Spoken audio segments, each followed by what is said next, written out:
Does that make sense? Yep. Good. Because they are actually thinking about going back to B. That's a good shot for James. Mark. If he hits that one, wow, he actually did, yeah. Rouse, one to the jaw, but softened by the wall. But that's a lot, right? There's no information right here. It's actually brought Stare back over with the rotation. So James, Noise, and Shot have done an awful lot here to make this a 2-on-3 on the A-bomb site right now. Stare rotating back over, but will he get there in time? Yakinda's cut this rotation off. Oh, and Marix has left the balcony. Opts for mini pit, a good engagement with the bomb confirmation. They are going to go through the fire, through the flames. It's all of them falling. And there we have another defensive round. Outsiders overcooking the pooch. Overcooking the pooch. That's what they did. Poor old Spot never came back. No, not at all. Yeah, RIP Spot. But I said 7-2. The scoreline at one point was 7-3, so I was a little bit off. As I told you all, I missed the table read. And then the unforced errors of the, well, Deagle round loss, and now Sprout are back in it. Pistols here for Outsiders is surely we don't have another round like the previous, right? Where Yakinda's Deagle that got cycled through a couple of players. There was the P250 of Jane that killed Spitty in the spawn. They missed the run boost. But it doesn't matter. As having a bit of a mother's meeting, Outsiders now. You can see how passive they are. Were you into like Jurassic Park? Because that was a big movie when I was a kid. It was actually my birthday movie. Oh, yeah. You watched it on your birthday every year? We rented it from Blockbuster, and I had all my friends in the living room. Sorry, can you explain what Blockbuster is for all the new viewers? Oh, sorry, it's like analog Netflix. Okay. You'd have to go, and instead of scrolling with your remote, you'd have to move your feet around the room, choose the movie that had the nicest artwork that you thought looked good, had a good synopsis on the back. And it was also, just for those of you who don't know, it was also done in categories too, and alphabetical. Yeah. Yeah, I remember always trying to get to there's a cheeky adult section of Blockbuster that I'd always you'd try. sneak over there. Well, yeah, I mean, you didn't get everything, but you got something. Oh. Yeah, you got to see a little curvature. Well, you don't get that anymore, everybody. You've all missed out. But sorry, your birthday movie? Yeah, Jurassic Park. Big fan of it. We were all watching it. We were all very scared, hiding under the blankets. Felt very real at the time. Look, I went on the Jurassic Park ride in Universal Studios when I was about 10 or 11 years old. How was that? Great ride. It's a water ride, and the T-Rex comes out of the roof at you. I've seen the modern technology of these dinosaurs as animatronics. They look legit now. Yeah, the kids get to go and walk around with like the raptors and like T-Rexes and stuff. It's pretty cool. Proper legitimate. Slax is holding this very pixel-like gap. I like it though. It's good to punish defaults. It is if you can hang around top mid, if you're feeling brave enough, it is a really good way to punish default setups. But as the top mid smokes start to fade, that's one thing, right? If you're playing at home and there's top mid smoked, you should always take your time because it means they can turn their attention towards boiler. Yeah. Right? They're trying to have a different choke point to kill you through.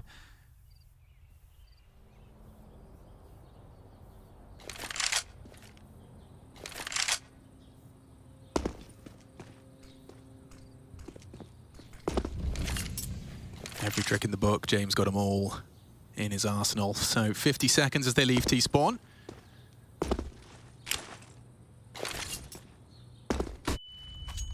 Nade in response. It's a good bait nade, isn't it? Perfect, yeah, Rouse though should be cleared. He's in an off angle. You can see what it does to kick it.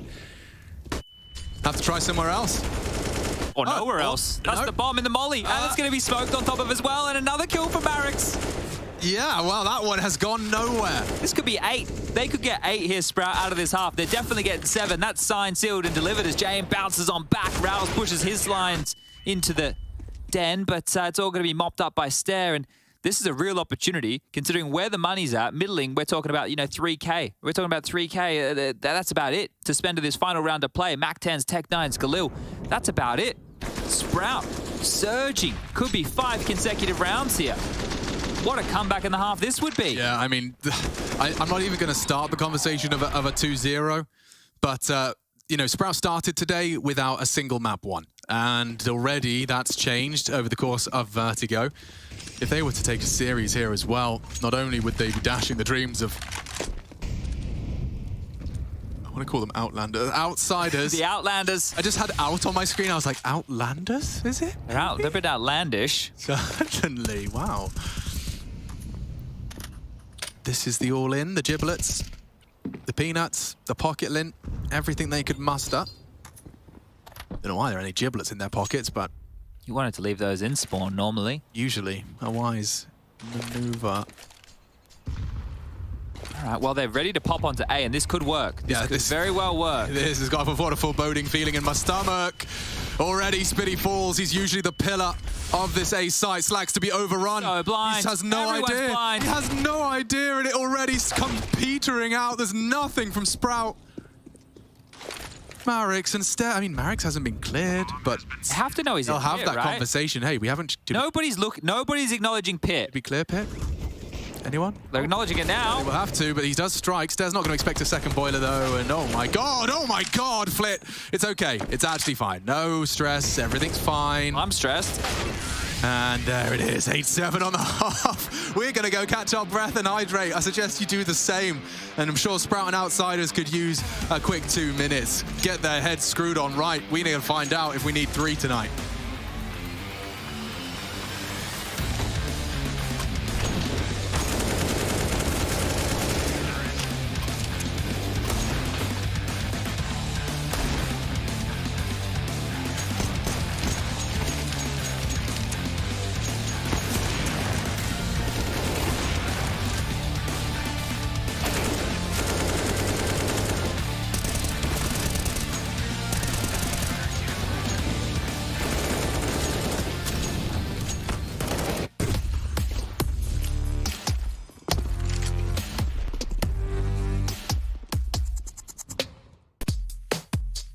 Hey Future Pros, are those pesky T's rushing banana literally every round? Well, if your teammates really are Future Pros, then this nade combo should help shut down your rushing counterparts. For this, you'll need a total of 3 Future Pros, 2 incendiaries, 2 smokes, and 2 HEs and a flash. Let's break this down.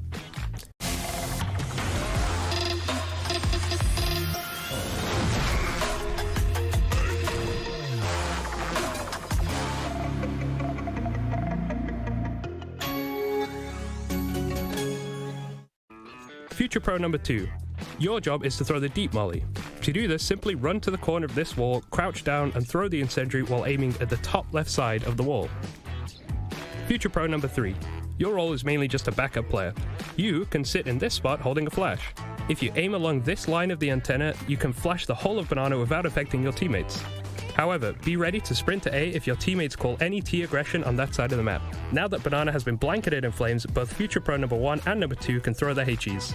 You can choose to double nade tree or double nade the entrance to Banana. That choice is yours. Once the HEs have been thrown, Future Pro 2 can throw their smoke at the entrance to Banana, locking the Ts out for even longer. From here, you can send one of you to push down Banana while your teammates rotate over to A. There are many options at this point depending on the situation, so don't make the wrong call.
Hello everybody, we're back in business, and it could be business as usual for the Outsiders. They're getting ready to try and push us to 3. It was quite the equalizer though, as it did look like there was a flying start. 8-3 at one point, now the score reads 8-7. This is 7-3, excuse me, maths is hard. But yes, it does wrap up. Sorry to talk over you, No, Chadney. it's okay. It's all good. We're underway into the pistol round here, and corralling their way up mid is Sprout. Raoul's bringing up the rear. He'll be throwing the util for the lads, and this CZ could do a lot or very little. 1x bet odds are still favoring the Outsiders. James is definitely noted in this position, so if he can get away, that would be great. But he wants to hang around. Why not? It's a nice part of town. Oh, the bait. He actually just got fully mastery of the craft. Kick it though, he could change the round or he could lose it right That's there the on pistol. that swing. Yep, that's concluded. Should we call that 8-8? We can. So, hi everybody. My name's Chad, and if you were coming here tonight, you know, maybe you were coming to get in early. I thought this would be the waiting room about now. Yeah, this is exactly that. This should be the waiting room for Faze versus Vitality. A massive game. A game with a lot of implications for as far as this group goes. This game, no real implications for Sprout other than the fact they could win 5 grand for a win right here, and they can continue to test themselves against one of Europe's finest. For outsiders, a bit of a must-win if they want to keep themselves in contention to get out of the group, because it is going to be 3 teams battling for that final place. Yeah, and it's the 3 names that were probably most likely in the 1xBet prediction box. Precisely that. Now, if you did come and you were hoping to catch the game at 7:30, I will tell you this. You will be with Alex and I for some time if this goes to a 3rd map. If Sprout can pull off the absolute unthinkable and they can win this in 2, we might be on schedule. Maybe give or take 15 to 20 minutes. But if outsiders do what outsiders do best on their own map pick and grind out this Inferno game, we will have Dust 2 as a decider. But put Katowice's and put Katowice results into this conversation now. Okay. You ready? I'm ready. So, No! feeling like you're at the precipice of greatness coming into the new year, expecting a deep playoff run and not achieving it, then coming to Pro League and then having a bit of a surprise with a loss to ENCE, and some surprise results meaning your competition were also in pursuit of victory, but to have it ended on a loss to Sprout, that's like a real big test to the mental. Especially if it's a 2-0. Yeah. Right? If it is a 2-0 right here, then yeah, that one is going to sting. It'll be a kick to the groin where the sun don't shine, and you will remember that one. So, especially if every other team in the group did beat Sprout. That's what's at stake. Yeah. That is what's at stake. So, you're right. There's a bit here as far as the mental game goes as well. But Outsiders is the hardest team to put away in Counter-Strike. 100%. There is no one more resilient. I think the next closest is probably Entropiq, right? Yeah. Right? So, definitely cut from the same ilk, those teams, in some of their approaches. Well, also, every time I've like thought and tried to apply the mental game aspects to Outsiders, they just tend to prove you wrong. Yeah, they time buck and the time trend. again. Every time they do seem to find what they need. These rounds are very problematic for Sprout, though. What can they do with this? They have a very hard time. They've just picked up an extra smoke right here. Sprout react too late. They didn't put any pressure on early, and now just going to be smoked out. It's going to be a 4-man lean onto the A site. This goes wrong, doesn't it? This goes wrong. They've got full commitment just through positioning alone. And the smoke on Apps has slowed them down. They've even got another lovely smoke from Flit. He'll be able to peek around that. Yeah, this round's over. Yeah. All right, well, it was good. I would save right now, almost quite honestly. Oh, Sprout, what have you done? Victims of their own play, jumping in to the stack, and yeah, that's Flit. Farming. And Slack saving. They don't lose a... Look at the weapons they bring in, Chad. Look at this. It doesn't get more disastrous than that for a second round. You know they say that it's the hardest round to win. These are the rounds that Sprout have looked the worst. Yeah, it's true. But it is also the ones that analysts and players agree that it can be the hardest, most difficult to convert, but not in that regard. They were victims of their own decision. Inaction. Inaction is the wrong action. That's how the saying goes. But look how easy this came to them. Like, I mean, yeah. You could see it there. The writing was on the wall. That's really bad. Like any port in a storm, sure, but the port should have been saved. You see that, by the way. Like we're talking about mental. They won the second round force with 5 alive, picking up weapons, and I don't think I saw a single sign of celebration. No, I don't even know if they'd celebrate if they won the whole damn thing. I don't even mean the series. They might just like cheer a little bit. Kick It is like the most animated along. Oh, actually, now that Flit's You'd be surprised. Yeah, Yukinda, Flit, both of them have got a lot to give. Flit, speaking of his delivery, is taking the whole round into his own hands. They fully invested. Well, answer to your question of do we see 3, it feels imminent. With Flit arriving in the server in this capacity, he just got 6 kills in 2 rounds, which brings his total up to 10. Well, Sprout are now going to be on an eco. Lots. What could have been an amazing start to this map is now the bin juice on a 40-degree summer day. Ugh. All over your toes while you're wearing your flip-flops. The bag's broken. You've got to go outside and use the hose to get it off, but it still smells. It's crazy how it lingers. And then it's all over the floor where you had it inside. You got to get the mop out. Yeah, if we got like just a, and you don't realize how far away the bin was from the door. You dribbled it all over the place. And then you realize what it was that you put in the bin that you should have tipped down the sink. Yeah, that's true. And that's a Glock entry into the site. If they could somehow get a double dink into Buster, which they won't. He'll actually just spray down 3 and farm up a little bit of utility. There's no way he kept the FAMAS over the Galil. Well, you learn something new every day. Buster's got a preference. There's no way. What does you think the knob on the FAMAS is for? Where did it go, actually? Damn it. He dropped it, and yeah, I think Jane wanted to get into an AWP. It's got like a little volume knob on the back. It's set to 5. Yeah, well, I guess most people just have it tweaked, the FAMAS tweaked to bad, and if you press that knob, you tweak it to good. Maybe that's where you switch your multiplier somehow. No, that doesn't make sense either. Maybe that's the amount of bursts in the burst. Maybe. Amount of bullets in the burst. Gun expert, Chad Birchall and Alex Richardson here. Anyone want to let me know what the knobbly bit on the official term. French gun does? This is looking poppy towards A. It would be nice if Sprout could get some pep in that step. You spotted him. Oh, no, he didn't. Kick it did. And profit. See you later, alligator. We go the distance. While they're wrapping, they're trying to go for a mid to B. And, well, they're getting the mid part down, but the B part might be the problem because Slacks is going to have a difficult time getting through Nana with your Kinder push down. Sounds like you're speaking a different language, bro. It's crazy. Like if No, I feel that. Yeah, like if you just tuned in, you speak English fluently, and then you're like, what language do they speak? What is this? I've never heard this like sim cast. I think this round's over as well, guys. Sorry to be Captain Bad News. Captain Obvious has left the station. Captain Bad News often speaks truth to power. Well, they can have a 2v3 on A. Slacks can leave his post and go try and contribute with Stare and Rouse. James on the side with an AWP. That's not the weapon for the job. And kick it has been spotted here. Yakinda is pushing at the perfect moment. Slacks looking. Slacks dead. Now a 4-on-2.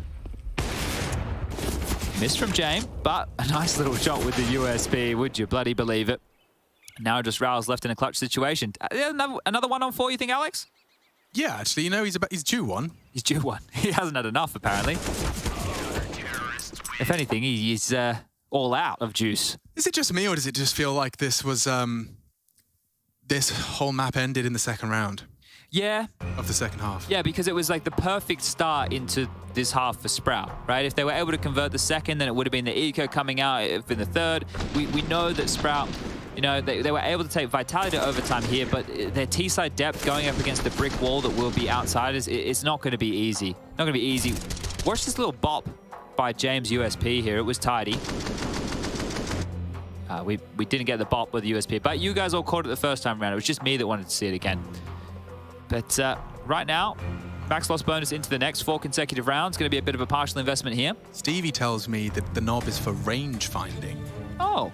I thought that was like a sniper exclusive. I guess all rifles. Snipers are just rifles with a big zoomy bit on it. Yeah. So it makes sense, I guess.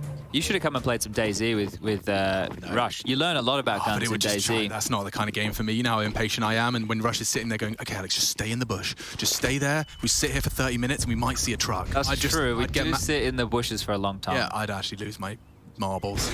More than I already have. James to stare and more to come. Growls. 2 A's in the name.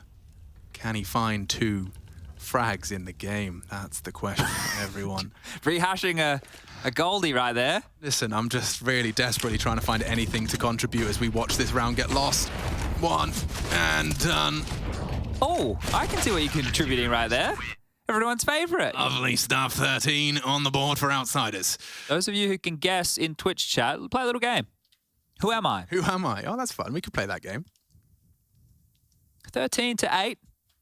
More of you starting to trickle in now, getting your popcorn ready. Maybe you got your chockies. You got all your good stuff ready for some Faze versus Vitality. It's coming, I promise. We're just going to get through this one first.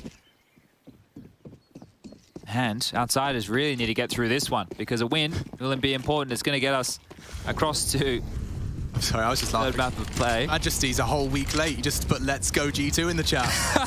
Whole week late for that one, man. Let's go G2. Let's go G2. Let's go G2. Kinder in his G2 jersey actually has taken down Rowls. He'll be traded, and we've got a gun round here, folks. Round 22. Let's see if There's Banana. Yeah, he is very good at this, and he's actually opted to flash it, but James just posted up and doesn't let those go. No trade. Oh no, caught in the air. Slacks plucked. Good stuff. Let's go G2. Nice. Nice, G2. Oh, dearie me. Spitty and Marix. Well, Marix is up. Marix was up middle. Spitty at least knows there was one over towards the trash position. Molly mid. And he's past it. Spitty, come on, give us another clutch, son. 20 HP. 1 on 3 now. Smoke on his belt loops. Kick it and jam over towards the arch side. Buster still babysitting B. Trained on in. Spitty could drop the smoke to help his way across, but the shark in the water. Kicket's gone looking the wrong way, mind you.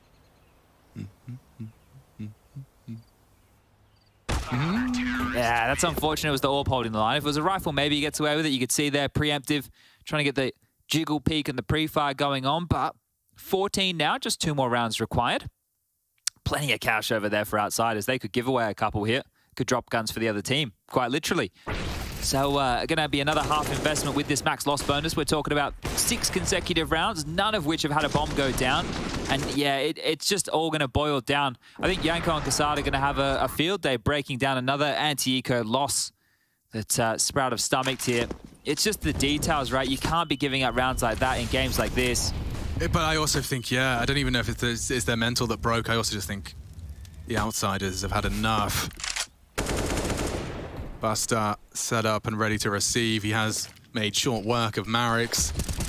Smoke to the half wall. Yakinda sprays down all 3. The nade to finish the job, steal the quad. It's going to be 1 round now separating outsiders from a 3rd map. Can they close it quickly? That is one of the questions. Now, does paid by the round come to be true? We know they love a close game outsiders here, but as you said, if they've had enough, then they'll get this done ASAP. Or ASAP, for those of you playing at home. But a couple of AKs carried across here, so outsiders are brimming right now with everything they could want and more. Everyone's got a kit besides Jame. Of course he doesn't. After you. No, after you. So leaving these HEs there, that was pretty nice. We saw Hampus using a lot of those the other day. He had great work, and it's either way. I think he missed. It's again step. Misstep there. Oh, didn't do the Missy Elliott 1-2 step. No, you missed it, bro. I was a second step to that. Oh. It was a misstep there. Oh. It was stare. I was going for a full poetry slam. Let's see where they go from here. Nades for Flit as he juggles them back. He's going to keep his stash somewhere else. A little Easter egg hunt for his teammates. He's like the little squirrel from Ice Age. Wow, look at you referencing cartoons. That's rare. I'm proud of you. Smashed it. Do you know his name?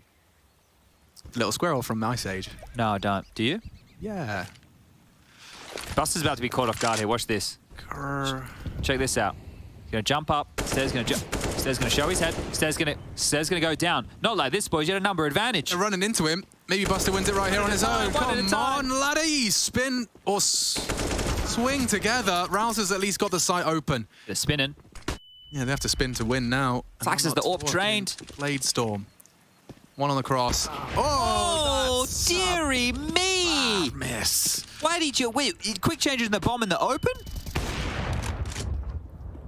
And that will do nicely. 16-8. They do keep it clean. What a half out of the outsiders. Sprout just completely evaporate after that second round loss. Quite the contrary, though, for the outsiders. They equalize the series and will look to separate and continue to keep their dreams and hopes of separating from this stacked 3rd spot. Yeah, need to mop this one up. I think we have Heku down there on the sidelines to have an interview with the winners of map number 2. Let's check and see if she's ready. Of course, Chad. Why are you doubting that I'm not ready? I'm always ready, just like Yakinda. Yakinda, it seems like when it comes to Inferno, you had no problems. What happened on Vertigo? Why did we see like on overtime? What can I say? Vertigo is a stupid map for Faze players, and we had 4 losses on Vertigo before this match, so it doesn't matter. We lost it on overtime. We were happy about that. So at least not like the last times that we lost it. So yeah, we were just focusing on Inferno now and on those 2 next. You're saying that Vertigo is a Faced map, and now you're going to play Dust too, which is probably even more pubby. What should we expect? Try to not to jinx. Well, I mean, you can do a poll on Twitch chat to see which map is more Faced, Dust 2 or Vertigo. I think most of the people will vote for Vertigo. So I think Dust 2 is a great map. We love Dust 2, and we will try to show our best game. Okay, I'll try to arrange a poll. Thank you very much, Ikinder. Thank you.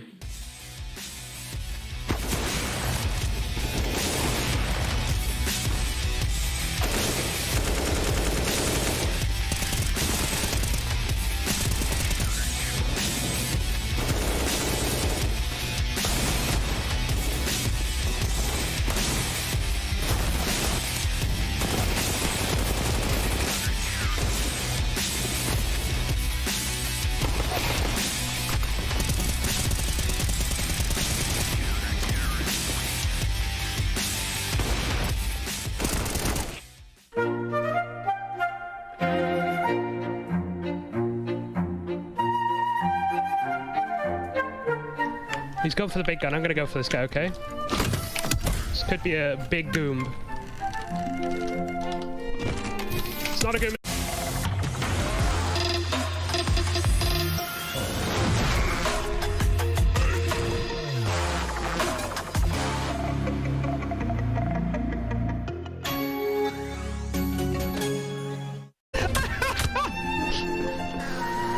Okay, I'm going for some no-scopes.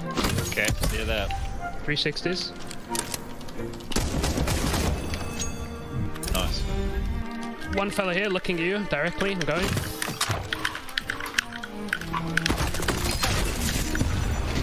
That count?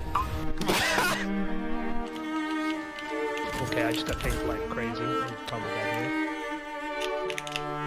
here. I will never let you down, Rushley. Behind the fence line, behind the fence line. I'm going. I might be able to straight find the back of it. Oh, he's moving back towards the gates of hell. Bush. Try and get out of it.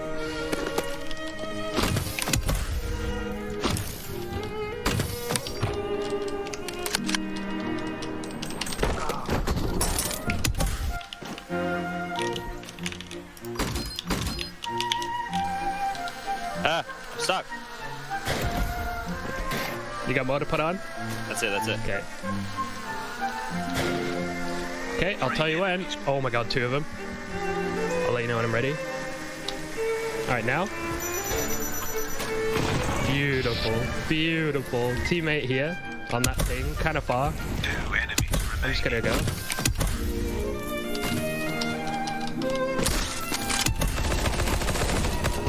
One left, apparently.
Well, an absolute shocking turn of events. I'm just kidding. I oversold the hell out of that one. It's Outsiders picking up Inferno. Sprout with a measly 8 rounds to show for it from the looks of it. Now, that would mean, and yes, you're right, Kassad, we're going to a third. And we're going to do that. But first, I need to give a shout out appropriately to those of you that are participating, I should say, in the hashtag EPL meme review. And to be fair, this man's username is @depresso_latte_. So I can relate. respect to that man, because that was a pretty good one. Nonetheless, yeah, serious business back on the table here. Outsiders looking to secure a dub after a rough start here in Pro League so far. Yenko and Kassad on the case. Not necessarily detectives, but we'll see what Kassad can smell. Outsiders just, you know, doing their thing, playing the match for like 7 hours. It's just Yakinder said himself, like they're getting paid by the round, so they're just, you know, earning their money. But, you know, you can see that on Inferno, like Yenko mentioned, like, they needed their star player to perform in order to win the game relatively easy. Yakinder was on point in this one. He has 21 frag. 400 ADR almost. That's going to help you win a game as well. I mean, it definitely helped a lot for Outsiders. He completely turned it around from that Vertigo game, right? He was really quiet. And listen, I think this team has changed. Like, you could tell, especially after Flit arrived. Like, it's not only, you know, if Yakinder dies and they're 4v5, the round is over, they're just going to say, right? Like, it's more than that, and they don't depend on him to win games. But yeah, of course, like, it's way easier when he's having a good game and finding those open. Honestly, I believe this map, if Speedy didn't clutch that Deagle round, I think it was 16-4, 16-3 even. You know, on the CT side of Outsiders, like, Sprout didn't have a single chance outside of that pistol, but when Outsiders gambled on A side with 5 people and just won that one, and ever since that, it was just one-way traffic. Yeah, imagine if they like scouted the site and then went. Yeah, it's 5v3, it's 3v3, it's too different. Let's not get into there. Sorry, guys, I'm just getting... And still, the rotation is much faster. Getting the latest telegram sent through the wire here. It's not looking good. But anyway, that's besides the point. There are implications in this matchup which are still somewhat unclear. I think that's a bit of the problem that we have here with Round Robin. Yeah, Tracy, I'm going to explain to you. We're going to leave that to the night shift. Nice. We're not going to talk about that at all. We're going to let them breaking down. They love it. They love all that nerdy stuff, right? And we just break down. And we just love stuff. Yeah, we love stuff, like round 17, perhaps. Yeah, exactly. You know, it was after the pistol round, second round, right? Maybe Sprout can get some momentum here, try to get towards 16, right? But the exact opposite happens, Trace. Disaster happens, disaster strikes, Outsiders, they win the second round, right? And yeah, again, a little bit of indecisiveness towards the end from Sprout, and it's just like, it's just such a kick in the gut, really, to lose this round after you win the pistol. Same thing happened against Vitality. You know, when they were like dragging that round along and ran into a Zyvo with a scout and a couple more people on A. But definitely, I guess they didn't watch our segment when we actually... They should.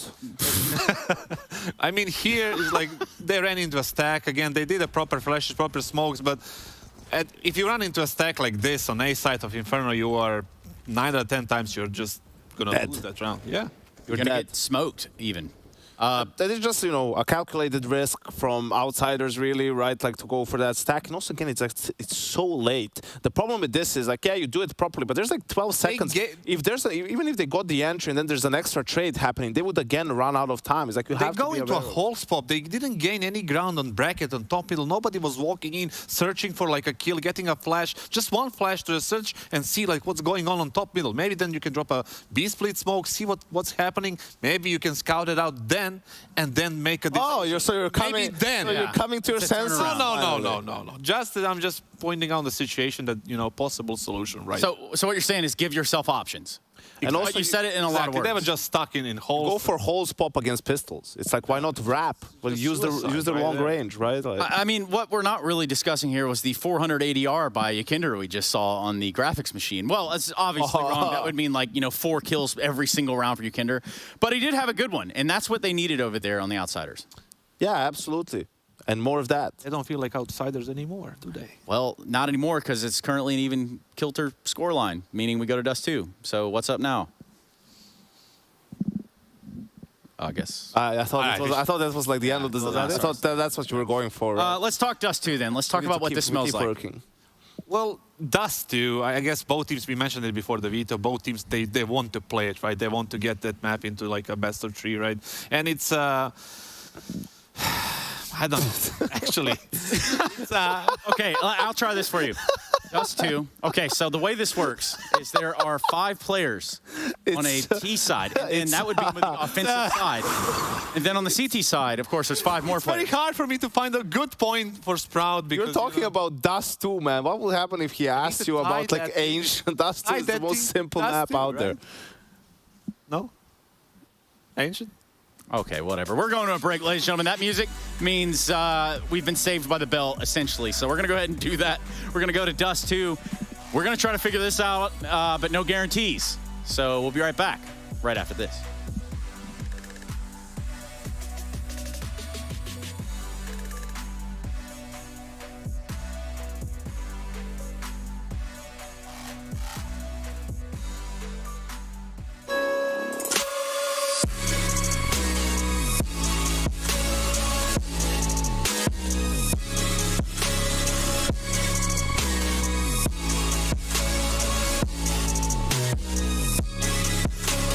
You love it, you wear it. What's your style? Get your merch at shop.eslgaming.com.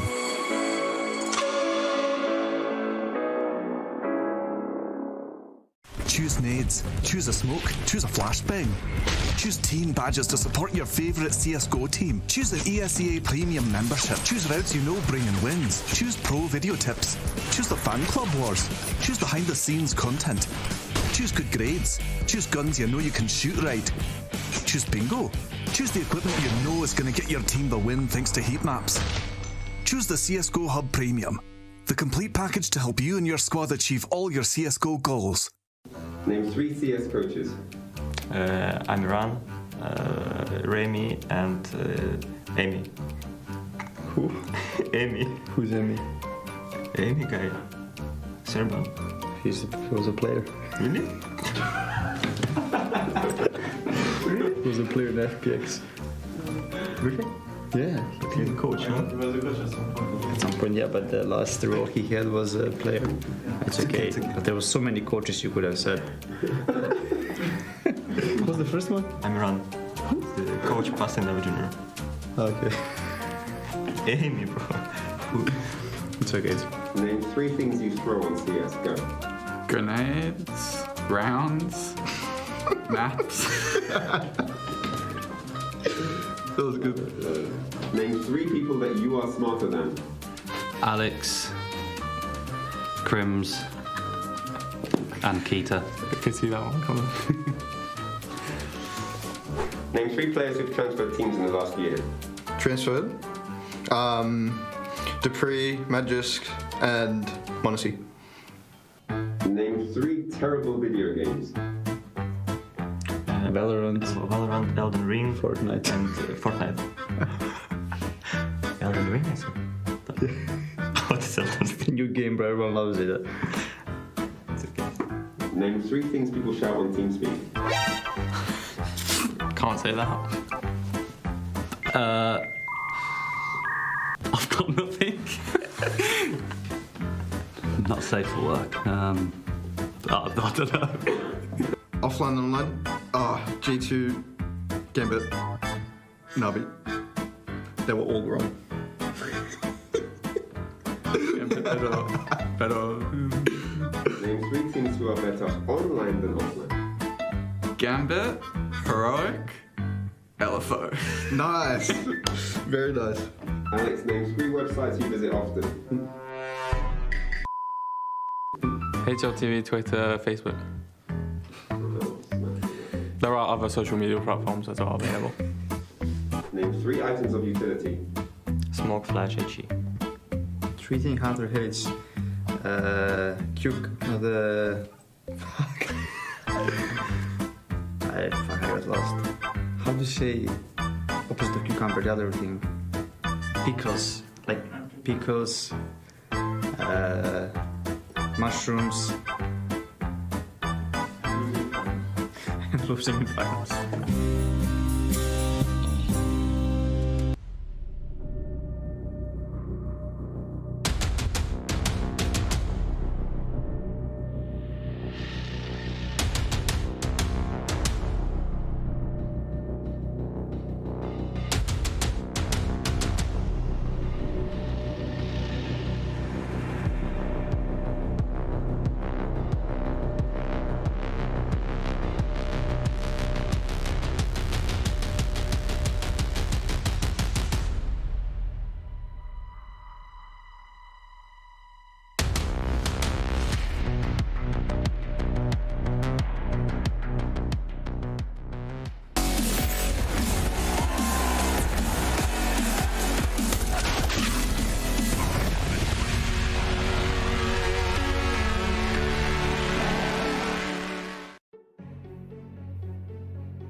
We're ready to rock with our third. It's just a chance for Sprout to not only take down the Outsiders' dreams of being in that third spot, the first two already secured earlier today. Furia and ENCE was our first game of the day, Chad, and now we find ourselves here at number 2. It is going to start being the waiting room for a banger and much anticipated matchup in your third slot. You get to see the boys from Faze take on Vitality, which I think a lot of people are excited to see. And Furia was a great game as well. Really enjoyed that one earlier today. We're sinking our teeth into this little sandwich of Sprout versus Outsiders. It's gone the distance after some hiccups on Vertigogo.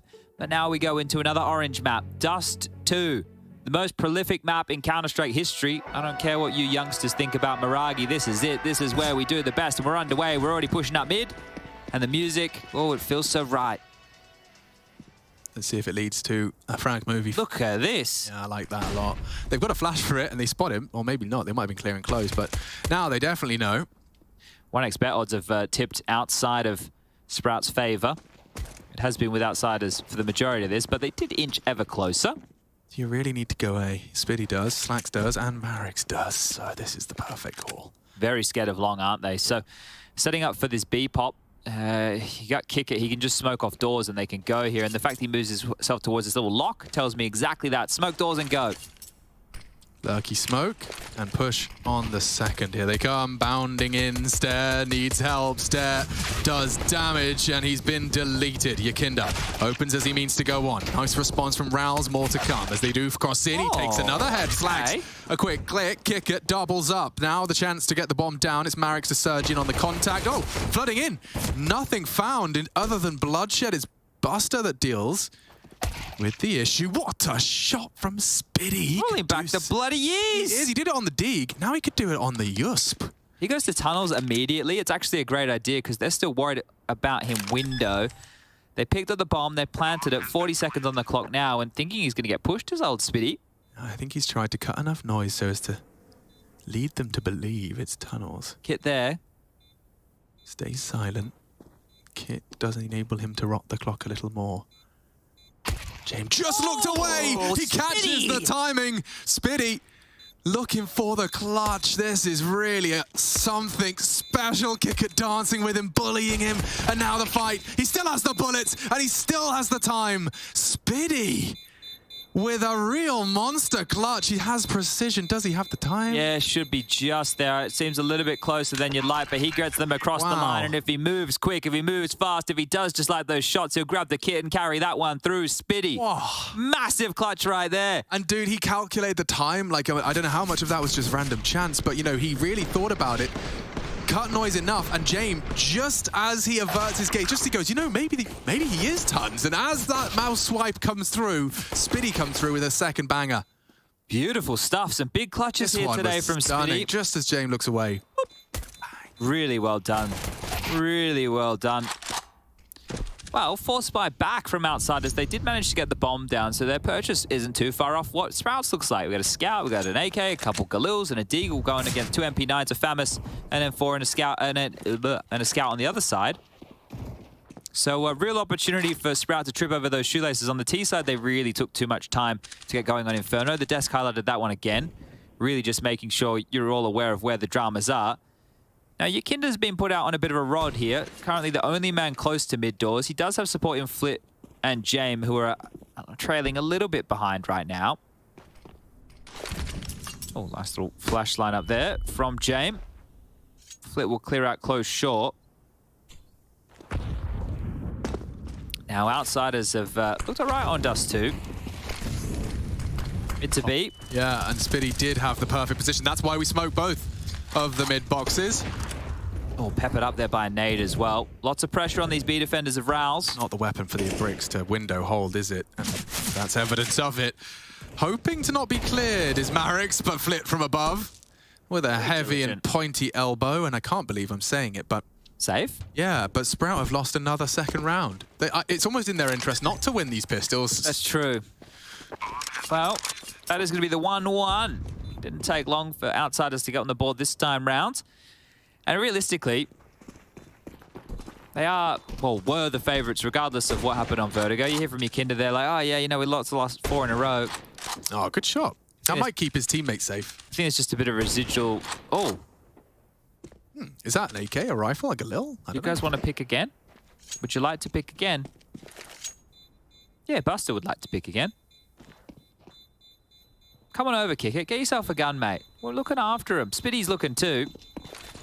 Everybody's racing for the weapon. It's the amazing race, but weapon edition. Oh, Buster, only got a pistol. Not going to get away with anything, my friend. Oh, he gets the MP9. They swap. Stairs MP9 still warm from his touch. Falls into enemy hands in exchange for a rifle. He'll take that. He'll take that Galil. That's quite the upgrade. That was the death of Rouse that led to the very exposed B side. But this is something that outsiders have always been really good at, is they know when and how to get into that B site and force saves. So a lot of the times when they are finding victories, it's because they've maneuvered you into such an unfavorable stance that the bomb can be planted and you have to accept defeat. Oh, Kick It that long here already. It's just Spitty on the other side of this. This is the new meta, isn't it? This is very much the new meta. You rarely saw T's pause outside tons, but with the changes, it's a very common... I'm not even going to use the word lurk, but it's a very common spot to linger until you have assistance or a flash. Yeah, that's why you see a lot more teams now doing 3 upper tunnels on their defaults and like 1 top mid and 1 outside long. That way you can make sure you can trade efficiently here. But when you do have somebody as far forward as Marix is, going to line up the hinge smoke here with the scout this time around to scope your weapon. And we're sailing through the sky. Is it going to be the hole in one? They're happy with that. The golf clap rains out. Is Tiger Woods still the best golfer in the world? Because I haven't watched in about 15 years. I haven't watched in about 28 years, so yeah, I've got you beat there. Fair enough. Can't argue with that. Oh, Buster, you caught him. You caught a glimpse. Kind of like the DayZ of the sport world, really, isn't it? I think that'd be cricket. Does take all day. Marix, though, isn't going to get the fight he so desires, so you'll have to toe the line. And they have got 4 pieces leaning towards A as it stands. There's been a lot of information denied long. It's short aggress, though. This is something. That is something. Oh, that's more than something. Yakinda loses his head. Flit out mid. Responsibility of Spitty, and that's a misplay. Not looking at the man that shot him. One to the back. The bomb spotted. The outsiders are going to have to charge into B. This can still go wrong. It won't go wrong. It's gone perfectly to plan. Just need to get that bomb down in time. 7, 6, 5, plenty of time. That, as Trace called it, is a country mile for outsiders. Bomb goes down, round is posted, and we'll call it 2-1. You Googling country mile? Yeah, well, I didn't have they didn't give an answer to Trace. Well, I think, look, if I was going to guess before you tell everybody, in the country, obviously country roads are not measured the same way as traditional roads. Bendy. Yeah, so a country mile, I imagine, would just be longer and more windy. Okay. Maybe a bit more treacherous than a regular mile. Country mile is a deceptively long distance, an extremely long way. The idea behind a country mile is the fact that most country roads are not in a straight line. Well played, Chadney. Instead, roads in the country tend to meander up and down. Meander? That's a nice word, isn't it? We have a team that likes to meander in the server here today, don't we? In fact, they don't like to go in a straight line, Chad. They like to, well, for lack of a better term, meander. I think that outsiders communicate with each other like bees. You know how bees go up and they do like a dance with each other? Is that how they That's how I think outside. Is that common knowledge, Chad? Are you presenting that like everyone knows that bees dance to communicate? Yeah, Google it. We got the internet, we may as well. It's a full eco right now anyway with the flash, and they're just going to pop push mid. I'll do some crazy play-by-play here if it pops off. Bee dance? Which No. Okay. How do bees communicate? Here comes a flash. James, close. Flashes over the top. He dodges it. Back 10. How many is he going to get? 1, 2. They're not going to push. That's it. That's it. Continue my... Yeah, what's about the bees? It's called the waggle dance. The waggle dance. Yeah. The worker communicates the distance, direction, and quality of the nectar-rich flower patch to her fellow honeybees through a dance. They shake. Oh, wow. So they do the shake when there's so much nectar, they need friends, they need backup. All right, come help. So, dude, you know when one guy starts shaking on the site, doing this waggle dance, that he needs to rotate. There is a Counter-Strike equivalent. Okay. The bee dance. Should we call it waggling? It's waggling, yeah. All right. He's going to be waggling soon. Spitty's been tagged. He's already waggling, but no one can come and help him. Oh, hey, look at the pace. Oh, I'm looking. Yes, hold on a second. I don't know what I'm saying. Yeah, no, actually, wait. Look at the pace. Okay. He's bringing the fight straight to him. Raoul's under the thumb, under the screw, and he's spinning with long-range double, low HP, and still delivers. He got tagged at the start of the round, and now he's on to 7. So Spitty has done so much with very, very little here. He may have even just won the round.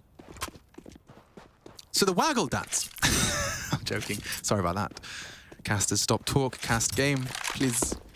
I think this one here is going to be difficult to get back in, and we can talk about this with the very passive setup that Sprout are currently adopting, right? They have 2 still over towards B. Marek's on B hill trying to tend with mid. Slacks is perched up in the 50 line. What has happened there, young man? Marek's has let it slip, and if it leads to an opening... Oh, it's going to. Oh, it's going to lead to a double. Nah. It is. Yukinda's got him. Uno. What comes next? Reverse? It was DOS. Draw 4. To be together. Not today. Yukinda, though, has managed to claw what was a 3v5. They pulled a 2v5 off on Inferno. True, they did. Well, he's got another chance here.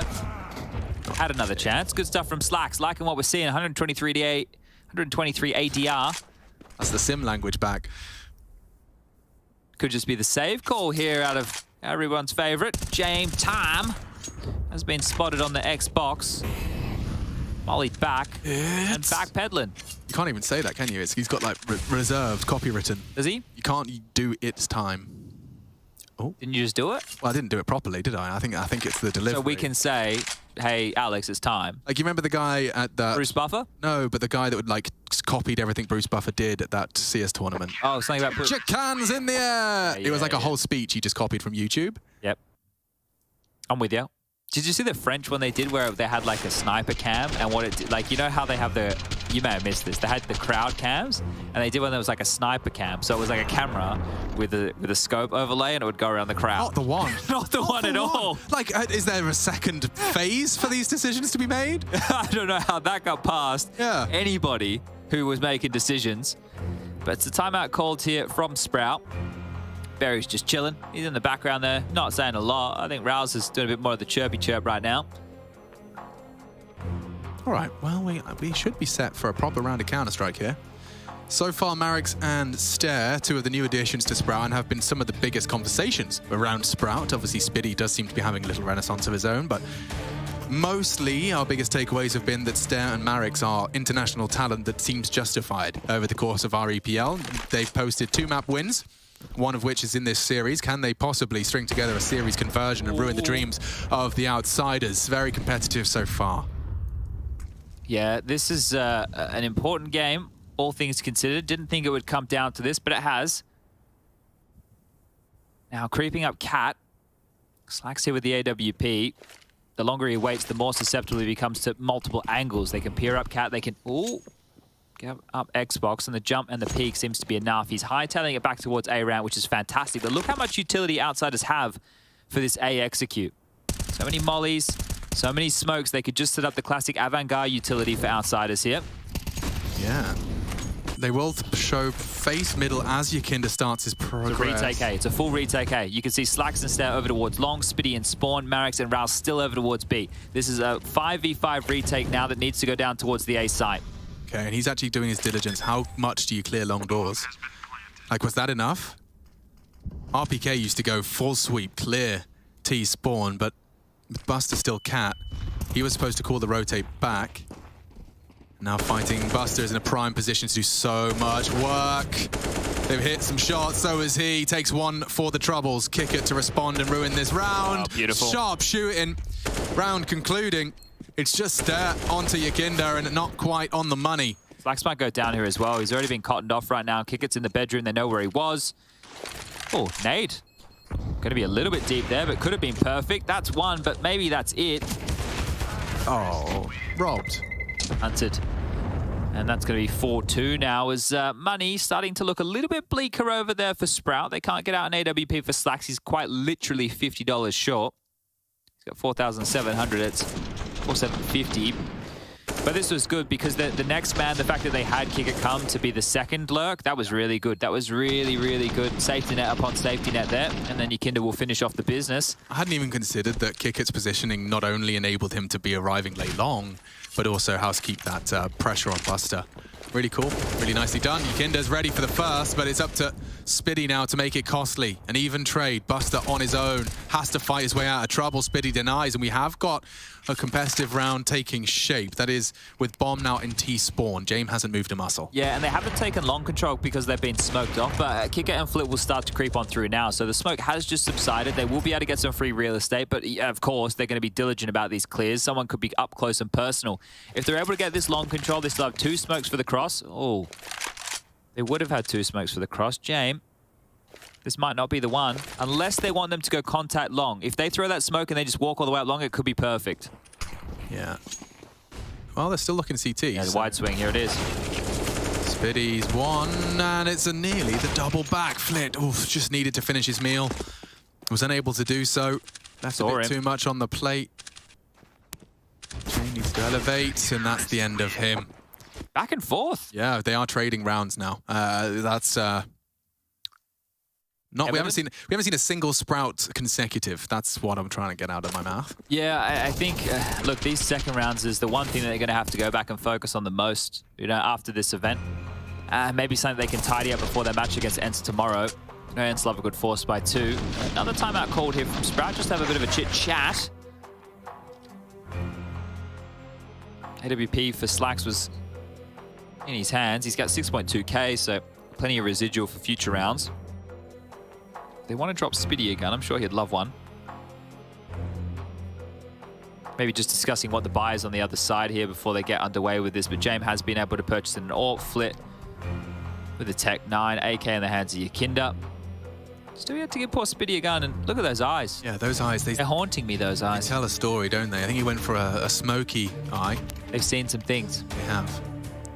Or perhaps not, because it does look like he's got cataracts, but... That is like, I almost gave a June spoiler. I won't give a June spoiler, because I know that most of you won't read the books. Thank you. But you watch the movies. And I said I would.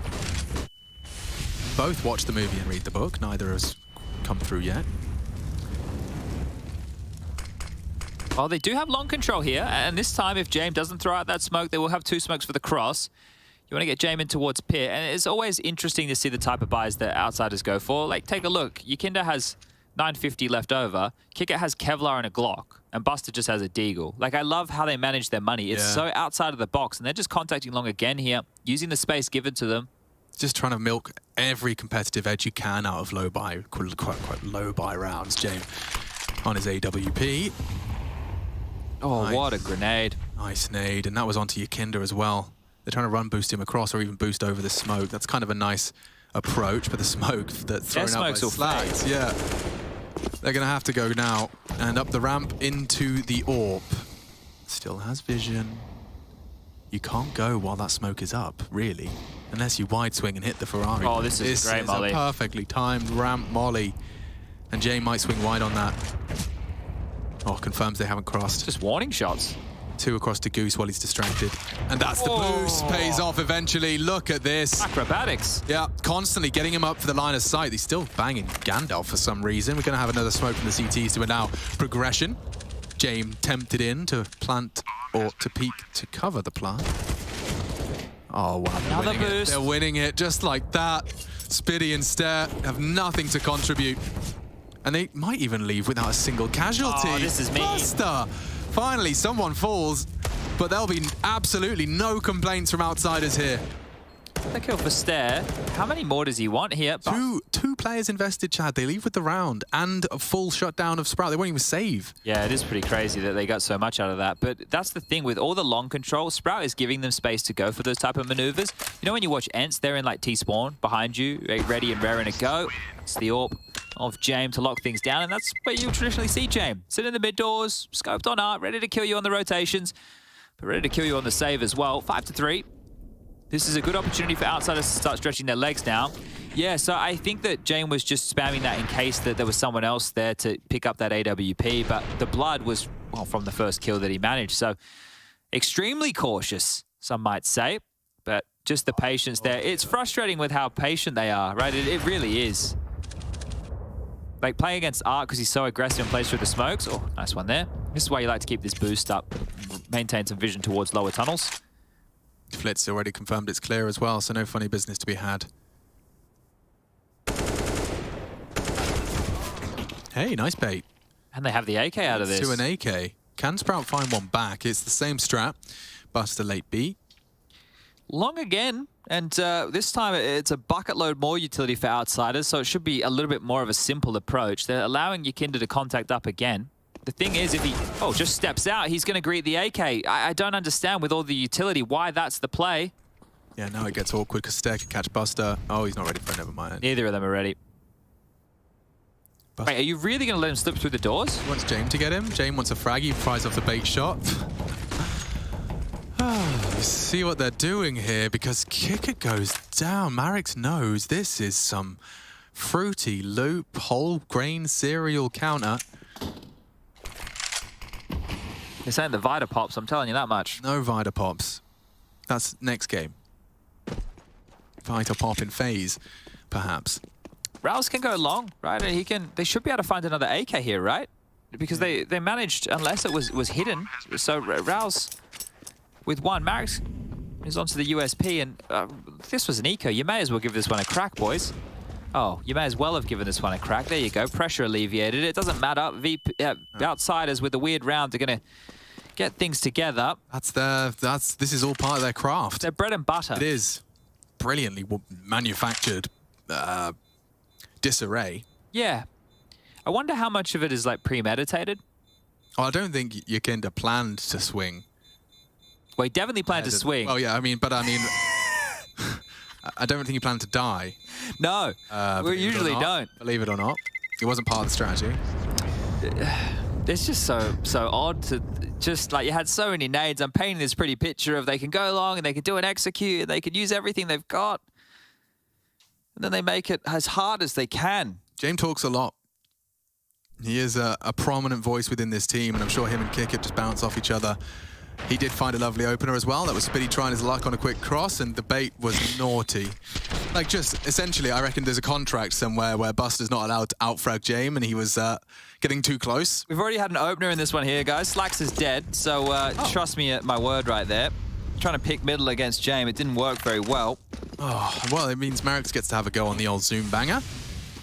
Yeah, and he's posted up quite aggressively here. He's got rounds alongside. They've left B open during all of this. Yeah, but James got a boost, so ooh, nice. Ready for that. Trying again. Try again? Yeah. Vicious. First, you don't succeed. Try again. There's still 4 gone B. So, like, Marix is playing a very, very risky game here. Buster could walk in at any moment just in towards the site. Oh, spotted the backpack.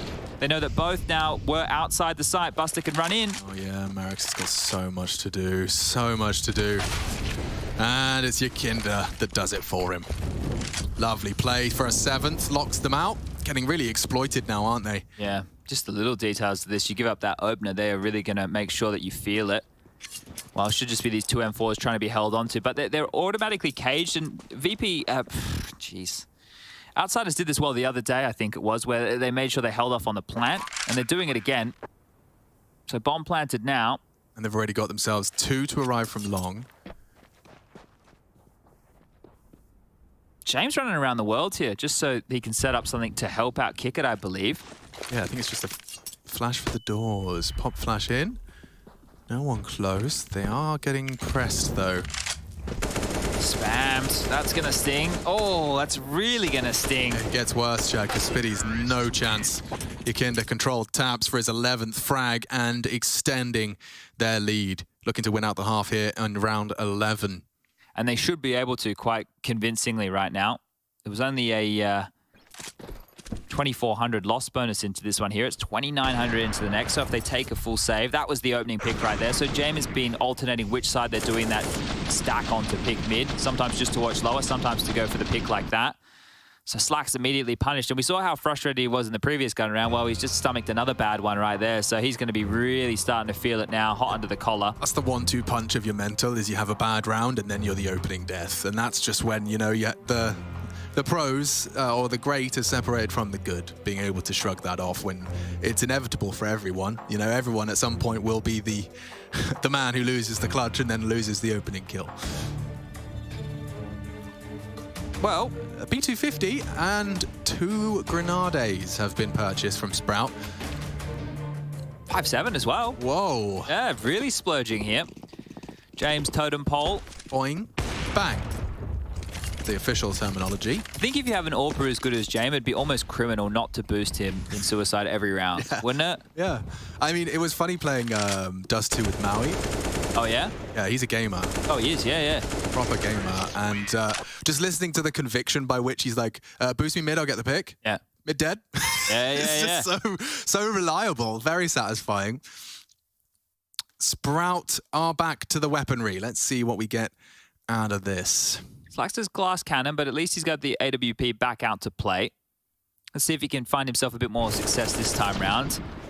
A nice, because when we did Sprout the other day on Dust 2, you know, he was having a lot of impact. He was one of the few players getting multi-kills. Oh my lord. If you were making a quick summary of how to get Salty on Dust 2, I mean, I don't have the tally in front of me. In fact, I can. James opening kills. I think he's had at least 3 at the doors, maybe 4. Yeah. And he's definitely had a tag onto Spitty as well. Oh, Marek's gonna get punished here. They're already in. He's 5-0 in opening duels, Chad. Yeah, that's quite wonderful, isn't it? You take those. You take those. Really do. And, oof, necessary find. It could have been the round over, but they live on. Marek's is marooned on B. He's on a bit of an island, right? And James, I think he knows that. I think he can smell that. He's just waiting for an overpeak here. Kick it out long, and we're about to get potentially 3 one-on-ones. Kickett's going to get the info. There you go. Spitty's dead. Who gets the next one? Well, they know that Marek's was definitely on B. It's just Stair that they have to worry about, and he is very deep within CT spawn now. They can go quickly up Cat. Kickett is calling long clear. James only has to worry about his close corners here, and, well, now that he's been able to make it this far, I think they have a very good idea of what the setup looks like. Towards the spawn. Marek's trying to rotate through. Their options are so limited. Almost non-existent, really. Yeah. He's scooped up some util. Stair yet to frag. And it will continue that way here in this round. And this is just Marek's trying to hold on to things towards B. Yakinda heard him close mid doors as well, scooping up some nades. So already coming on in, and Marek's not ready for this. Yakinda either, but still gets the kill. And that's going to be 13 now for Yakinda as we are up 9-3. And another, what should be eco round or half by round for Sprout now as the pain continues to get worse and worse. What is the safest way if we're not using util, just the movement? Do you go to the back and strafe? Do you go to the front of the doors and wait a second and cross? What's the... You could jump across. A little jumpy strafey? Yeah, jump across is probably a good way to do it. I think treating the cross like it doesn't, the pick doesn't exist is the biggest issue. Yeah. And they've been able to get into lower dart this time round, so at least being able to get past James' pesky AWP, but by getting lower dark, you've foregone long. Buster, James, Kickett, and soon to be Flit will all have full real estate here. Hello. He gets to post up very early, and I don't envy the scouts that'll have to deal with that. Ooh, quick react, but not a frag. Spitty Circle strafes, gets the information and spots them out.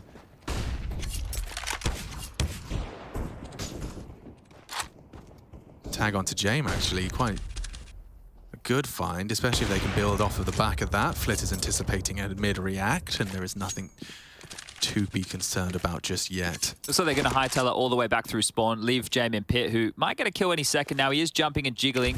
Interesting molly. I think he might go down here. Tag Spitty, the P250 will land eventually. There's the relief. Here's Marek's. Yeah, he's going to be so quick on this flank, and they might be distracted by if he can just beat the molly. Oh, the sound cue. No, didn't hear him. No, they didn't hear it. This is great. Stair's done it even better. Great Catches shot. the head of Yakinda. If he could just live, play the numbers, the flank's coming. The smoke implies they're not going to look. Marek's, though, cannot fumble his lines. Kickett's still staring. Kickett's still staring. Catches him with a molly in his hands. Still gets the frag. And yeah, that's enough. Maybe they did hear the tick of the molly in lower dark, because the fact that Kickett was just staring at that They didn't let on that they initially did, but I think you might be right. Otherwise, Kickett's just hyper-aware or hyper-vigilant. That's crazy. While all the fighting is going on elsewhere, Kickett's still just glued towards that smoke, but 3 of them will get to survive here. James AWP will be found by Slacks over towards the pit. There it is, picked on up, and Stair's going to see if he can do any damage if they try and exit towards T-spawn, but that's 10 right now for the outsiders. 10-3. Sprout, that Vertigo seems like a distant memory. All right. Well, everybody playing at home. At this point, there are definitely some of you viewers in the chat who have come to watch Vitality versus Faze, which was slated to start at 7:30. However, this game has gone the distance, and the one before it also was a 3-map affair. So you're getting every ounce of Counter-Strike you could have wished for today. But we promise you, Vitality Faze is just around the corner. So don't go anywhere. This would be a good time to make sure you're prepped and ready for the big matchup, because... What is your preparation routine for the big games? You know, you're sitting at home, we get any snacks of choice? Show us your screens. How many screens you watching? Is it a big TV screen? Do you have a couple of froths? You have a picture of Carrigan that you chant? Are you wearing your Faze jersey while you watch? Are you wearing your Vitality shoes? Your Vitality shoes. Prof's got some. They actually look quite nice. Little Balenciaga chunk. 2 players dead already. Nice silhouette. To get the molly towards car this time. They flubbed it in the previous. It got stuck on the roof. But this time round, no dramas, no qualms. Max has yet to frag since that frustration. Then it continues for him. Just get, like, if I was him, just get me out, guys. I've just peeked and I've seen 3 of them and they're all just staring directly at me. Yeah. Well, Rouse hasn't won a 1-on-5 yet. That's true, actually. You know, there is room for improvement from his clutches so far here at EPL. Give us a 1-on-5, Rouse. No? Okay. Okay. Maybe this is a yes after all. I thought that was a wiggle of a no, but maybe it's a wiggle of a yes. Bomb will get planted. They're already looking for him. James cut him off. Buster has to worry about one direction and one direction only. His favorite band, but also his favorite angle is short.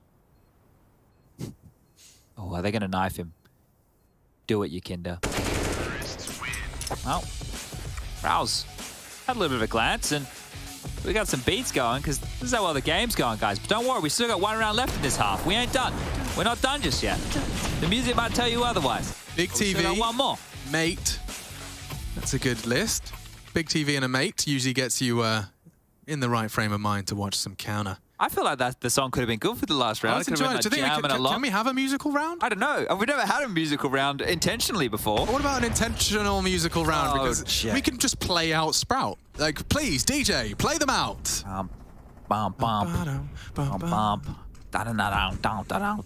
Marix might catch James, but James always surprises me with what he's prepared for. Oh, lovely. Marix does take him down, but the bomb is 2. Kick it coming in from the back lines. Marix trying to be the hero and ends up being one of the victims. Couldn't keep scatting for the entire... No, I was enjoying it, though. Thanks, man. Appreciate the... I'm really not a musical I believe what guy. they call that in the industry is a bed. A bed? Yeah, he gave me a musical bed. Getting sent to bed. That's going to be Spitty dead. 12-3 on the half. Just 4 more rounds required now for the Outsiders to get this one done with a 2-1 scoreline. Stay tuned. We'll be back after a quick advertisement break.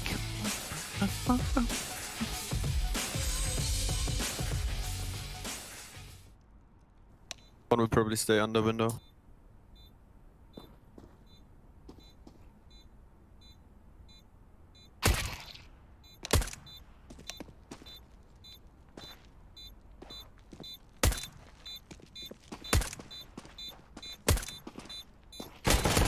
Nice.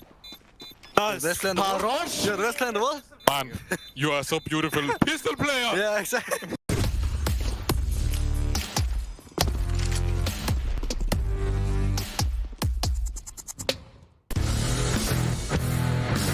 Hey Future Pros!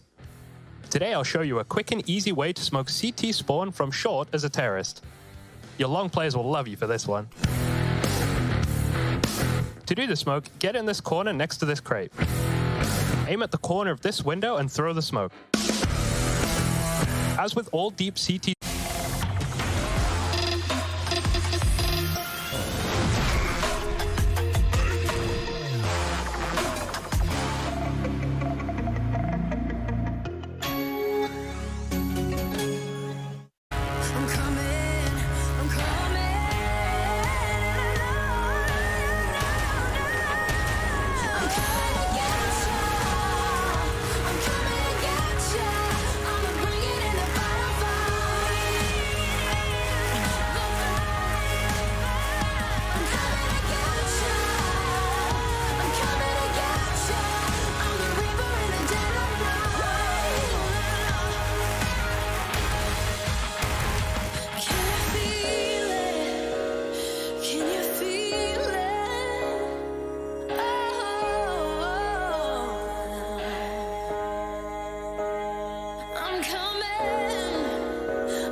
Can you feel it, Chad? Can you feel it? Because it's coming. Faze versus Vitality, moments away. The last chapter of this full best of 3 extravaganza. Involves a lot of nades. Sprout charging on into the long dome. This is the Thunderdome where the fight will take place, and they've already got the info. Kinder's cleared tons and has them locked in. 1xBet does definitely believe Outsiders have this, as do I. Kicket's lining up for the lovely Divider Smoke we know Nico loves and cherishes. They are going to be locked in by Yakinda as they all look to commit. So very fast up the ramp. Glocks versus Yusps, and that's a nice find. Rouse's head is gone. They've got a gap on this. Kicket lined it up for a reason. Oh. Nice from one back. Slacks a frag. Marek's still threatening. Spiddy's a pistol player. They said it themselves. But he has got to deal with Yakinda as well. Just as he abandons his post, Yakinda will start to activate and crawl. Very reserved stuff from Yakinda there, isn't it? Not to overpeak this situation, but as soon as Spiddy gets spotted, he will. Here he comes. And there he goes. There he goes. Plant, though, that would be sick. And I don't think they can contest it. Marek's has done well with that. You can still win this. He certainly could. A long-range goosh would be great. Come on, that pesky head is just dancing away from his crosshair. And he's got to find both of them now. Good. Ooh, there's the goosh. Yeah, that's the goosh now. 1 HP on Yakinda. It's up to Jame, really. That's the finish. Oh, so dangerous. So dangerous for Jame. Marek's to come up clutch for the boys, and Jame to dash his dreams. Okay, well, not a clutch this time round. We saw Spiddy do it in the first half. Marek's couldn't do it here in the second. But quick little shout out to those of you getting in touch on the social medias. Pizza Parlays. He said, hell yeah, I'm repping my Faze jersey. He's wearing a Faze jersey, getting ready. And we have another Faze fan, Nicolo. He says, here is how I'm waiting for the big game. Can you tell who I'm cheering for? And it's a picture. He's got Counter-Strike on in front of him. Got a beautifully lit up keyboard matching the lights on his PC. And he even has a Faze skateboard deck in the background. Oh, he's fully developed. Like, I'd say that's a level 3 fan. He even has a whiteboard in his room, maybe with a list of things to do. What's he got on there? I can't read it. It's a little bit blurry. But shout out to Nicolo. So thanks for getting in touch, guys. Appreciate you. Now, we do take all your calls. We have Rushley 1, 2, 3, 4, 5, 6 picking them up all day. Faze skateboard deck. I am a little envious. Not that I skate or support Faze, but yeah, but it's cool. You know, it's kind of cool piece of Not that I don't support them. I don't have a bias as a commentator. Yeah, we don't support anybody. Exactly. We just support good Counter-Strike. That is the first question most fans ask me when we meet. That's true. Who's your favorite team? Don't have one. No. Oh.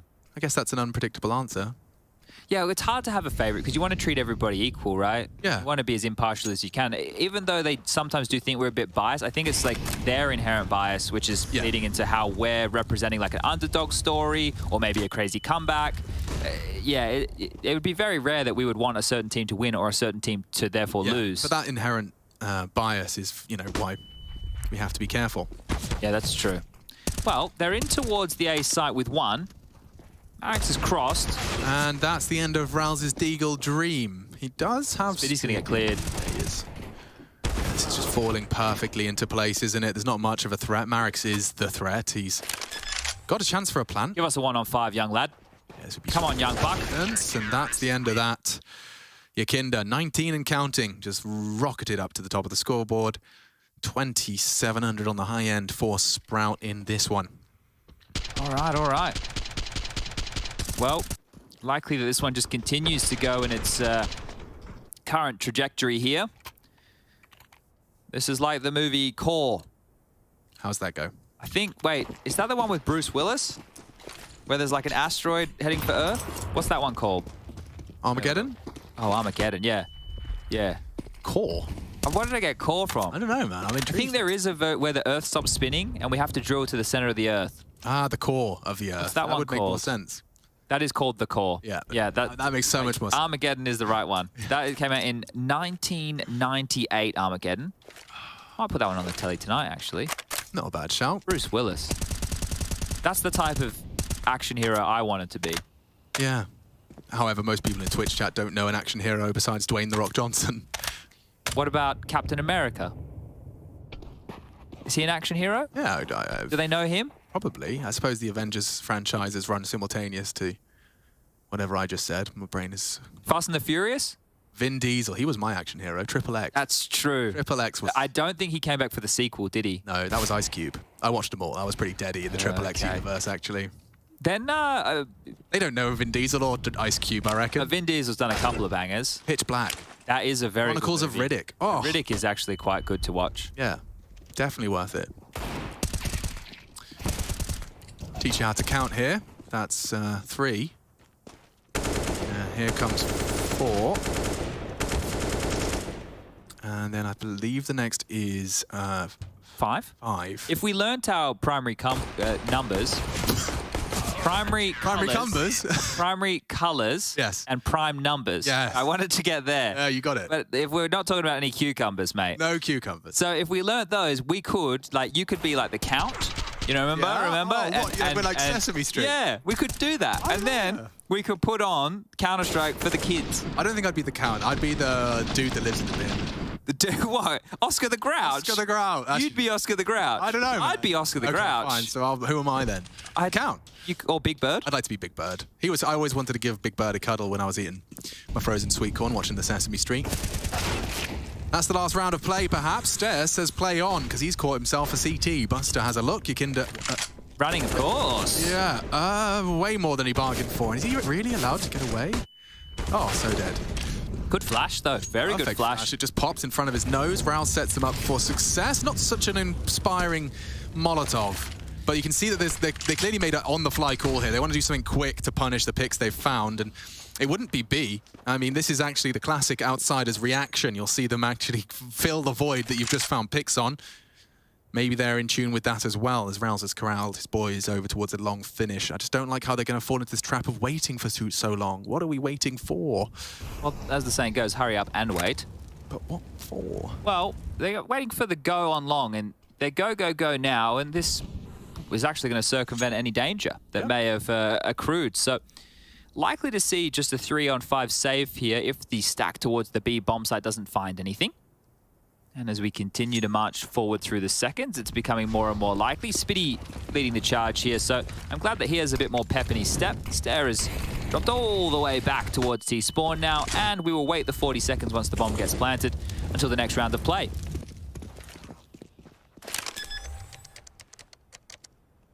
So we did Action Heroes. Spoke about Jurassic Park earlier as well. Yeah. What about, okay, how about a soppy romantic flick to watch with your female friend? Okay. What have you seen? Have you done the classic? You done the Notebook? I've done the Notebook. Were they crying? Did you comfort them? Yeah. Good. Yeah, but it is a sad movie though, isn't it? I don't know, for some reason it never... I'm always crying, and that one didn't get you? What about Up? Very contrived. And Did Up get you? Yeah, in the first... The opening scene first 5 minutes. Yeah. But it is, you know what, that is a great great example of like storytelling. We can take notes from that. That's visual storytelling. Very true. Within 5 minutes, we have a good understanding of how he got to that place. It's like, damn, guys, you did well. Now, here's a technical term. Is that a vignette or is that a montage? I suppose with the context of it being an introduction to a character, it would be a vignette. Vignette definition. There's lots of different vignettes. You can have a vignette in visual editing. A brief evocative description account. Yeah, okay, so that's it could exactly be what it was. It was evoking a lot of emotions. It was. Well, do you want a vignette of this situation? Please. Sprout is screwed. Thank you. Yeah. Wow, it's succinct as well. Yeah. Bang that one out, didn't we? Now, timeout called here. It's going to be the third for the Sproutinis as they look to forge what would be one of the most epic comebacks in Counter-Strike history.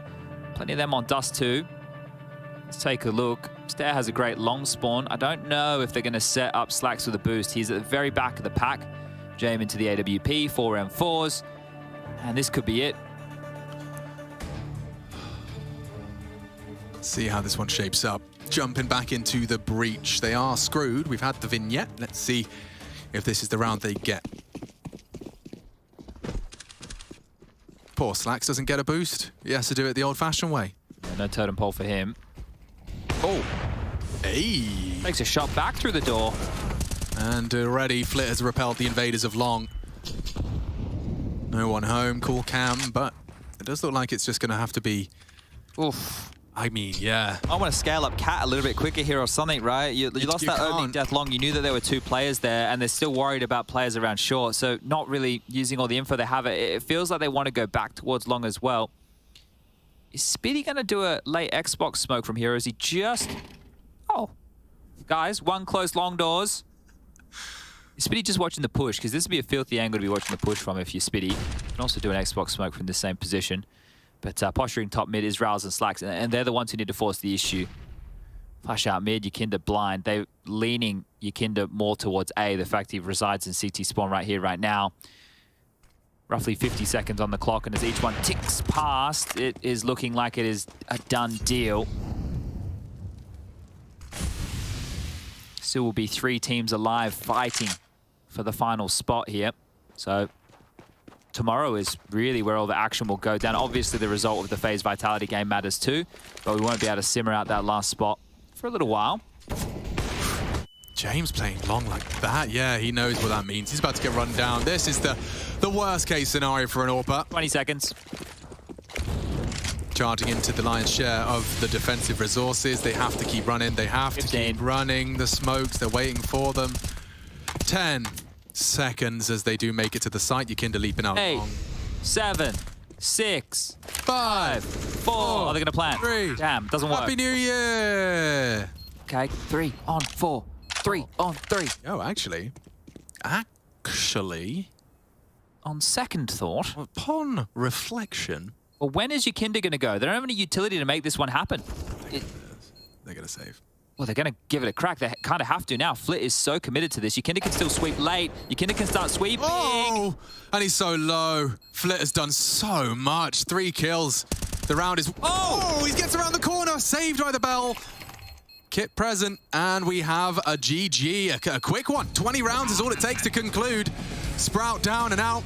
Outsiders, they weather the storm of Sprout and will be in contention for that 3rd spot. Vitality, Faze, the other 2 names in pursuit of that 1 spot available here at Group B. Faze, Vitality coming up next. Harry and Hugo going to be coming to bring you all of that action, and well recovered from the Outsiders.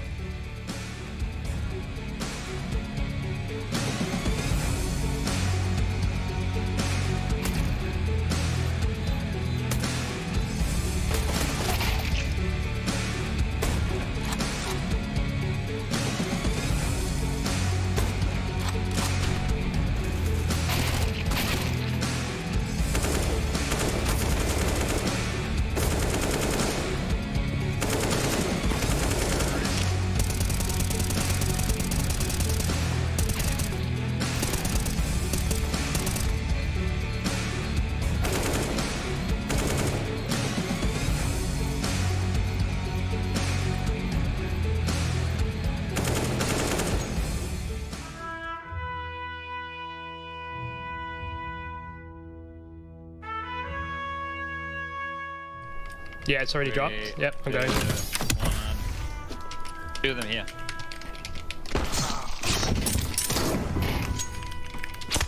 I'll go plant the bomb. That's a good idea, actually. Oh, bumping. There he is. Parachute bumpers.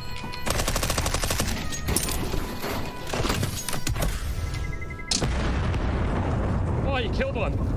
Oh, and I served. What a victory. I'm getting shot.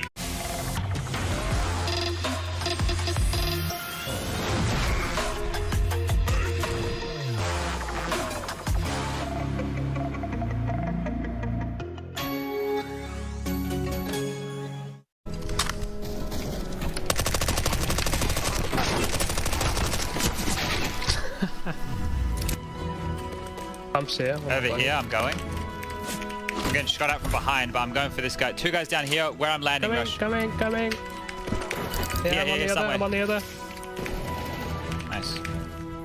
Oh, 2 guys on the... I'm going. I see him. Going for the back guy. Leaving him. Nice. Casbah through the front door. Oh, I see one fella. Another one. Oh, no, wait, I'll go for that pressure.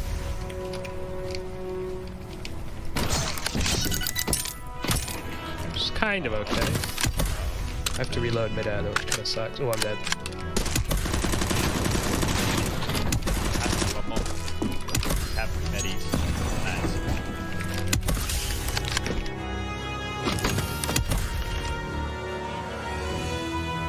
Whoa. 99 in 1. What the? Watch this. Watch this. 99 damage on the goal.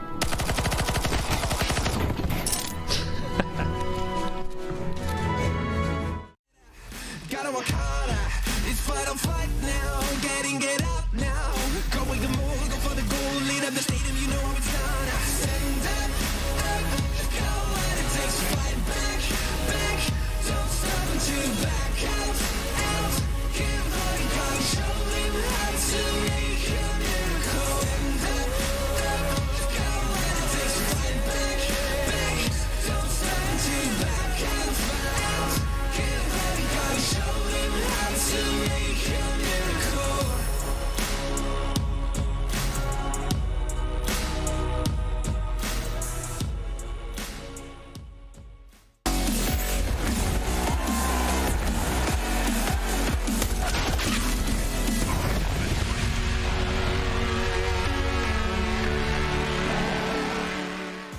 GGs have been exchanged, ladies and gentlemen. You know what that means. The Outsiders woke the hell up on Dust 2, and they showed Sprout back into the ground they came from.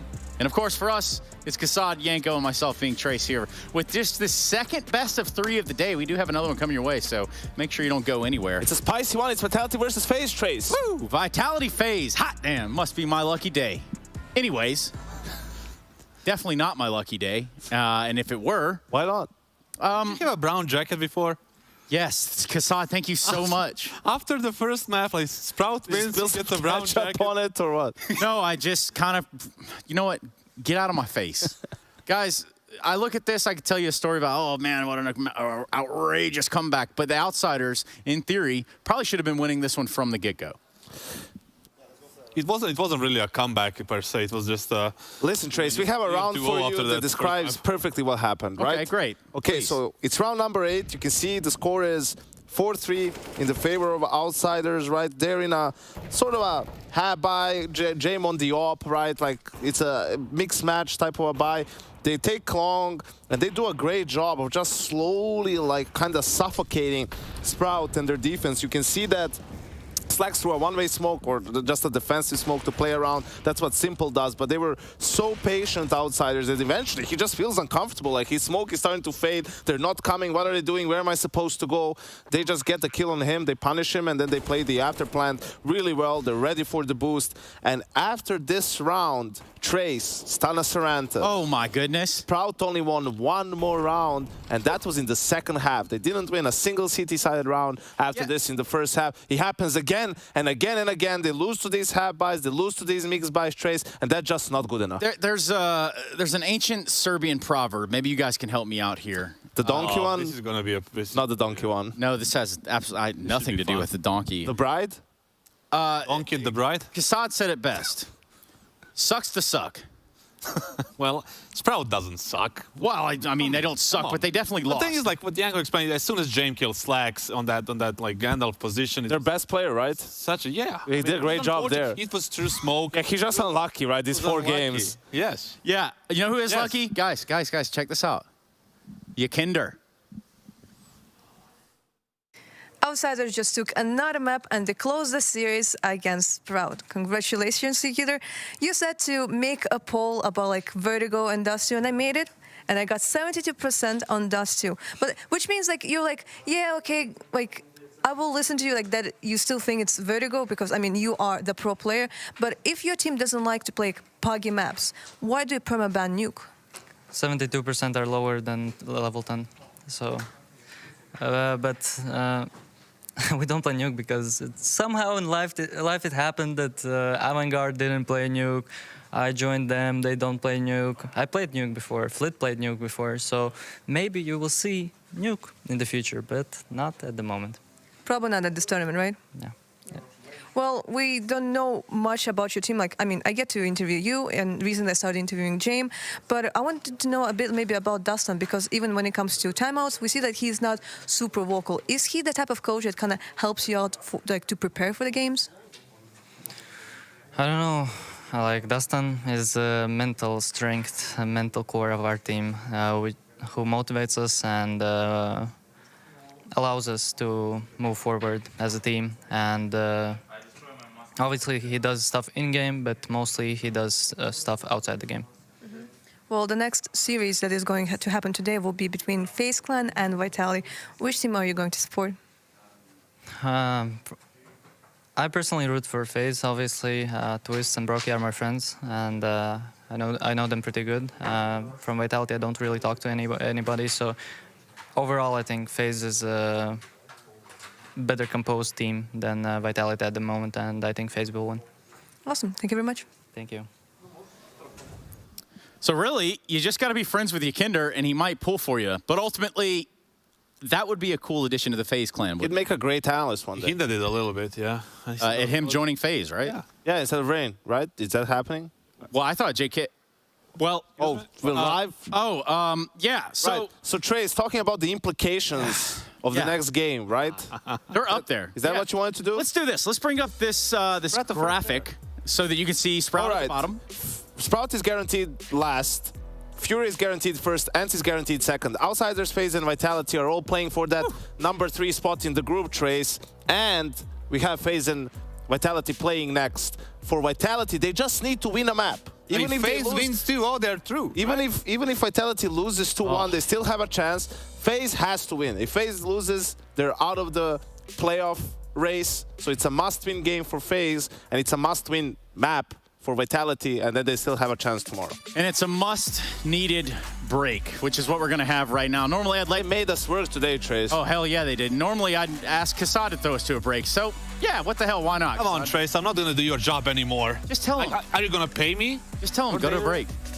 Okay, guys, throw it to a break. See? Easy. Easy. Cat guy.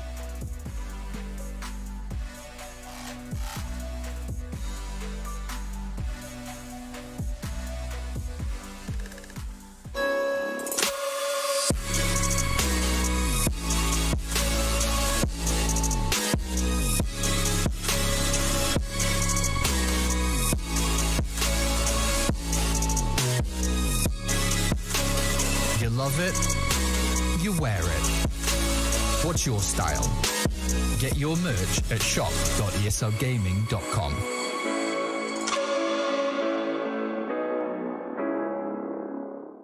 Choose nades, choose a smoke, choose a flashbang. Choose team badges to support your favourite CSGO team. Choose an ESEA Premium membership. Choose routes you know bring in wins. Choose pro video tips. Choose the fan club wars.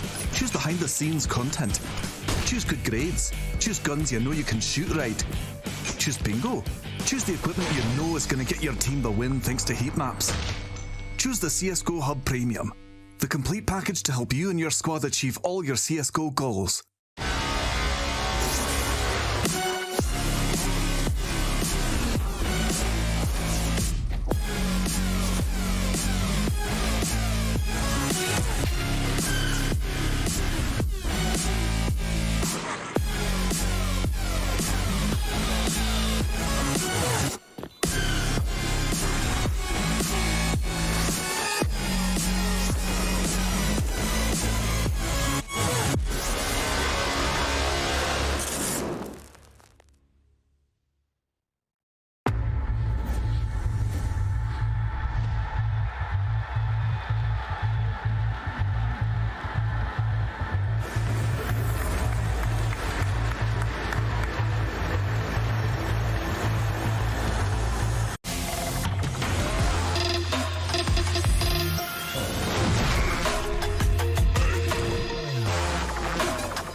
Got the bomb down, but where's Zywu's frags? He's got to start posting something, but from where?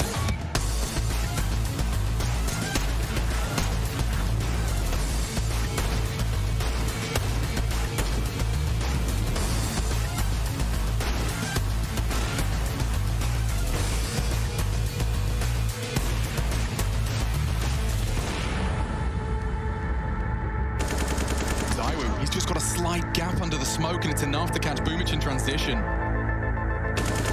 Zaiwu wants to pull it across the line. 2 frags onto 2 of the best. And now swings out for another. He's possessed. Zaiwu won for another ace. Another clutch. It's Perfecto hunting him. No one has been able to knock him on his ass yet, and he's got 6 HP. It didn't stop him before, and it doesn't stop him again. Zaiwu!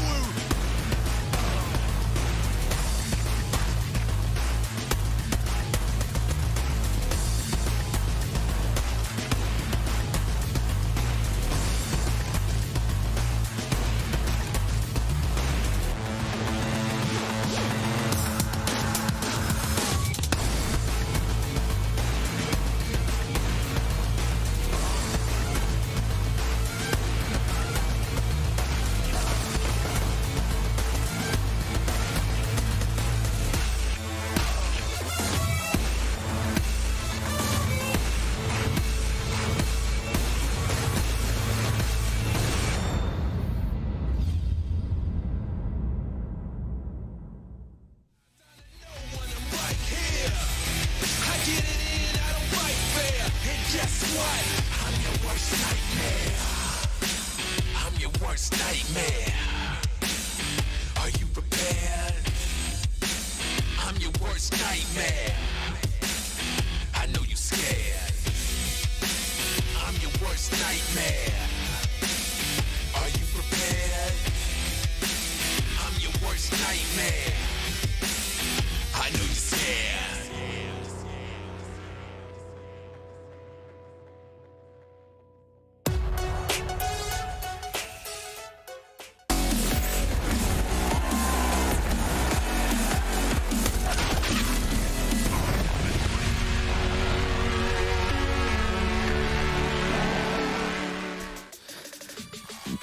What is going on, everybody, and welcome back to ESL Pro League Season 15. That's right. Up next, it's a heavyweight clash. Vitality versus Faze. And there is so much on the line for both of these teams. Oh, I can't wait for this. My name is Parla. I've taken over from Trace, and then to my right I have 2 very qualified individuals to take over from YNK and Cassard. It's Blair and Maui Snake. What's up, everybody? It's going well. It's going well, Paula. This is a hyped up matchup. The name brand value on paper is incredibly high, but both of these teams have had their struggles so far in the group. Absolutely. A must-win game in a fashion for both these teams. You know, rough start for the side of Faze, but they did start to wake up. Is it too late? We don't know. We're going to be finding out. On the other hand, you have this Vitality experiment, so to speak, where we really haven't seen the results, I guess, all the fans, and even myself, I've been looking forward to. Blair, Maui, before we break down this matchup further, let's take a look at our Colex players to watch.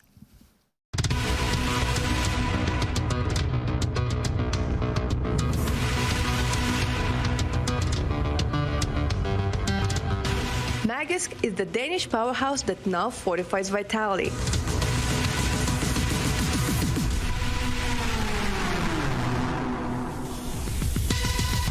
His rifling throughout the tournament has been phenomenal, coming up clutch in the match against Sprout.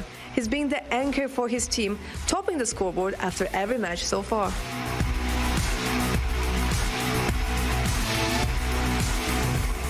Robs has cemented his place in Faze by now. Following the remarkable showing at Katowice, he's once again stepping up for his team. With round-winning individual plays, he is the get-out-of-jail-free card. It can come up clutch at any moment. Both teams are now facing elimination. With so much on the line, this will prove to be an exceptional matchup. Magisk and Rops as our Colex players to watch. Blair and Maui, are you going to be keeping your eyes on those two? Yeah, absolutely. But you also have to mention the other 2 big hitters on this team, right? We were talking about this in the green room. We're talking about it back in the hotel lobby as well. We have, of course, Zaiwu, as well, one of the best players on the planet, against who is right now, you have to say for 2022, the best player of the year right now, which is Brokey. Ooh, player of the year, Blah. Thus far.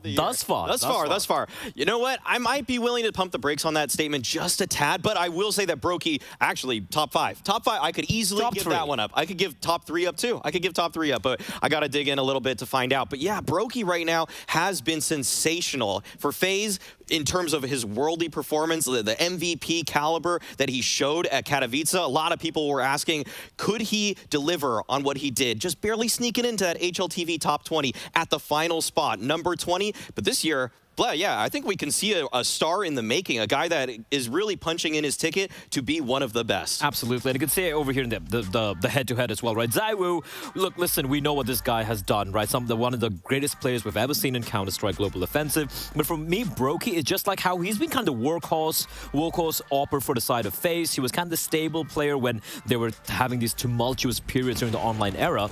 But right now, he just come into his zone, and I'm just waiting for him to have, a bad game, a game where he just doesn't show up. And I gotta say, it just doesn't seem to happen. He keeps delivering. Even with a loss, he is putting in those numbers. Blair, you wanted to coin the name for Brokey, the Iceman. Do you think he's living up to that at ESL Pro League Season 15 so far? Yeah, I guess, okay, we haven't seen too many clutches coming in from the side of Brokey compared to how much he had in Katowice and earlier in the year as well. But yeah, this guy, he's so consistent with the AK-47, with the pistols, and especially as a primary operator, the fact that he's able to close out so many close rounds. I feel in a game like this, high pressure, Iceman, he needs to live up to his name, or at least the name I've coined him. Yeah, Maui, any final thoughts on Brokey before we move on to some other topics to discuss? I think right now, the main thing that I want to just bring this back to is the fact that ZywOo, most of the time, we'd consider him the superior player. But with this roster, with the fact that ZywOo is now having to work in English, it seems like he's lost a step, maybe even 2 steps. He's just not the same heavy hitter that we're used to. He's still performing incredibly well by standards, across all metrics. But it's just that he's not that ascendant player, that transcendent one that takes over games right now. It feels like for Vitality to win, you can't just rely on ZywOo. You need him to be part of a greater picture, and Magisk has actually been their overall best player in these group stages. Thank you, Maui. To close out our discussion on Brokey, let's have a word with the man himself. Hey everybody, right now I'm joined by a fellow Latvian, is none other than Brokey from Faze.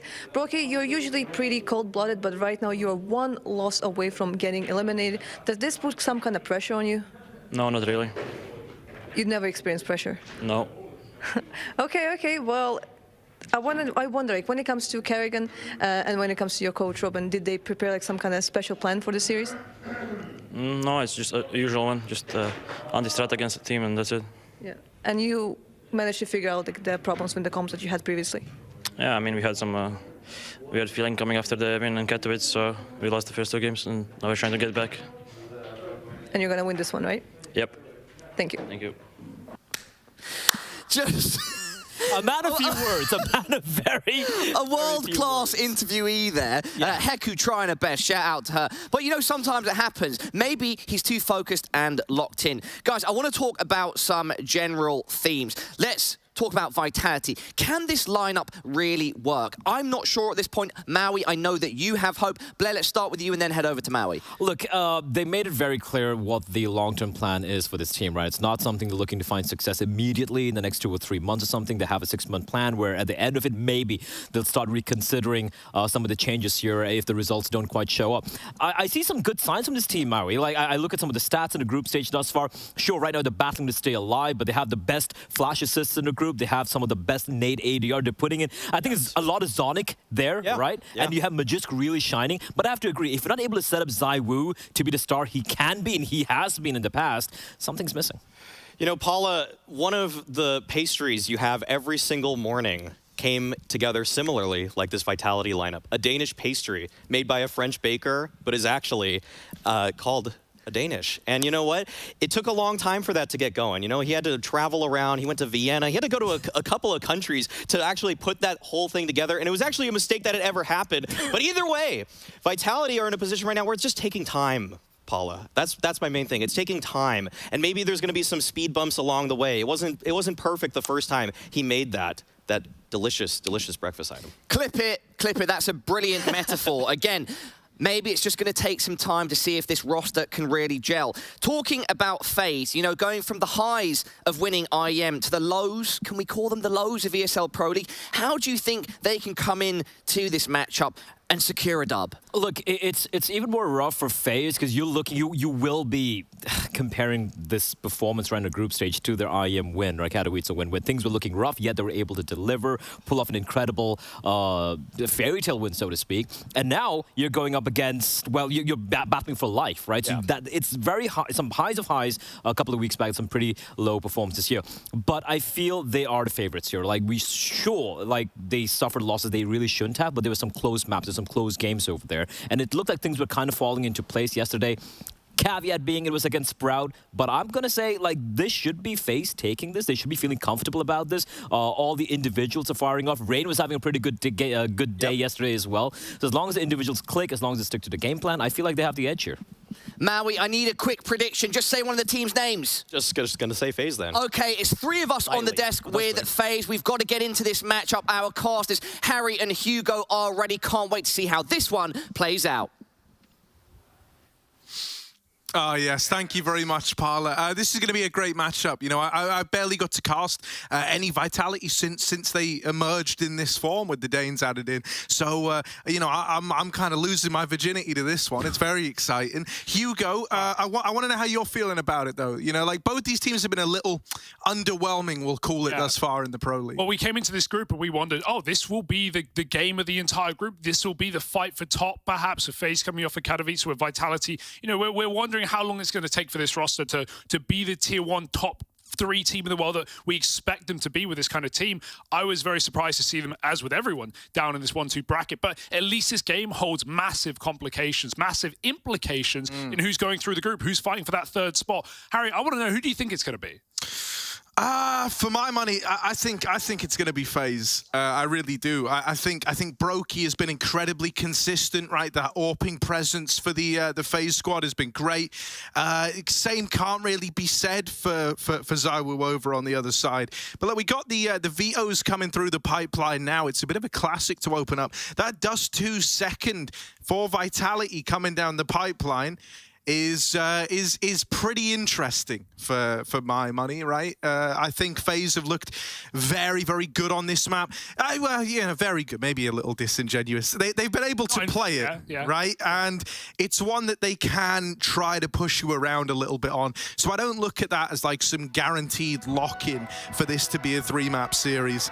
And oh, look, music's starting already. We're getting right into the swing of things. Faze taking on Vitality, and that top 3 place, and it's all still on the line. Yeah, exactly. Furia, ENCE, locked, loaded, ready to go, but who will meet them there? Faze, Vitality, Outsiders. A lot of names up for consideration here this evening, and 2 of the expected top teams of the group now battle for 3rd place. There can only be one. And we begin a Mirage. Faze on that T side, it's their map pick. Let's see what they've got cooked up in the kitchen. Karrigan at the helm. A missed window smoke is going to do no favors for Faze. What can they do with this mistake? Oh, well, they do have ZywOo to go up against in the window. I mean, this is just like 2 of the most star-studded lineups that CS has to offer right now, going blow for blow, so you know you're going to have a good time. Dupree, double opener, they have dropped in behind Magisk and dealt with him. So that's going to give them a route into this B bomb site, and suddenly Twists and Karrigan have pulled up with kills apiece, flooding in and getting that bomb down. Dupree moving up short is suddenly the only man left standing, and he's going to get run at by Brokey. That was a 5-on-3 that flips on its head in the blink of an eye, with 3 still left standing for Faze at the end. Yeah, turns around pretty quickly, doesn't it? I get scared when I see ZywOo given that much room in middle, but it doesn't cause any problems in the meantime for Faze. They convert it on the B site. And now we see the expected CT force for Vitality. Scouts are plenty. ZywOo not a scouter though, never was. Often Apex was taking this back in the full French lineup in those second rounds. Now it'll be Dupree. So he wants his orbs, he wants his guns to one hit, you know? Orb, Eagle headshot. Aim for center mass on those snipers. Early kill comes in for Karrigan. Heavy rifles for Faze. They've just taken middle completely, and Vitality cordoned off by Molotovs. Zywoo's trapped in ladder with nowhere to go. Faze gonna head up and reset.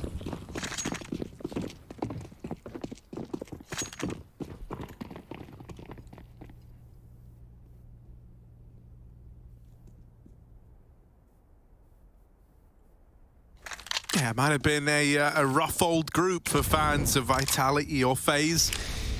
But at least one of them has to win tonight. Out through the apartment, Rain gonna lead the charge with this MAC-10. Dupree, it's a bit of scout damage, and he does manage to make it back into the market. Wasn't ready for Karrigan, though, ducking under the crosshair of that scout. And so this should just be a save for Vitality. Apex gonna retrieve that scout. And is now looking to leave. Well, Rob's let them know. He's made contact with the window player. There is Magisk, like, wrapping him through the spawn, but that's where you're hoping Brokey discovers him, although he hasn't. There's a world where you could lose these guns in top mid. Brokey's going back. Still cut down by the Deagle. Magisk has heard Robs as well and doesn't want to risk giving the armor away, so actually just decides to back off there. Would have loved the Galil save, but you ain't gonna get it. Yeah, considering the low health, you take these saves. If you're Vitality, you take what you can get away with. Faze keeping all their rifles alive, though. No sweat.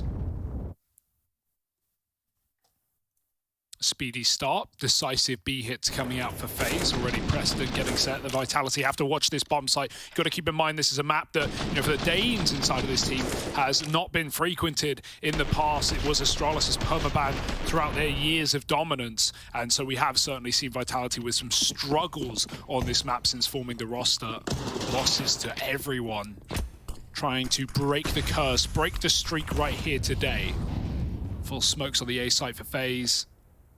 And this is something that Maui, I think, was talking about as well, in how this is one of the maps where Vitality are splitting up the Danes, right? You don't have that typical synergy,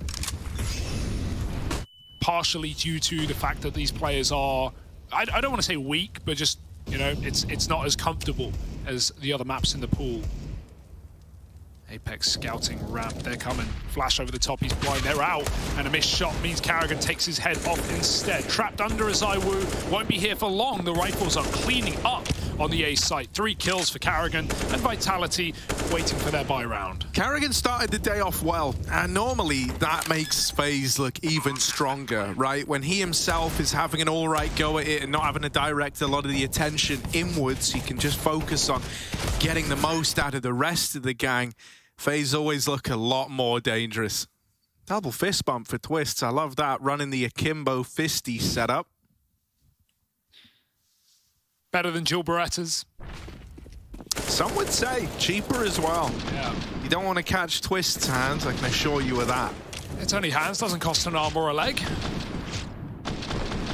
It's the buy for Vitality. Hope to get Zywoo on the orb ASAP on CT Mirage, right? This guy's an absolute animal when he's on form, and he's going to need to be today in such a crucial matchup. Mid fight getting taken, but a couple of smokes down top middle window. Faze cordoning all the info off of Vitality. They don't know what's up.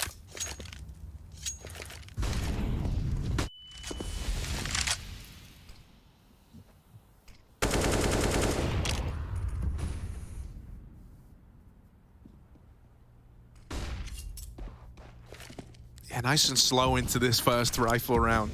Faze really wanting to try and get off to this hot streak start that you can get if you win this first rifle round.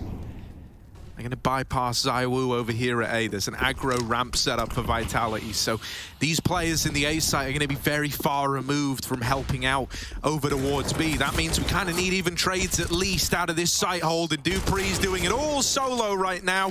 Karrigan will eventually trade him, leaving it in a 3-on-3. But Twist's late lurking middle, that's going to get in your head, Apex. You're just running to try and rotate, to try and help your B players out. And you get cut down by a lurking Twists. For Magisk and Zywoo, as tempting as that kill might be, it still doesn't send them in for the round. Magisk already had his mind set on saving. And so Faze get that 4-0 start. Yeah, they've come in with a game plan today, and that's abusing the B bomb site, right? 3 out of 4 rounds ending there. The only exception is the full eco with a couple of safe guns, knowing that even if you run into an A stack, if it's heavy USPs, you shouldn't have too many problems. And otherwise, yeah, the B site notoriously difficult to hold onto to get multi-kills. Dupree does his best, but 2 is not enough to set Vitality up for the retake. 4-0 for Faze. A very decisive beginning to this map. But, you know, I think if Vitality are going to win this game, with Mirage coming through, it would have to be the full 3-mapper.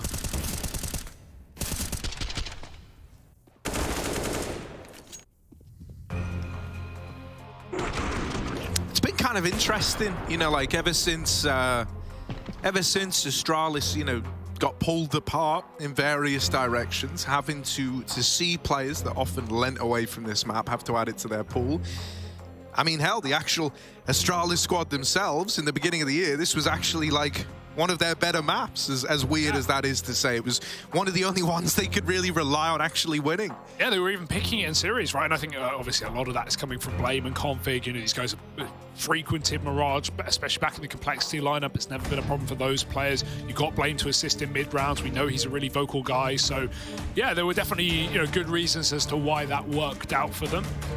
But quite the pendulum swing in the other direction for Vitality. Can the Frenchman help out as we get into round 5? The save guns, some pistol armor, and already ZywOo started strong. That's a smoke shot. That's complete random blind kill, I would imagine, coming in from the top of middle. Rain picked early, but what will FaZe do without their entry man?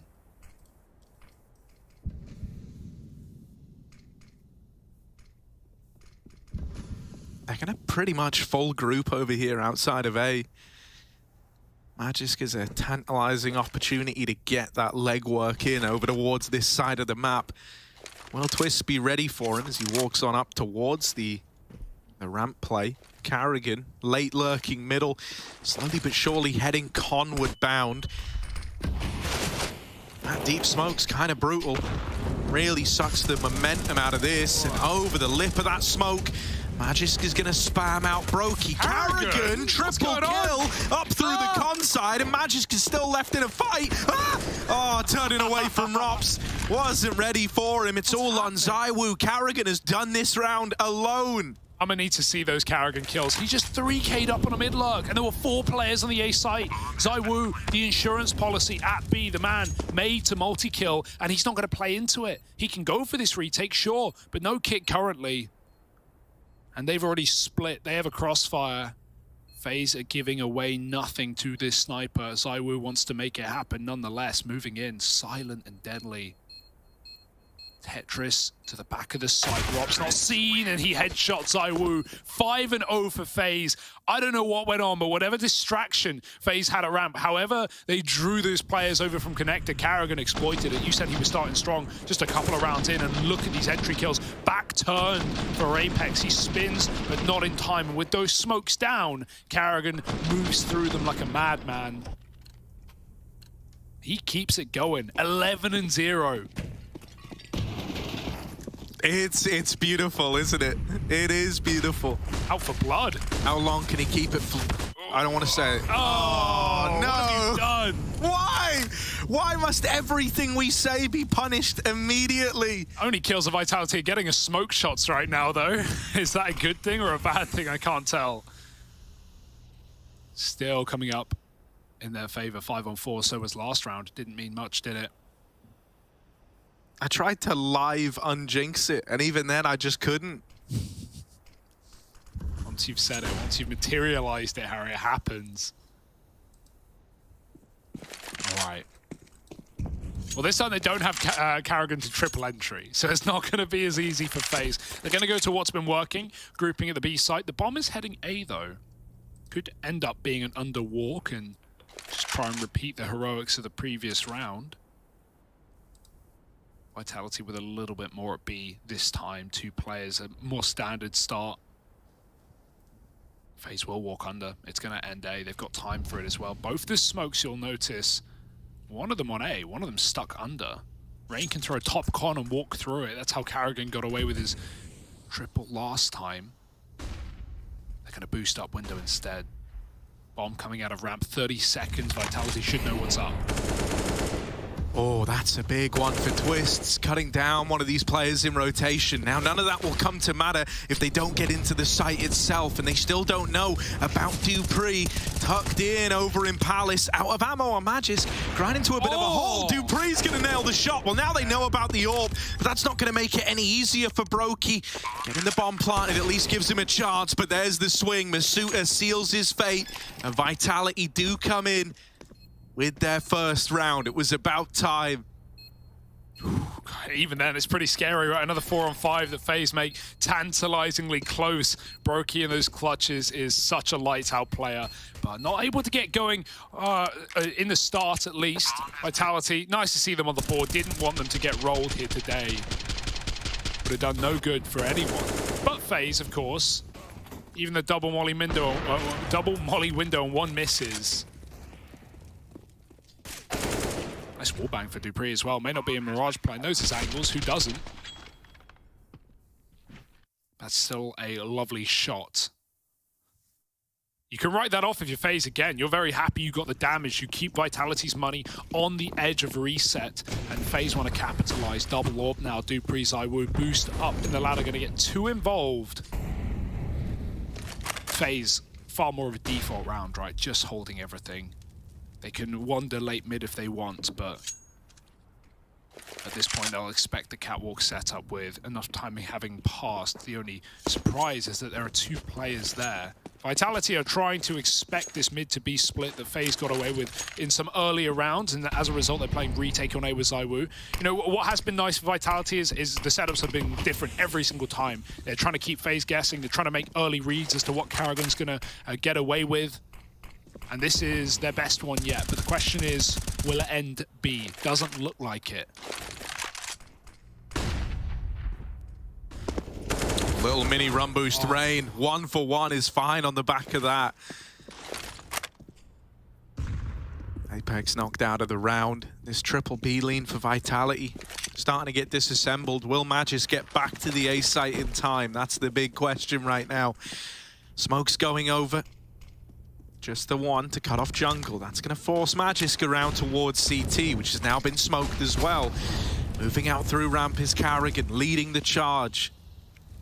Oh, Magisk wants to go up and over, but this is something Karrigan should be ready for, right? When you got this smoke in, should be aware that someone could look to take a little tippy top peek over the top of it. Twists dead in con, and the bomb still barely past the ramp on the back of Rops. This is a done deal, and Rops knows it. He's out of there, doesn't want to get involved.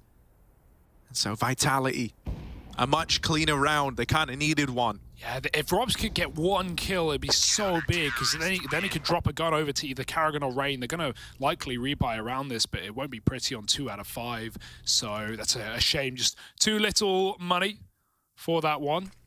Still, Vitality building, and that's all we wanted, right? CT's getting a little bit more breathing room in this half. That's super awkward for Apex, because Masuta's calling, yeah, watch under, I've got your top mid. He swings away for a second, and that's when the run boost comes in, right? If that was just a flat run, he would have been there to cover Apex, but the run boost causes problems, and it allows a quick pick to come through a middle.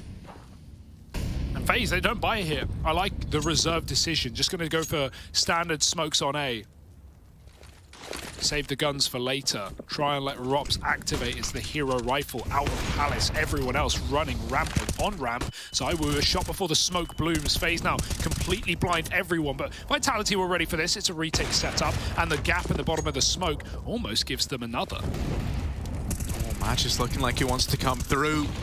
Wide swing, Rops under Palace is good for it. ZywOo, there's a lot here. He's dealt with the first. He saw Rain already. He knew about him, and that's a nice, easy one for ZywOo. 3 in this round. Rops in the clutch, but ZywOo's going up and over in CT, and he's going to lock it in with 4. Hey, if this is what you need to win rounds, if ZywOo's going to have to 3-4K all of these defensive rounds, that's fine. He can do it. He's up for the job. There's never a question with ZywOo on the server. Well, actually, what I was about to say, you know, was kind of reassuring to see ZywOo looking like this, because he has been, I'm assuming, since the switch to English, been struggling, right?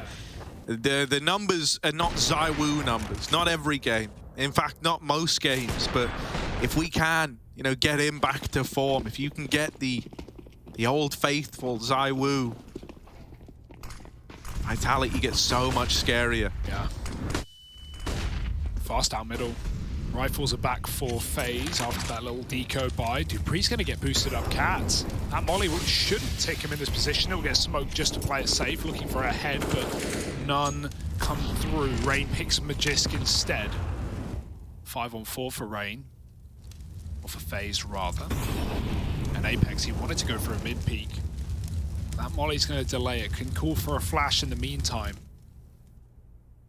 But re-smoke as well. FaZe continue to deny information for Vitality. dupree's even made that move over. Double AWPing the A site. That's a clean tap out of Rops. Didn't need the second bullet. And now ZywOo gone, causes problems. Apex tries to get involved, get activated out under, and Twist will stop him on the drop. 5-on-2, and this is easy pickings for FaZe. Doesn't matter where they go, they win their fights. Just dupreeh in window, and Brokey's ready behind the boxes. dupreeh sees nothing. And now he's on save duty, but they're everywhere, man. He doesn't even know where the bomb's crossing. It's ramp. And so he's in the right place. Good shot. But the bomb won't hurry now. It'll wait for the net to close on dupreeh. Almost a dig, but not quite. 6-3 for FaZe, and this T side is excellent.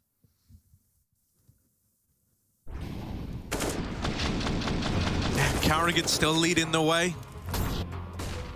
You know, far cry from 11-0, but 12-3 ain't bad. Can't cry over that, can you? Can't get upset. Yeah, you mentioned Brokey as well. Like, this guy is a top 5 player of this event already. Some say the best in the year. We're early. We'll see how long it keeps up. He's 3rd in the group, Harry, only falling below K-Serato and Yuri. Obviously, Furious sitting 4-0 up. They've had an incredible tournament so far, so shouldn't be a massive surprise, but Brokey's been nuts. It's great. We got to speak to Art earlier, actually, which after, you know, a year of speaking to mainly him in the online times, as we now know them as, it was nice to see him in person. He said, "Nice to meet you," and it was that moment I realized I'd never met Art.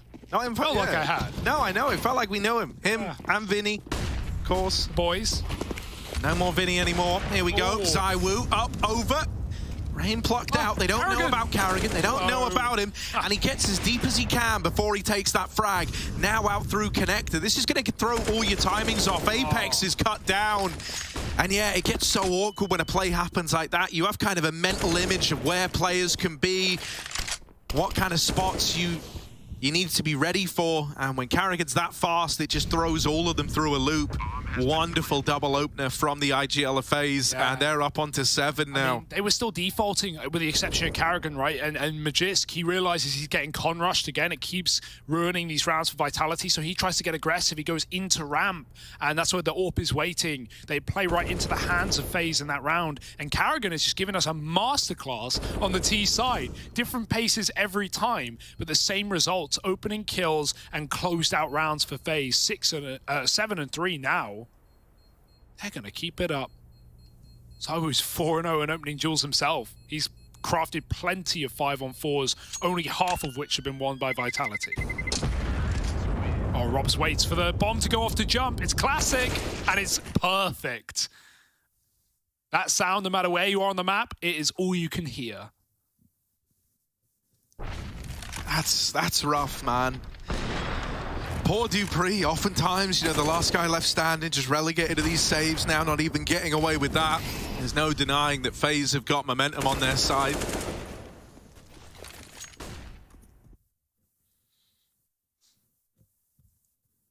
I also think, you know, like in a lot of ways, this is kind of like one of the more, dude, it's so weird because of how the group's shaped out, but like in terms of on paper, like how these teams should be and like how the event should have gone, this is one where for FaZe it is like kind of more of a 50-50 matchup in a lot of senses. And like, I think it's versus opposition like this where Karrigan often does his best work, right? A lot of the times when he's kind of the clear favorite, that's where you're actually left going, that's interesting decision making.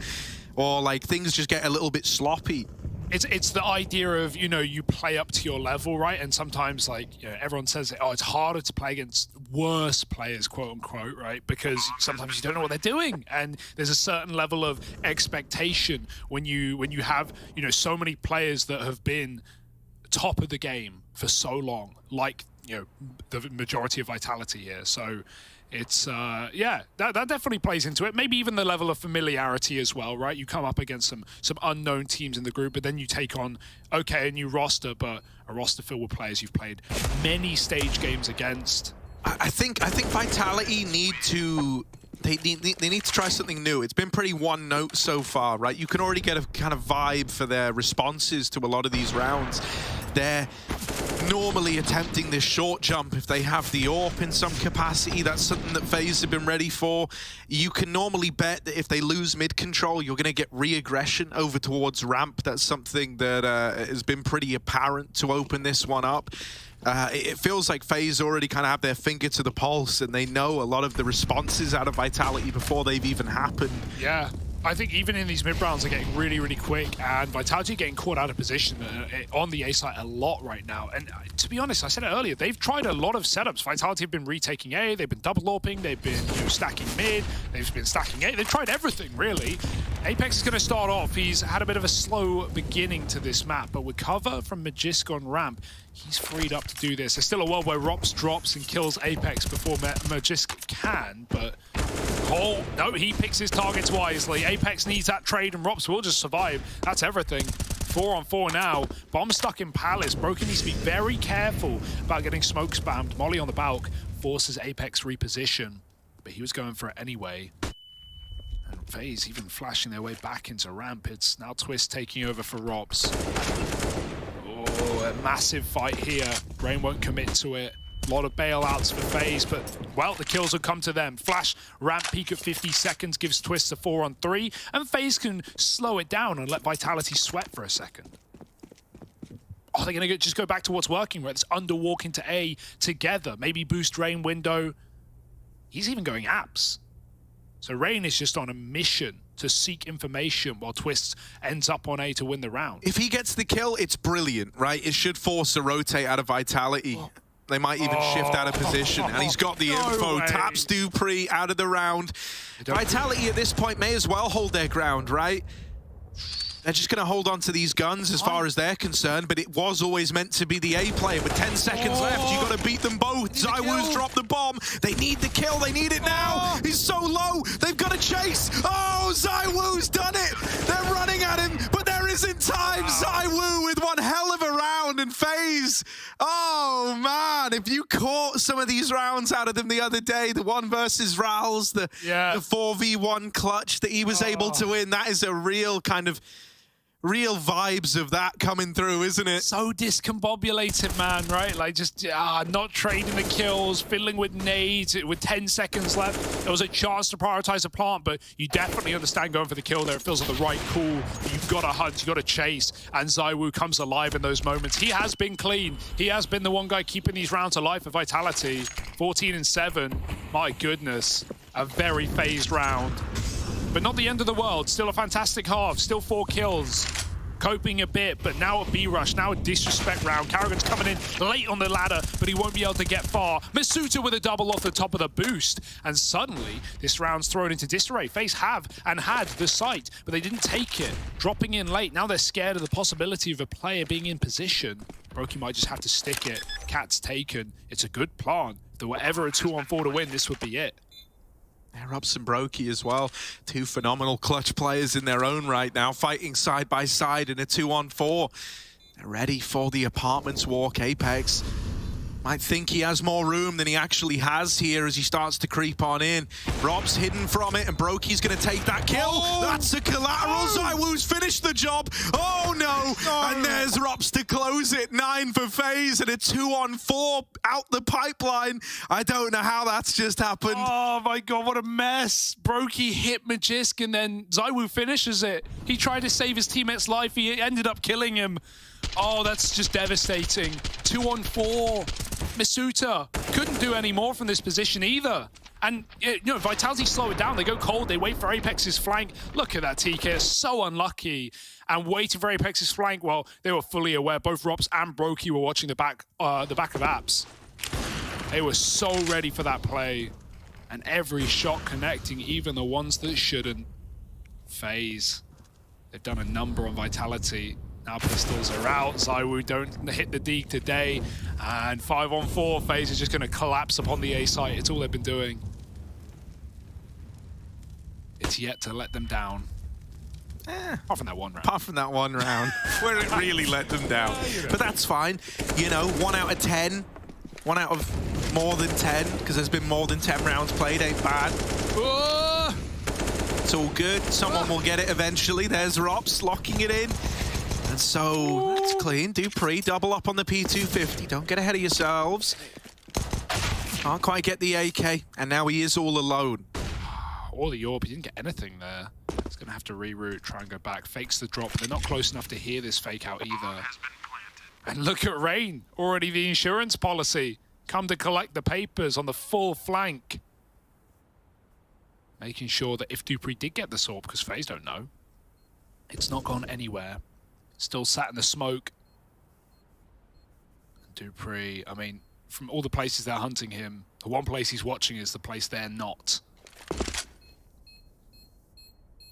Twist goes any further into jungle, he even sees the AWP is not there, and I guess confusion hits for Faze what he is saving. Dupree might run in last second, try and get something, and that's the drop that gets hurt by Twist. It seemed he will die, and hey, Dupree's got to go up with the bomb. Oh no, he realized too little, too late, and too low to save. It's 10-4, good damage, but coming into the last round of the half, it means nothing.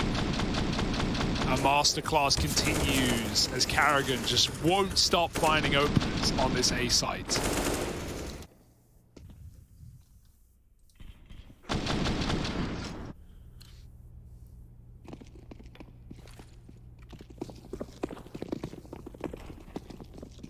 It's been such a quick half. It really has, hasn't it? It's just kind of flowing by. I mean, that's what tends to happen when guys like karrigan or Rain are just sprinting down mid and shooting you in the side of the head. It's a very, very different pace.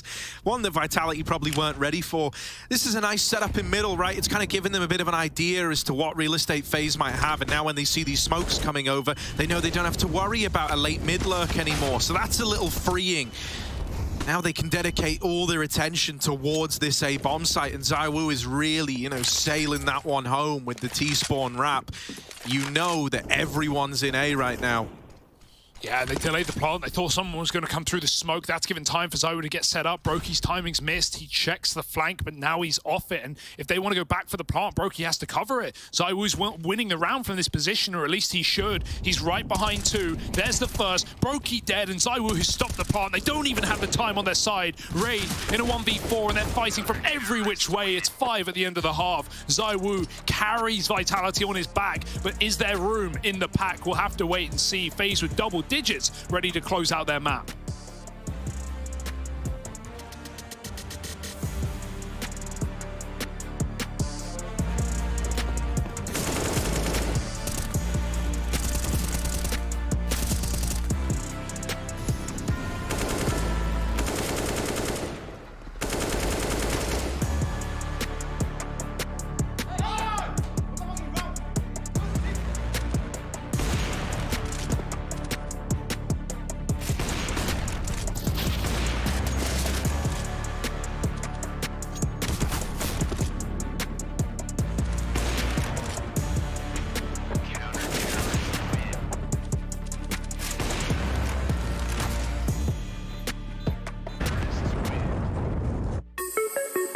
Hello and welcome back. I'm going to go over the key tendencies and strategies that can be found when preparing against Faze's Mirage.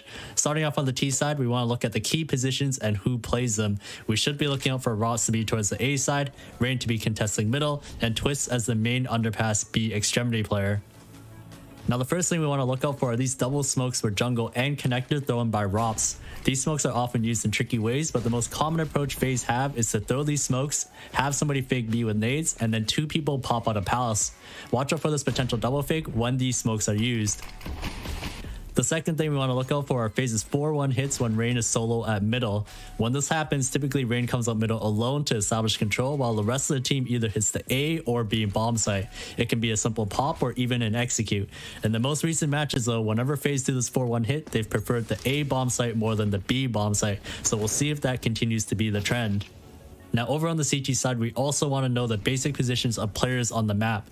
We should be looking out for Rain as the A player, Kerrigan as the B player, Twist as the short player, and lastly Rops and Brokey floating in the window connector area. One tell to look out for is when there's only a shallow Molotov at upper B. Whenever there's only a shallow Molotov, it means that Kerrigan's alone at B while Twist is at middle, and that's because whenever Twist is at B with Kerrigan, they double Molotov, both shallow and deep. Twist will throw the shallow Molotov while Kerrigan throws the deep one. That's going to wrap it up. Look out for these tendencies the next time FaZe play on Mirage.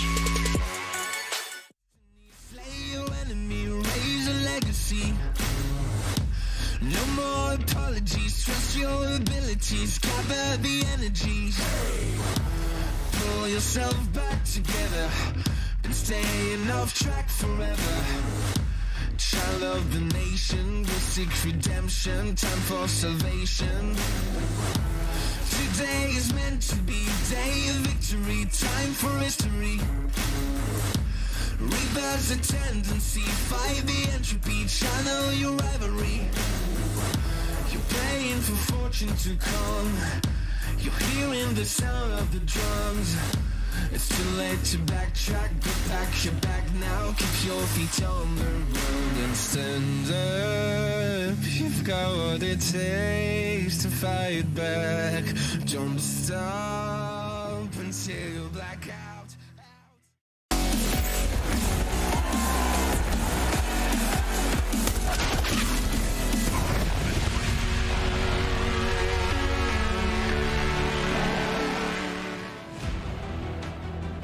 We're right back in a 10-5 first half. FaZe lead the way.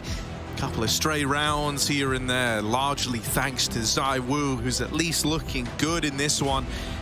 We're going to need more players to start to step up around him, and Vitality do want to turn around Mirage. They're now moving on to their T side. A pistol round win could throw them back into this one. Little A set piece from the get-go, and Rain alone at CT. It's a retake setup.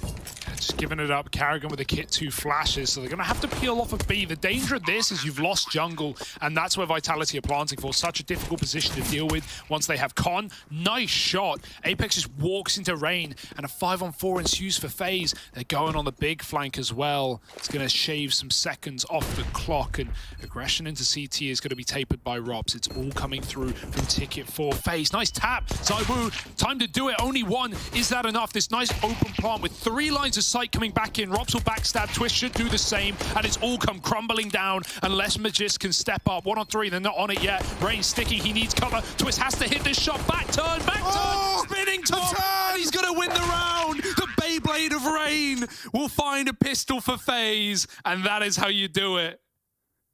Spin to win, baby! Overwatch ban him right now. Unbelievable. That is devastating, though, for Magist. Like, that's going to hurt. That there could have been your comeback. That could have been the start of something for Vitality, and it's stolen away. You know, who wins? Multiple major winner or one spinny boy? Look at him go. Look at how hard it is to hit the head, though. Even with the back turn, spin or not, he's probably winning that. But it certainly looks stylish, doesn't it? It was going so well for Vitality. However, they didn't consider those flanks long enough, right? Once you see 3 players come out Ticket, Rops walking through late window room is such an annoyance. And then the big flank. Every piece of the puzzle in the right place for FaZe. And a beautiful picture has been put on the tabletop. 11-5, forced by for Vitality, just trying to get involved once again.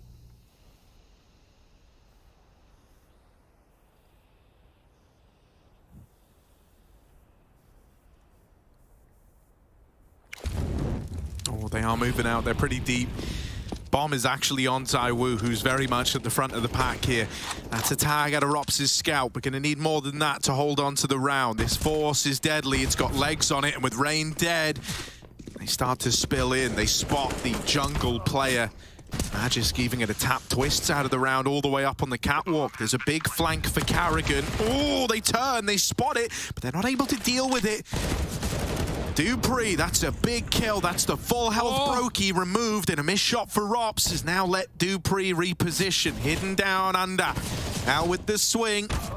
Rops wins that head-to-head. Masuta's now got to do it all alone. A 1v2, but 2 tech bullets could end the round. There's the first, and just Carrigan left to find. Dancing about the place is Masuta, and he's going to hold on long enough to get that one over the line. Vitality, 6 to their name. The 4-spy wins it out.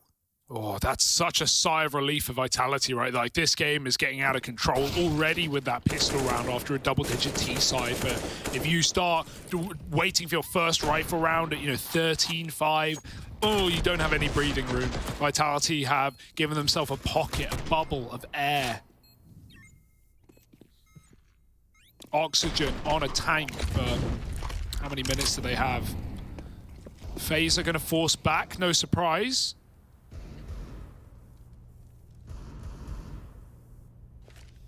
Heavy rifles still for Vitality. These, this is where it gets easier, right? Like, these should be coming through for Vitality. We know Faze's deals are dirty, and Carrigan, I mean, I trust in his scout. We've seen him all tournament long, to be honest.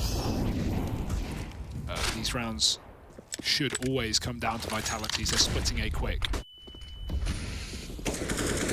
Oh, Rops has kind of hit a little timing here to tuck himself in a ramp. Apex will go looking for him, though. Twists wins that short fight, but it should just be a save here for Faze. Let's talk about the Carrigan scout, though. Been kind of interesting to watch this one develop, right? It all started with a bit of Dust 2 scout work from Carrigan, and now it's just been a real reoccurring feature of Faze. I don't really know how all of a sudden he's gone to look like one of the best scout players at the event, but it's happened, and we've all watched it. Yeah, what else can you add, really? It's nice to see. Very effective gun, very cheap, and nothing against it. Perfect for those second rounds, right? It's like with no Kevlar, no pressure. Yeah, like you say, it's cheap, it's speedy, it's good, it's high damage. Plus, it's like, because everyone who uses the AWP is cringe. Let's just get that one out. It's a one-hit gun. It's easy. That's why we call them AWP abusers. But the scout, it's like the appearance of an AWP, but with the finesse of a deagle, Like, you always respect a good scout sequence. What's better, hitting the double tag or hitting the headshot? Hitting the headshot, 100%. Like, that's not even a question. But what if you're AWPing and getting headshots then? Are AWP abusers better if they get headshots? You give them more credit? No, because it's dumb. Because, like, why would you try? Why, the scout is cheap. Yeah, right, look, Carrigan, really going to have his work cut out for him now. We've been saying, best scout player here. I didn't hit the headshot. There's a tag, but there's even more coming his way through Palace. Rops has a Zeus in the top mid smoke, by the way. He's going full snacks mode right now, but no one's there. It is that Palace pop, like you said. Carrigan, oh, he's coming back. He wants to finish what he started. They're below his scope. Oh, and he's missed his shot.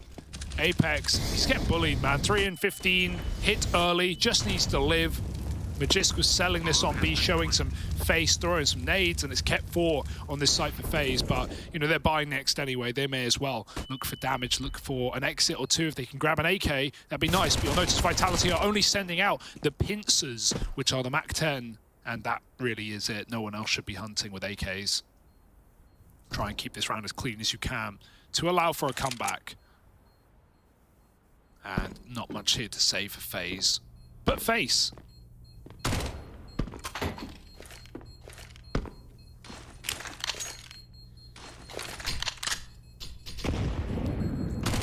Eight rounds now, and this game is something not so one-sided. Yes, okay, we haven't had a full buy for Faze yet in this half, but Vitality are at least closing the numbers game. Doesn't matter how they do it. Dub's a dub.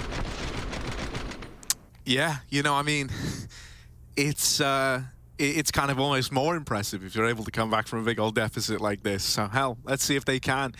It's starting to turn around, isn't it? But now Faze have got these rifles out on the CT side. This is where they're hoping to leave a mark and continue where they left off, really. Back to this kind of triple Palace setup for Vitality. They've been doing this a lot to open up their T side, and they're staying true to Old Faithful here. Rops and Rain going to be the first responders, really the only responders. Everyone else is deep within the B site, so the rotations are going to take a long while. There's the opener for Ops. Rain's good for another, but he needs to stay alive here. Takes another to the grave with him, and is just now trying to buy time. Tucking himself in, Rain with a third. That is beautiful. They needed to step up on the A-hold, and 4 kills between them ain't bad. Cut Rain, they say. No, we will not. Beautiful headshots, man. You say he needs to stay alive. He goes one further. Magisk in a clutch, and we've had a couple in this map already. Let's see if he can do anything naughty. Rain's repositioned on the Tetris side. He is holding this cross, though. Magisk is sneaking through the angles a lot to clear, and he's found the second. Brokey stops him with an instant swing. No chance. Faze find their first gun round. That's what they've been waiting for, right? With a force buy, with the saves off the back of it. They just wanted rifles, and look at what they do with it. Eviscerated by Rain. And they drop out of Palace one by one, all to the same fate.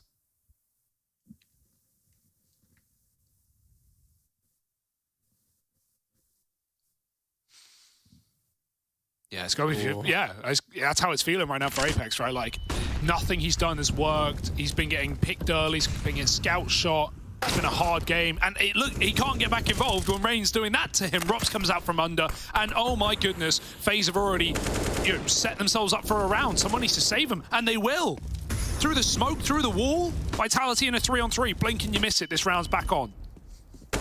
Oh, Dupree, that could have been the kill that really gets the ball rolling to a Vitality round. Now they might have to slow it down a little bit, and it's in these slower moments, it's in this tiny bit of regrouping that FaZe are going to start making moves. Brokey up through lower, could have this frag onto Masuta. Even more important than that, he could catch the bomb as it comes back around to rejoin the Apartments player. Oh, Brokey's missing every single timing here. And actually starts to duck on out of there. So cheeky, he's not even going to hang around. But now they think he's here. Now they're going to waste time clearing this. They're even following him. This is so dangerous with the bomb. No one is under still. Twist has just moved away. This might actually work. Magisk, is he ready for mid? Oh, that's clean for Twists. Masuta now with 20 seconds left has got to get this bomb back before he even considers beginning the 1v3. And with so little time, he knows that there's not really anything he can hope to do here. So that's FaZe onto a 13th round. There is still money for an investment here on the Vitality squad, but it's starting to drip dry. And if they don't turn it around soon, FaZe will be running away with the map. They really need results in this coming round, or else they might never get them at all here on Mirage. Yeah, ultimately, FaZe definitely should be winning this map, right? Just given the previous games we've already seen from Vitality on Mirage of struggles, the questions on this roster on this exact pick, but that's fine. It's a BO3 for a reason. Dust 2 will be next, and if we go the distance, Inferno is a third. We're fighting for third place in the group. That's what's on offer, and no guarantees yet. We'll have to see how this series blooms, and hey, depending on results, it might even be left down to tomorrow's matches to find out. That'll be the last day of Group B, folks, and that'll be 3 matches, all played at the same time, 7:30 CET local. So keep your eyes peeled for that. Vitality will be playing outsiders, FaZe against Furia, and ENCE against Sprout for fun. And Pride. Pride, arguably, the more important factor.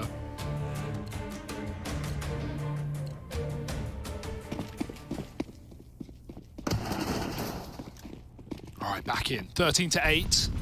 Vitality with another gunny. FaZe are going heavy into middle. They're dropping like flies, falling and rushing the top of mid. Zywoo's holding on. No better man for the job. Rain behind the boxes, and he is not missing. He is not missing. He's double dinking with the A1S like nobody's business. Ever since that spin to win round, he's just been activated. He's been switched on. Apex now here to try and deal with Rain. Might take more than one man to deal with a god like this, though. Still waiting at the top boxes. They don't even consider it. They think he's left. They think he showed them respect. Rain's not giving you any, man. That's 3 in the round for him. Twists hold on to the Palace as well. And Masuta is thrown into a pretty much identical round as he was left in last time. 1v3. Only this time his entire team, they're watching on and they need results out of him. Can't save this time around, Masuta. You've got to deliver the goods. He's been put into some very roughy rounds right now, hasn't he? At least this one has the clock and not much else. And I mean, not just time, but timing. This A site's completely open for a moment. However, Masuta's not to know that. It's often the falsest sense of security. If you get this much room, there's a player waiting ticket. There's a player waiting jungle. No. He could stick the bomb. He's clearing as much as he can, opening up a path for the post plant, but at a certain point, you've just got to put it down. He's going to clear his close ticket, and I guess go back for the triple plant. It's all you really had at this point. Deep Molotov. Masuta's given away his position. They've spotted him from the middle side. Up ramp comes Twist and closes it without a second of hesitation. 14 rounds for Faze. It was always going to be with that mow down from Rain, but nice stuff to see. At least the bomb plant gives Vitality a full buy coming into this round, but there's not going to be many rounds left if FaZe can keep it up.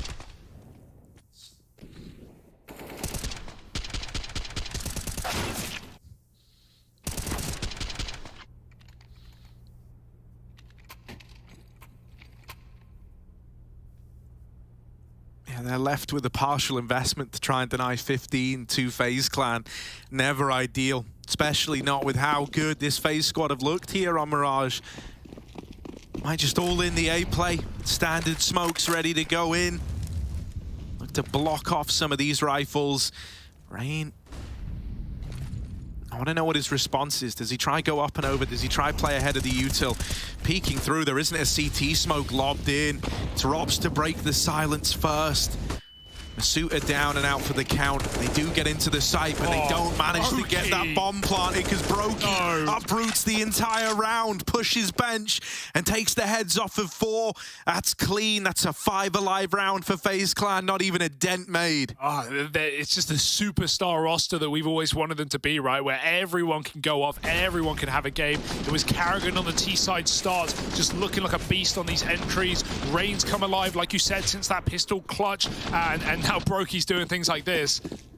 I mean, no one's been quiet. No one's had problems. And you can't say the same for Vitality. 15-8, brutalized, buyout. They're going to run through the molly, smoking it, going quick. Rain's here. He spots that close sandwich player, and Dupree separated from the pack. Brokey, he wants all the glory. So much he'll even kill Rain with a nade. Apex does get up connector and finally wins a duel. That's massive for the confidence. Maybe he can find Vitality a way back into this round.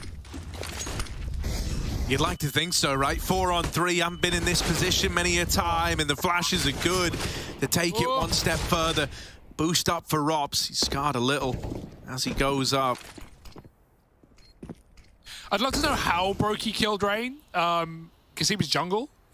I don't know where the nade was going for necessarily, but that really undid this round, didn't it? Rain held strong. He got his kill. He won the 5-on-4, and then he just gets artillery striked. Struck.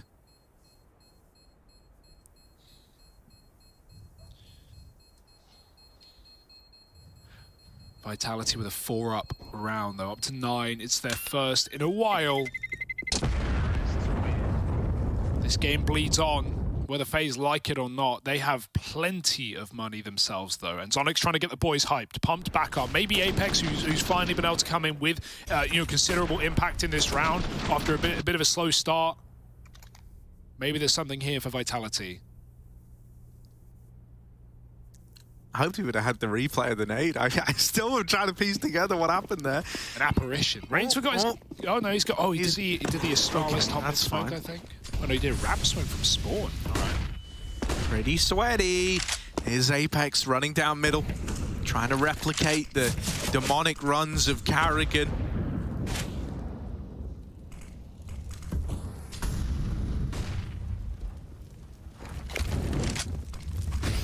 Con now taken. Twists, peeks the Molotov. Won't have a say in them getting out connected though. Vitality have already spilled into this A bomb site. Brokey all the way back in CT, and Rops is brushed aside in jungle. So now Brokey is that kind of point man, the only one who could make a difference. Are they saving? It looks like they are. Just going to lean out of this round, realizing that it's too far gone for you to want to give it a look in. You might do more harm than good. At least with saving 4, you're fully content with the buy next round. You've got everything. Yeah, and you're not going to get hunted either, because Vitality aren't exactly comfortable themselves, right? They don't have a T-side orb. That's, you know, likely down to maybe the pace of that round, but you know, they just want a bit of a buffer themselves. So mutual respect, and it gets a double digit for Vitality. This game is not done. You'd be foolish to think so.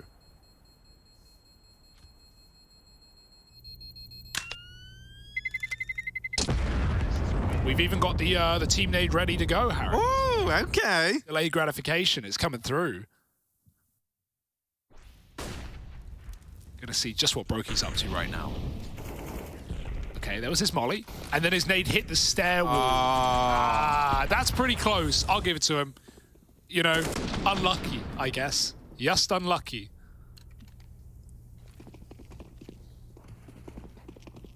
It lost Faze around. Carrigan with the AUG, been a while. Yeah. This used to be a bit of a, you know, Carrigan with the scopy guns was a bit of a vintage thing. He's bringing it back out again. Oh, they hear AUG abuser, twists. Oh. That's a double on his plate. Masuta was just pulling out nades to try and get them up con. Now they found this early 5-on-3. Faze are just going to tuck on in, become real elusive, real hard to find. Going to make you work to reclaim this this disadvantage you're at.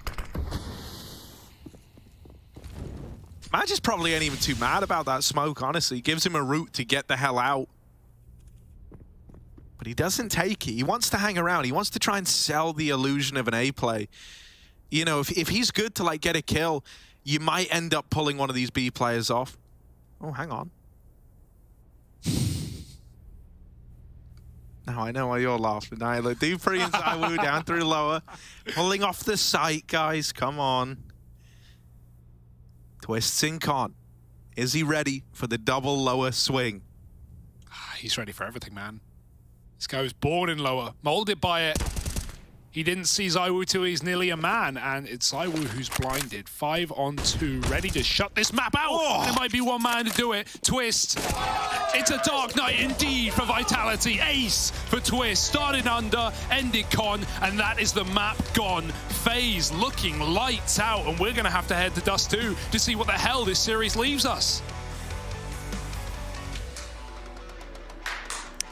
I will avoid that corner because there's Brokey there and he kept on pulling me during the interview. I will just talk to someone. Let's go into the like Kerrigan. Talk to someone who will surely give me a good answer. Kerrigan, you just won Mirage. When it comes to your opponents, like they banned Ancient and they cannot ban another map, which is Mirage, which you can abuse. Do you think like you at the moment you have a better map pool? I mean, from stats-wise, yeah, I think so. The last 3 months, right? So, but I think still they have some things to sort out on that Mirage. But when they do, they're gonna have a great map pool as well. So obviously, we had to punish pick it like other teams have done, and that's what we did. But the next 2 maps is gonna be tougher, obviously. Yeah, the next map is going to be Dust 2. We saw them play against ENCE, and ENCE had a really successful T side. Do you think you'll manage to find like a breach when it comes to their defense? I mean, we have a game plan coming into the game, but I think for me this tournament has all been us minimizing our mistakes. The mistake we did first day was way too many, and I think on this Mirage game we did 1 or 2 free mistakes, but else we played a clean game. So yeah, the same thing goes for us too. If we play our own game and we minimize the mistakes we've done, then we're gonna have a great game. And is everyone on the same page today? Yeah, for sure. I mean, also Twist is back after being sick the last 3 days, so the energy level is way better today, and hopefully we can keep that up for the next map. Hopefully not 2 maps. Awesome. Good luck. Thank you.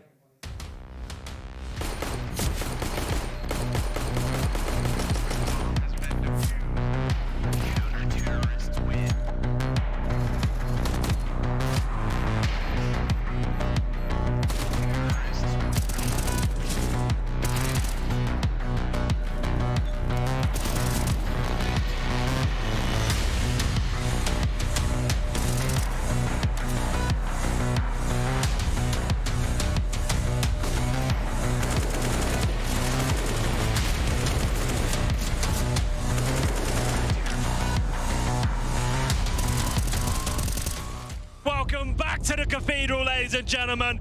This is a final of biblical proportions. Grand Slam on the line. This will be one for the history books. It's time, ladies and gentlemen. Let's light up the Lexus! The first part of 2019 was all about Team Liquid, and for good reason, as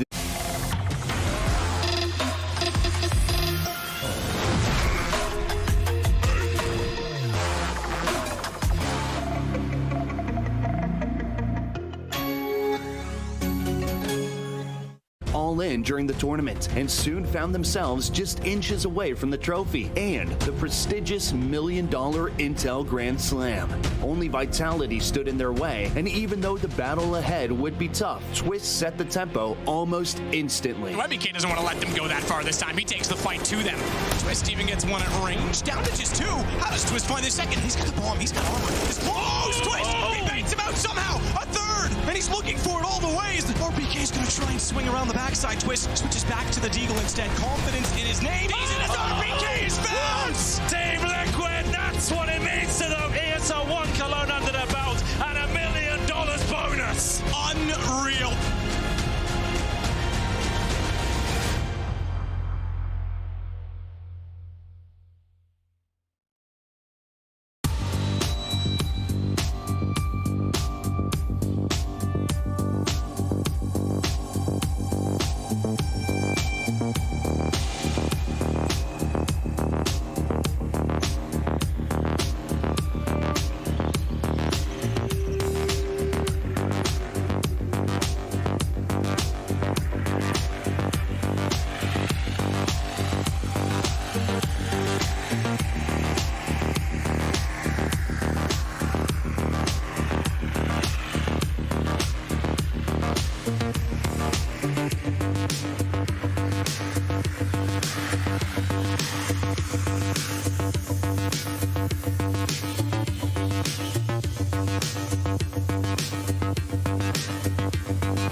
Content.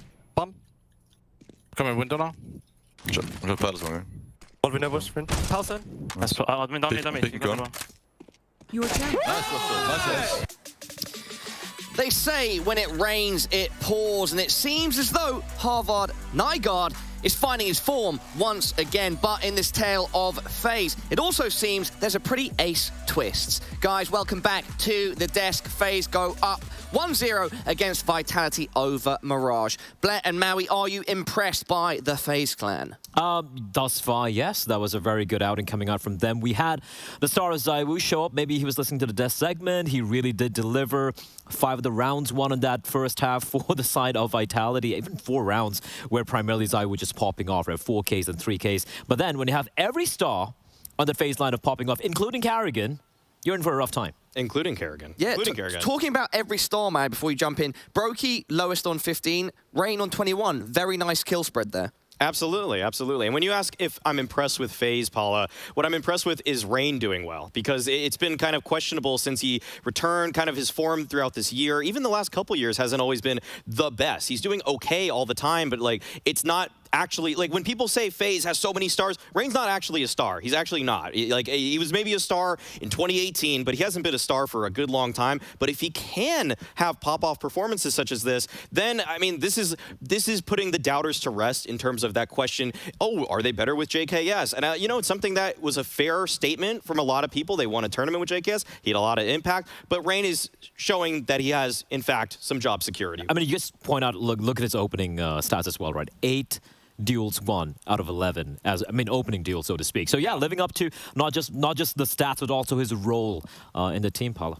Absolutely. On the vitality side of things, it was ZywOo that was the standout. Why don't we get ZywOo and Karrigan up for our aim high head-to-head? They both performed so well.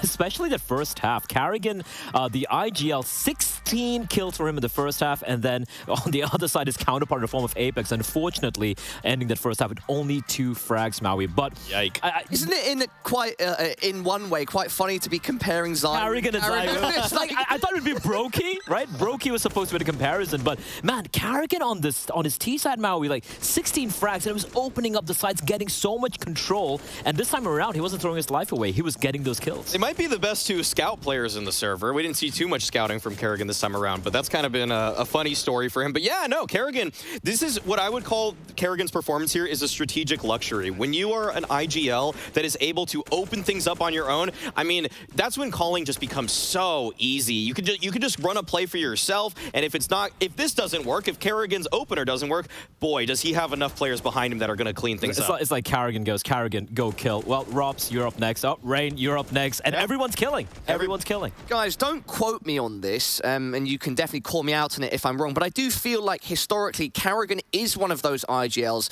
where his teams that he's been on, sometimes he does have those really strong performances, and when they do, it adds a lot to sort of the weight that of his team. Absolutely. It just doesn't happen as often as you would like to see it, though. Yeah.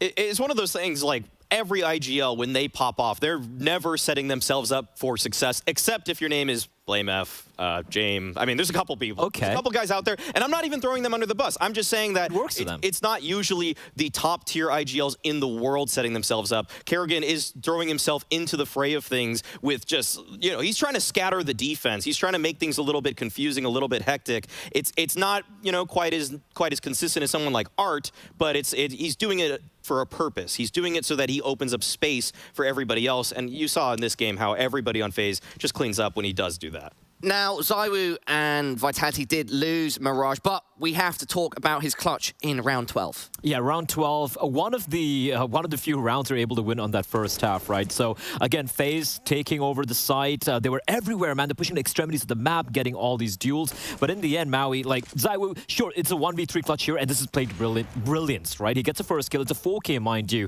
And in the end, and a 1v3, playing the time to perfection. Absolutely. When Karrigan said in that post-game interview with Heku that, you know, they made 2 or 3 mistakes, this is one he probably is going to look back on and say, guys, how did we let this happen? But honestly, I think ZywOo just did a great job staying in this position. I think he was next to, if I'm not mistaken, Magisk, maybe? I think so, yeah. So he had a player next to him, and they just decided, oh, okay, well, Rain has that B bomb site. We don't have enough time, we being FaZe, to actually get the bomb all the way over to B, so we have to commit to A, and that just played exactly into the favor of both those Vitality players. Now, before I get a prediction from you guys for Dust 2, let me remind everybody at home what's on the line for this matchup, all right? So if Vitality win this by any score, it means that FaZe are guaranteed a bottom 3 position.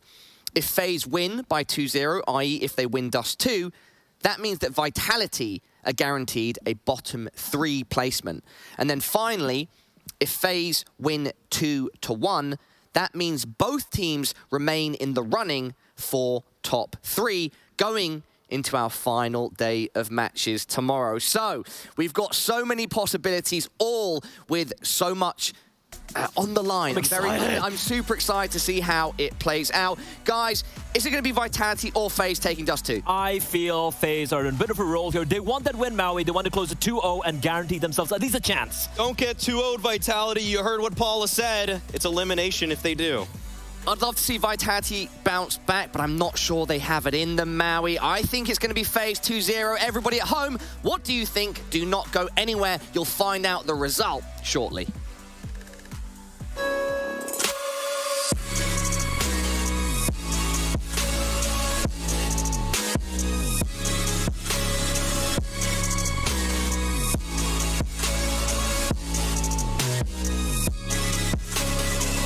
love it, you wear it.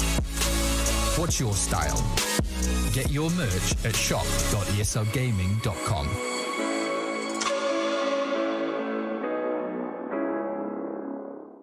Choose nades, choose a smoke, choose a flashbang. Choose team badges to support your favourite CSGO team. Choose an ESEA Premium membership. Choose routes you know bring in wins. Choose pro video tips. Choose the fan club wars. Choose behind the scenes content. Choose good grades. Choose guns you know you can shoot right. Choose bingo. Choose the equipment you know is going to get your team the win thanks to heat maps. Choose the CSGO Hub Premium, the complete package to help you and your squad achieve all your CSGO goals.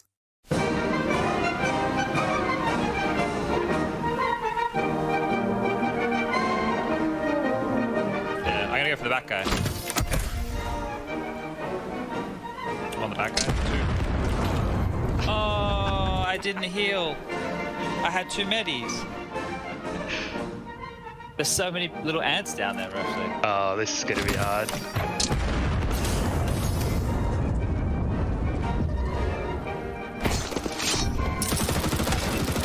Oh, guy below rush, below the water tower. I'll show it. Yeah, good luck. Looks good.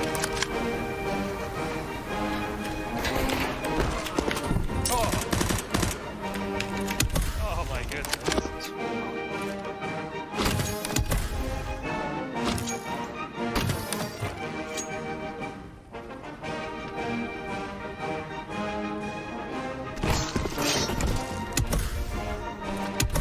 Both. Going. So, getting pushed by the zone, coming, going around the back.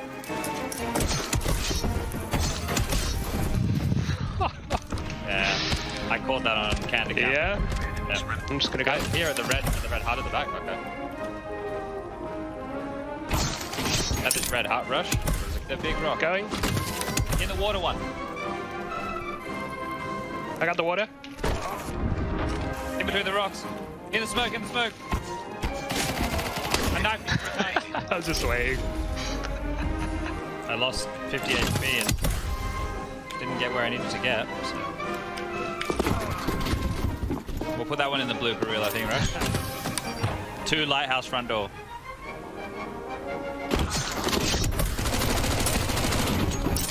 I'm just going. Okay. I got no idea. Oh, I'm on 1, on 2.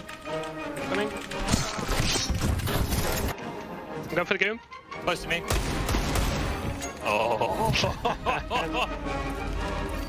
Oh dear. Oh lordy. I was in orbit.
Well, we got a little bit of vitality taken on Faze. We're ready to head to this second map. I'm Harry. Over there's Hugo, but we have a whole new face with us. Slacks, how's it going, bud? Do you wanna introduce yourself to the folks at home?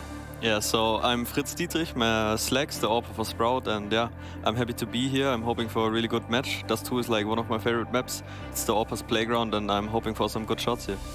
I love it. I love it. We got the man for the job, is what you're telling us. So this is going to be good. Man, you know, we just kind of witnessed Mirage there. We witnessed Faze looking really, really good. Hugo, getting ready for Dust. How are you feeling about this one? Are you thinking 2-0 maybe in the pipeline? Are you thinking Vitality bounce back? Give me some words. Individually, like Faze are looking at another level, right? Slacks just said AWP's playground. If there was one guy we could rely on Mirage, it was ZywOo at least. So I'm hoping he can put them on his shoulders, maybe carry them through to this third map. It's Inferno if we get there, but we're not waiting long. We'll be getting in just a moment into Dust 2. So Slacks, why is Dust your favorite map other than it being an AWP's paradise? It's actually the only reason. Usually the teams I played in, we were always really good on Dust 2 and was like one of our best maps. And you can just have so much impact with the AWP, and you can play Scout. Like, for example, I never buy, like on T side, I'd never buy AK. Even if I have the money, I just buy Scout. We call that the Searson effect. Yeah. I know, I like that, right? So coming into this one then, there's kind of been a bit of a discussion going on lately about, obviously, like Brokey came into this year looking really, really good, like one of the top AWPers of 2022. Now, you know, the desk, they said like top 1. I don't know if we would put in there just yet, but his accomplishments have been great. For ZywOo, he's had a bit of a troublesome time, right? Since Vitality have like made this switch to accommodating, you know, Dupree and Magisk in the roster. Do you have any kind of insight as to like what we might be able to expect out of these guys? Any tendencies, maybe any kind of nuggets of gold for either AWPer? Yeah, so Brokey's style is like he's a really defensive AWPer, and he's shining in the late round, so you don't see him going for too many opening duels, and he's gonna play like mostly default on CT. But he's like one of the best clutchers in the world. In late round, he will just go crazy, similar to ZywOo, but he's like more like the rifle clutcher. But I think ZywOo will like give us more hype in the beginning of the round. I love it. I love it. Well, we're going to get hyped all right. It's Dust 2, Vitality taking on Faze, and already things are off to a pretty rip-roaring start. The tunnels crunch, and Vitality actually end up winning that out. That's a very convincing defense of that lower and upper tunnels push. They managed to win it out in a 3-on-2, and now they've got real estate in the B site. Oh, Karrigan's going through. Oh, he 180s as Brokey, who got the kill from mid. Karrigan's not waiting for anyone. 2-on-1 now. Shut out is Magis. He's trying to get another pistol clutch, and he can't do it. Karrigan, that's a flex right there. I love it. I love it, man. Karrigan in the early games at the minute, when he comes into it, he's not afraid to make some of these bold plays. And I think when it burns him, it really burns him. But when he gets away with them, he just seems to go on a different level. He opened up Mirage. I don't know if you saw it, Slacks. He went 11-0 to begin Mirage for Faze. And they kind of went on to dominate that game. Do you think there kind of maybe is like this... You know, I don't want to get too deep into like armchair psychology, but there probably is like this idea that when you are confident from the offset, when things just feel like they're going right and you're getting away with being cheeky, that maybe like bolsters the old confidence. Yeah, I think confidence is like one of the biggest things in Counter-Strike. Like it breaks and changes every game. And you could just see, like Karrigan is that guy who just doesn't care sometimes, and it works. He's just running in, random timing. It was good. You get much of that against you in your game v him? Yeah, against us, Karrigan was also crazy, but he catched us for sure off guard sometimes. Oh man, I love it. I love it. Right, so look, we got Vitality with this force buy, kind of slipping and sliding their way up long. Dupree with the scout, often the guy to pick that up. And he's looking for this little opener in towards A. Karrigan, ballsy position already. I just want to throw that out there. I love the alpha mindset of playing top box for the close peek. He's naffing it, Harry. He's naffing it. But not forever. Could be a flash ready. He doesn't know how close they are on the corner. Vitality are going to alert them, though. Smokes come down. Crosses in, and Karrigan's going back for more. No. Lovely opener. Falling back into the site. He is getting run down. Might need a bit of a help here as the molly forces him into the open. Still, he's making it look like this was all by design. Little double kill out of Karrigan in the site hold. ZywOo responds with one, but there's a boost that looks like it's going to get thrown in. They're boosting in the smoke. Oh my god, Brokey is in the site with them. Flicking down, he's good for the double. Masterful from Brokey, and it's left to dupreeh. Now they want to try and flush him out so he can't just watch this bomb forever. They're pressuring him, and he's going to be hard pressed to play into this one. The full 10-second stick is already happening. dupreeh just praying that any of these bullets would connect. Sax would have hit that. I hope so. But this is actually a super important round to win, especially when the T's get a plant in the pistol round. Like, the guns you have are superior. You have sometimes more utility than the CTs, so this is like a deal breaker round. And Brokey just coming in with the big play there, getting boosted on the side through the smoke. Dude, that was gnarly as well. The smoke let down Vitality. They were trying to cover the cat side, but yeah, it kind of trapped him, didn't it? Rob's going lower. Aggressive start. He's got the MP9, and they've brought back in, at least on Masuta, 1 AK to rule them all, and that's a lovely shot for dupreeh. Get the scout out of his hands and a deagle instead, and he does the work. 5-on-4 Vitality. What do you do here? Yeah, so Vitality will probably just chill right now. They got the entry. They probably know that they have some room on the map, and they will just group up now. They have the man advantage if they trade smart now and take some area, maybe on long it looks like. Then they have a really good chance in a round with the hero AK. But Faze is pretty ready. They're like 2 stacking on long, and they were 3, but someone is taking some mid control now. So it's like a really open round right now. Yeah, this little mid creep, I wonder if Brokey's going to spot it. He looks really curious. Info play's got to get made if Brokey... Oh, this gets a little awkward. He regains some control there and at least go... Oh, no. Sorry, Carrigan. That sucks. dupreeh, nothing grosser than sitting on that side of the long doors for that long. Collects his free kill. Now we get into this awkward 2-on-2. You're never really sure where to put your pieces here, right? You saw players going mid. You know, E-key. Oh, dude, the E button, it's hell on earth, isn't it? Yeah, he was like, screw it. If I die to this, I die to this. I'll just get the AK. But he does join his teammate on the catwalk. Inside of this A site, it's Rain, right? Waiting. While this has happened, Twist has cleared out the upper tunnel. So at this point, Rain hears this util coming over, and he knows they're coming down cat. Both players to find. He's tucked in. They're deep in the site, and he wasn't ready for just how fast Magisk was there on the MP9. Already pushed in. It's going to be left to Twists in the clutch. Vitality might be about to win this 3rd force in a row. Unless Twist could do something surprising. They swing him together. That looked like a little countdown to me. You know, when you get in those 2v1s, they go, all right, peak on 3. 1, 2, 3. They swing him together, and they get the round over the line. It all starts with this kill from dupreeh in tunnels. Yeah, Brokey really made an effort there to save the round, to get back into the round. But if you're in a 2-on-2 on the CT side, the T's can just, like, they can go everywhere. They had like 1 on B and 1 on A, and the T's, they have the whole map. They can come short, long, B. It's just so hard to play. And yeah, they made it work. Yeah, we had even a flank through upper tunnels for Twist. He got the info for Rain, but kind of butchered the hole, didn't he? They walked right by him. Now, just a full eco. Faze, hold on. Rain with the deagle, otherwise nothing. Couple of flashes to re-aggress on long later. But Vitality in no hurry. They already got paid off for holding those long doors last round. They're going to go slow again. Crawling up catwalk. And these are always the worst, especially when Faze are hearing smokes in the B site. It's only the dribble smoke on the end of tunnels, but every second that passes that you see no one, you get more scared that Vitality are going elsewhere. They're not. Bombs up cat. Apex has been spotted and dropped. It's a good flash to follow up. Carrigan, can he get the gun? Second flash is fantastic. Oh, no. And a missed shot from ZywOo. Don't get eco'd. Not like this. Another headshot and a 4-on-2. It's falling apart. Carrigan's run in and grabbed the AWP, gotten out of there. He's trying to get more guns. Brokey's swinging lower. It's a lot of damage to Magisk. Oh my goodness, this was a full USP round. Well, there was that one deagle, but it barely even plays into it. And Magisk now so fixated on fighting forwards, won't even begin to consider this wrap through long. Both players on the angle, they know one shot's all it's going to take, and there's the closer. Carrigan's going to do it to them. 2 in the round from him, 2 for Ops, and they steal it with full USPs. That is madness. Ouch. Well, so what does that round do to the confidence? You said Slacks. The confidence is very, very important in CS. When you get full USP code, is that a bit of a tilter?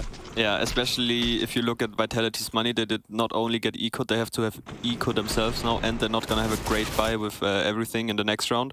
So this is like, instead of being up, instead of a 2-2 now, they lost like 2 rounds right in a row. I mean, they bought the orb into the eco as well, right? That's just such a risk. And usually it doesn't matter, right? Usually the rifles just swoop it up, but when it doesn't, well, that's the result. Faze now double AWPing, even a scope on Karrigan, but not for long. We saw the AUG come out at the end of last map, however, didn't play into it. They have a kill, and they have a gun already on Magist. They're going to double it, grab that AUG off the ground. Brokey, a missed shot, but Vitality with no utility don't want to commit into this AWP, not yet at least. The pre really is in a really good position here. Like, if the T's got long and you get a lurker into short, which is super hard and super risky, if you actually get there, it's incredibly hard for the CTs to play, because you need your manpower if the teams commit on the side, but you always have to have an eye on short. But sometimes it's just the mid guy who's watching it and they have good timing, like the pre-head here. It's gonna be super hard. Brokey has to win this fight. Oh, that's bad. He goes back. I don't know how he gets away with a second shot there. Was about to take a third. Magisk and Masuta, up they go. And now to their deaths. The nade's going to close it. Okay, so that's 4 for Faze. I mean, dude, it kind of looked like something was about to come together there for Vitality, but just a second too long spent fighting Brokey, letting him get that one shot off. Imagine how different that round would have been if he didn't get anything done from that position. Suddenly, they've got the AWP, they've got this kind of momentum up the catwalk. And like you were saying, Slacks, you know, it would have been hard pressed for those players actually in the site to do much about it, what with them having to consider long as well. Oh, not the ideal start for Vitality, but still time to turn this around at least. It's an upper tunnels play for the bulk of them. Looking like they wanted to go B, however, Twists has deterred them with that smoke.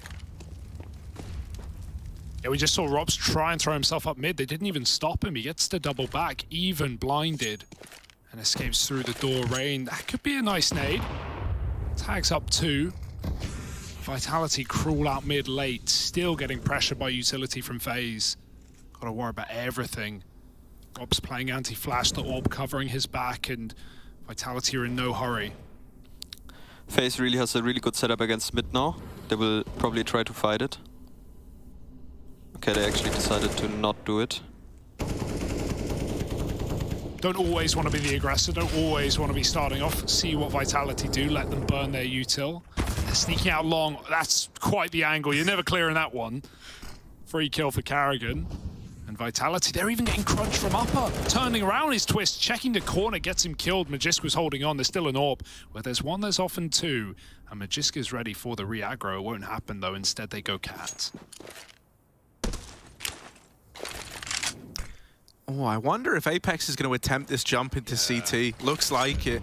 ZywOo lining up the flash to let it happen, and Apex makes it down, but Rops was ready for it.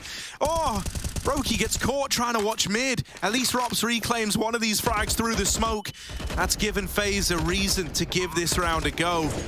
You know, if this fell like in some 3-on-3 retake at B, they could have justified saving with them being so far removed. Now they're interested, now they're invested.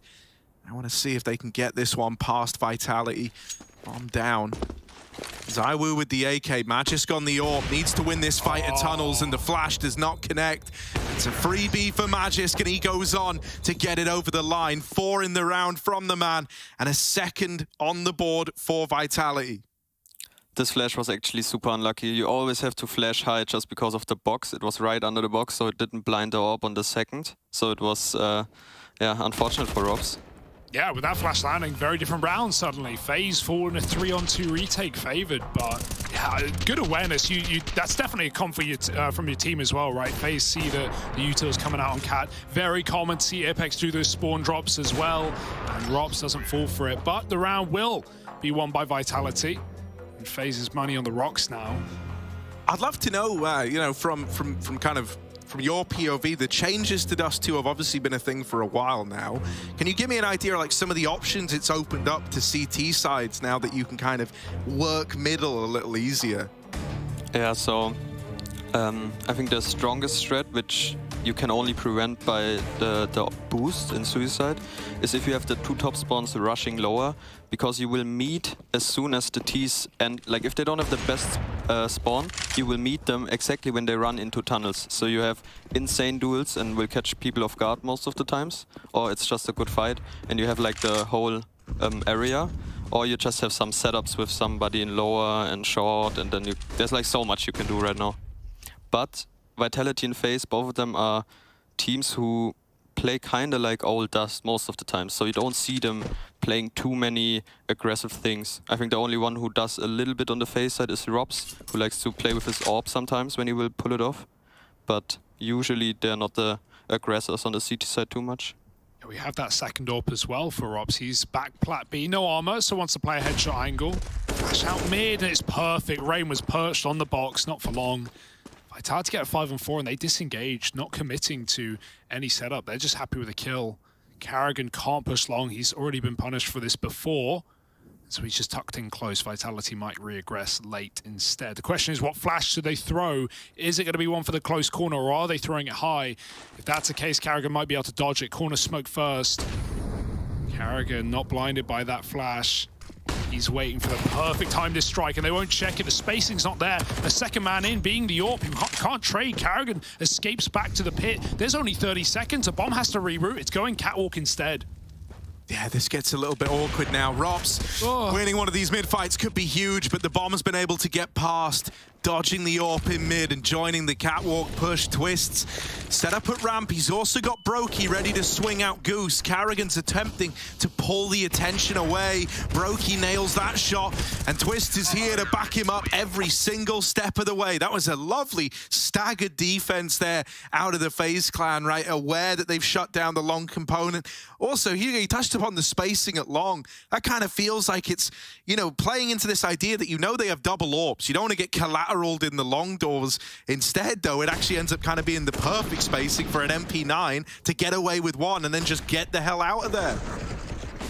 Yeah, it's always, if the AWP is the second guy, it's hard to trade, especially in a close quarter combat like the long doors. So you have a hard time trading there. Oh, money's gone, and they're going fast. Fight a right up catwalk instead. Rain's there to receive, and he almost gets a third. 2 will do, and the AWP shuts the round out. It's only Dupree. Long way away in lower. And Faze, it should just be an easy 6th. Dupree Deagle, though. Not today. Wall banged out by Twist, and Faze are in control right now. It's a good start to Dust 2. You know, it shouldn't be hugely shocking to see Faze take away Mirage. What do you think the chances are for a 2-0 in the series, Lax? I think we can't tell too much about this map yet, but Vitality lost a full eco, so I hope their mental game is still strong. So yeah, I think it's gonna be a 2-0, but let's hope for a good match so we can see map 3. Yeah, exactly that. I like that, dude. No, that's the mentality, right? Everyone doesn't get it. When you give predictions and you say like a 2-0, not you like ripping on one team. You would love it to be an exciting 3-mapper. They're going. Here we are, in towards B. Molly churning them. Twist as well, even dropping flashes to complicate matters. Really did just split that push in 2. Robs is putting on a masterclass right now. On for the ace. Go forth, get your fortune. Dupree ruins it. Ruins that moment. Why is the 5th always the hardest? Yeah, Robs also had a 4K versus us and we denied him the ace. Nice. Oh, it's a good feeling, right? Can Dupree do any more, though, than denying aces? He would love a round of his own here. Has the bomb, at least. Right now, you know, plenty of time. That's like the one thing on his side. It's just how tricky can he get with this? Trying to go quiet, trying to hide. Problem is, FaZe have got the tunnels, so they know he's still in B, and they're willing to wait this one down. Yeah, it's actually unfortunate that Carrigan has him locked down. Otherwise, he could like play the time and make them scared that they have to respect the flank or him going back. But like this, there's no way he can win this round. Yeah, a couple of smokes are available on the ground, maybe to cut off the door, but you know, the second you're getting that bomb plant in, FaZe are throwing themselves through that window. Not allowed today. 5 kills from Orps, though. Lovely round for Orps. Look at these kills. Even that first one over the top of the barrel, top mid. Tasty stuff. And yeah, you can't always ace, but you can try. 7 rounds for FaZe. It's coming together nicely. especially in such an important game as well. Obviously, you picked up your first dub today, getting a map over Outsiders. What was that like? Yeah, like it's been really frustrating to play here, to be honest, because we are just not winning anything. And especially for me individually, it's not going too great, but at least we could win one map today. Yeah, group of death, right? Yeah. Group of death. Yeah. You have come in, like you haven't even got the excuse of like, if you were in Group A, you know, oh, everyone's got stand-ins, oh, they have their in-game leaders, oh, what are these rosters? You're in the literal group of death. Respect for showing up and putting up a bunch of double-digit games anyway. Thanks. Not easy though. Oh, not for Karrigan either, but gets the reload off and shuts out the round. Maybe another ace attempt, but he's a long way away. Will he try though with 20 HP? Playbook Counter-Strike, he would not be allowed to go now. But he's going. It's all about the confidence. Karrigan's full of it. Maybe too much. Plus, you know, like for an IGL, Karrigan is someone who's very much willing to go against the rules of CS, you know, like, so he's going to go. Him get it. Oh, no. They were all playing mid, man. They were letting him go catwalk first. I believed. Dude, this is really building to be a pretty dominant scoreline, though. Things feel like they need to change soon for Vitality, or else, you know, FaZe might just build up to a point where this is already too far gone, right? That was kind of the vibe that Mirage gave us. It was like, even though Vitality were able to get a 5-round half, all it took was like those like 1 or 2 swing rounds that break your opponent's money, and suddenly, you know, it felt like the FaZe victory was assured. You really hope that doesn't happen here. I want to see more from ZywOo, really. Yeah. Like, you know, we've said AWP's playground. Well, right now, Rops and Brokey are dominating the scene with this double AWP setup. What's a Raoul's classic here? You need a round, he's getting desperate, you got to buy your T side. What's he call? So we have some long strats we really like to play. A lot of strats we have like the one where someone jumps out blue, which a lot of players play, or you have the way we just rush long with flashes and catch them off guard when they're trying to throw the nades. So that's what we would play. They've gone for it. They've gone for a quick long. Gonna have to slow it down now though.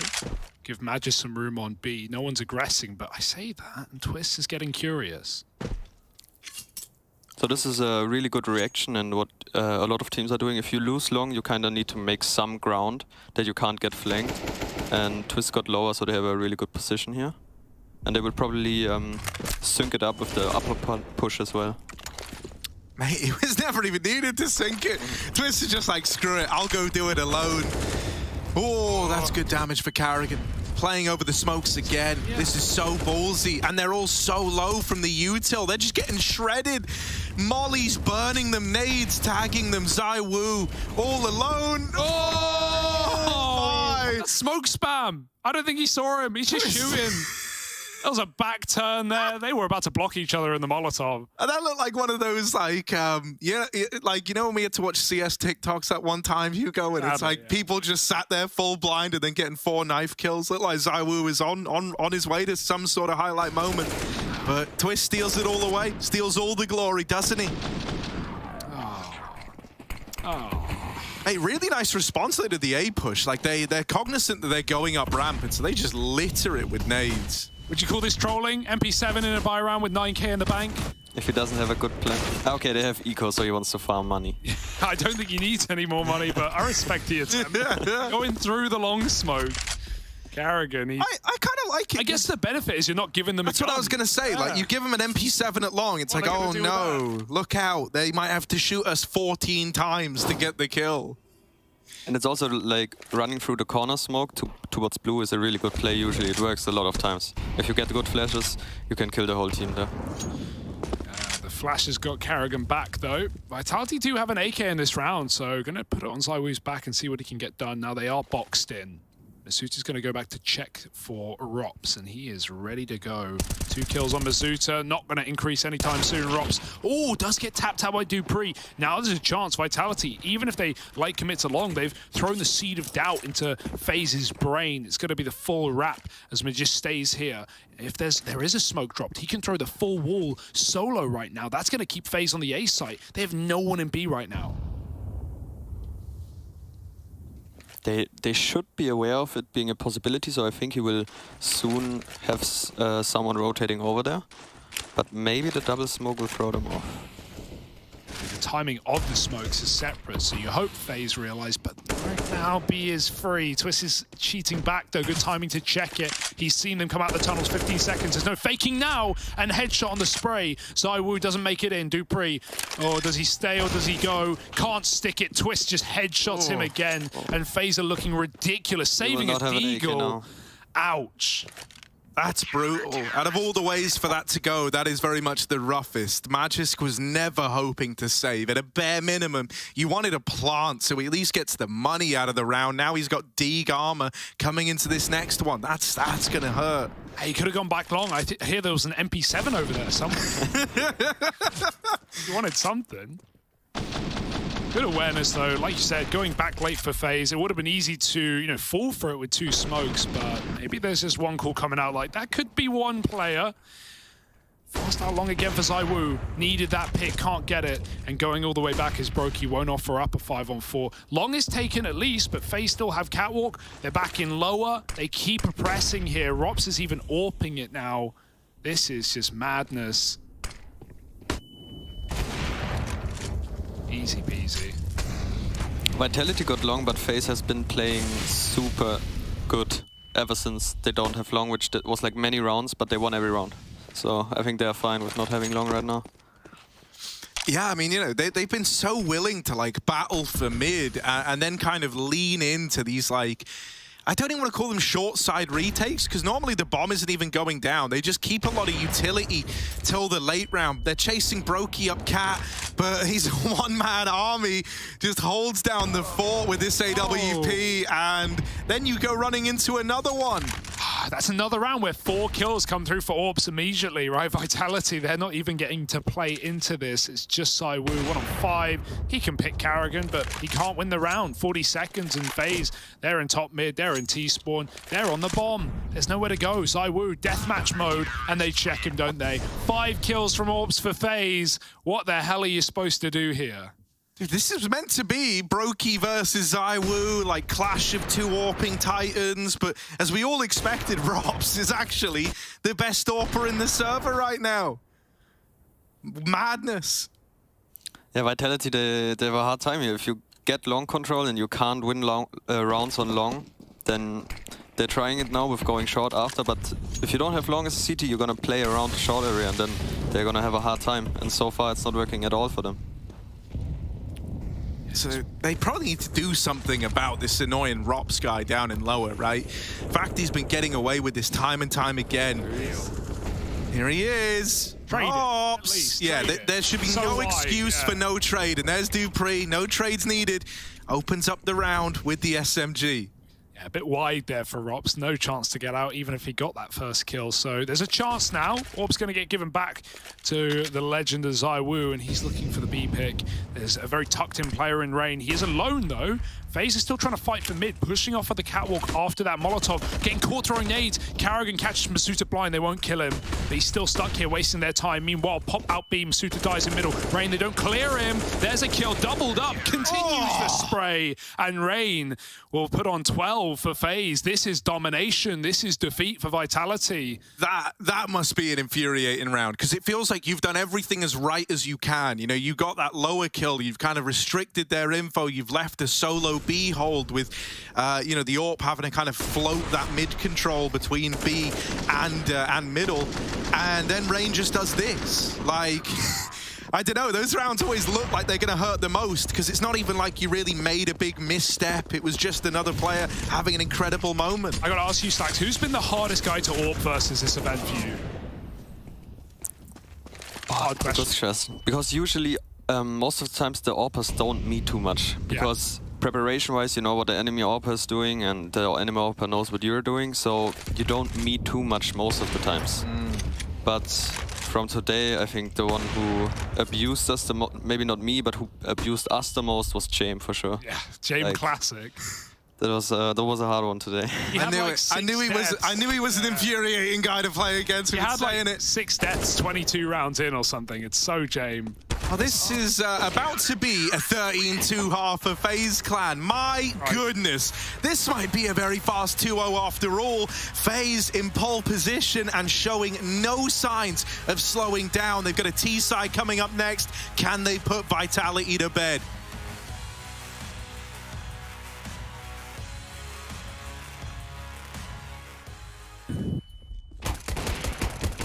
One more. Dead. I'm close. I'm close. I have long. One lower. Okay, Finn. Nothing out long, guys. Coming. Both short. Okay, stay One there. HP Xbox. Hold with me. Go close short, he's low. He's going to you guys. Yeah. Low. Nice!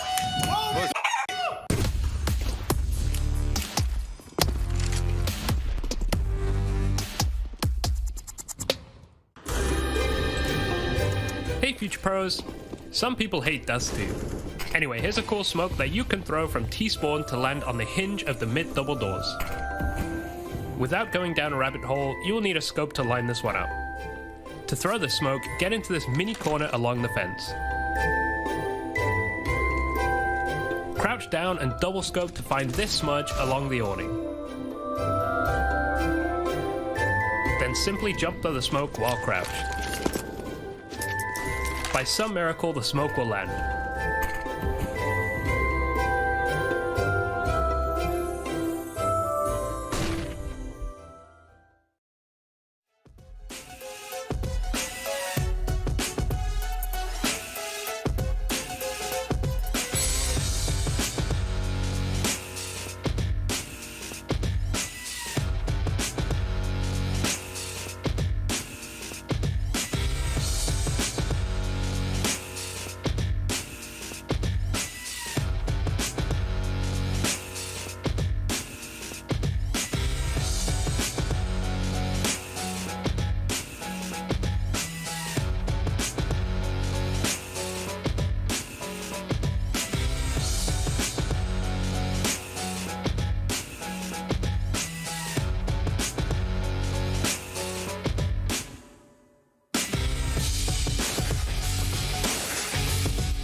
Welcome back to the ESL Pro League. We are playing Dust 2. It's the CT side for Vitality, and maybe they will do the most heroic comeback I've seen in the last weeks and come back from a 2-13. Ah, you've already cast a jinx then. It's nice to see you're getting used to the mic slags. You've already won this game for Faze. Welcome to reality. It's a beating right now, 13-2. And Vitality coming back, I hear. Let's see. Yeah, we're all holding out hope that this can get a little more competitive, aren't we? Not one expert. They ain't. No, well... They ready to rake it in right now. Those are pretty one-sided, aren't they? Long control's been taken to open up the pistol, and it looks pretty standard, pretty simple, right? Just the smoke down at the cross, everyone moving in behind it. Magic's gonna have his work cut out for him. Apex does have supportive flashes, looking to go in and slow down the push. Masuta even swinging out on the back of those flashbangs is good for a couple of kills. However, Rain's made it interesting, doubling up. Still alive inside of the site. The bomb is dropped back at Car, so right now they need a bit of levity, and there it is. Carrigan and Rops will provide. Dupree's all alone in the 1-on-3, and the bomb has been regained control of. They're going to be able to slip it past him in middle. They're even dropping down to try and fight. It is full disrespect for Faze.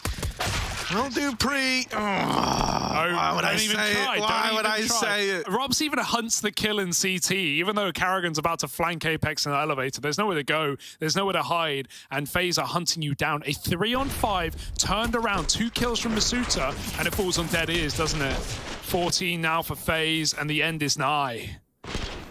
Yeah, Faze did in the first round what Vitality couldn't do all half is win a round over long control. So they're starting off very good here. Precedent already set. And it's times like these where, oh god, oh, they're going quick. No waiting around. Nade does do damage, but you can't take that at this point. You need more.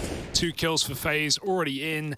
And yeah, Vitality have got to scramble rotates. Magiska's slipped out middle, and they don't know, but he's going for the lurker instead. Twist coming down through the tunnels. Magiska, he's tucked in. The Deagle spam does it. But, oh, Collat with a scout. Dupree may have saved this round. Is it enough, though? Karrigan's up catwalk. They've lost sight of Apex. He's looking for a head. He can't find it.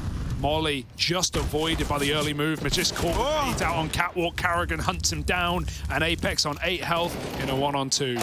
I get this one. That one's free, but now Rain still to beat. Apex moving up the ramp side. Rain could get caught, but he flicks back just in time. 4 HP the difference, and that's 15 for Faze. Oh dear. Well, Slacks, it's been a pleasure having you on. I'm sorry it has to end like this. The next season. Oh, man. No, yo, something I am kind of curious about, like when a game's this dominant, it's clear that FaZe are kind of throwing away like the usual ebb and flow, right? Everyone's kind of hunting, everyone's feeling it, everyone's taking a lot more aggression than maybe you normally would. Does that make it kind of even harder to come back at times? Because all the prep you've done, all the work that goes in, does it kind of go out the window when they're taking it this loose? It can go either way, to be honest. Sometimes they're just overconfident and you actually have an easier way to coming back. They will maybe not play as clean for some rounds and you get some kills, get some round, and then you actually can do the comeback. But sometimes they're just so confident, and if you don't hit your shots, then it's just over. Someone's got to start hitting, and ZywOo would be a prime candidate. He has brought it back to a 4-on-4. FaZe slow it down now. This is where Karrigan's saying, all right, boys, let's just win it. Let's just win it before it becomes a problem. And with Rops opening up B like that, he's drawing a pretty much full rotation out of Vitality. The bomb is still long. FaZe keeping it pretty complex here while the B fake is sold to perfection. And there it is. It is a dominant 2-0 on Dust 2. FaZe lock it in. And on the back of that, they're still in the runnings for a top 3 finish. Yeah. Oh, lordy. FaZe look good, Hugo. That's Vitality down, out, Harry. They can't do it. They are locked into bottom 3. It's a painful one. It hurts to see. And, well, you can't win them all. Slacks, thanks for joining us for this one. Where can the people find you on Twitter? Shout out your socials.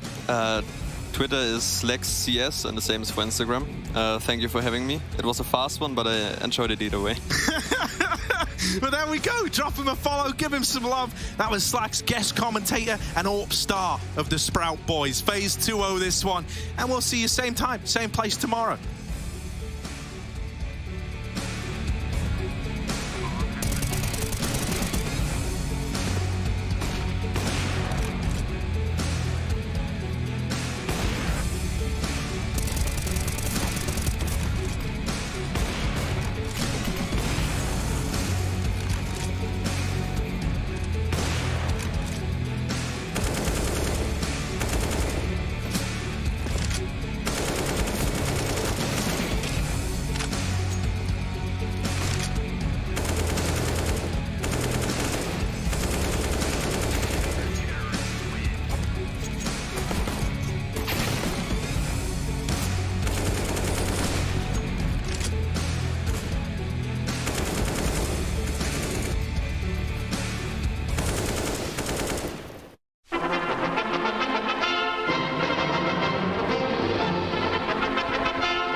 Got inside.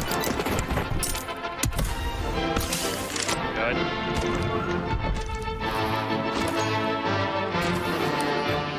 Oh, 2 people down in the middle.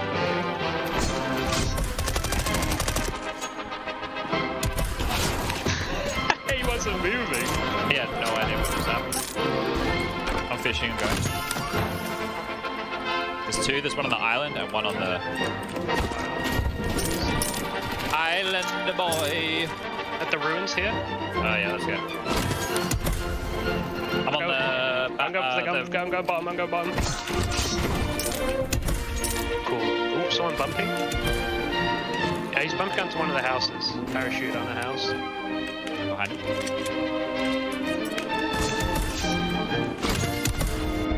This is one. He's climbing the ladder here. Beautiful.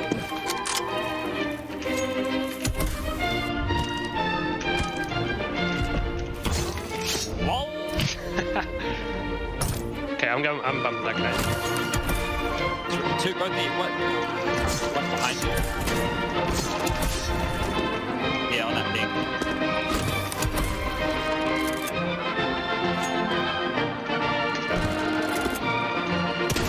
Oh, okay. What a funny game that was.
We doing SCV.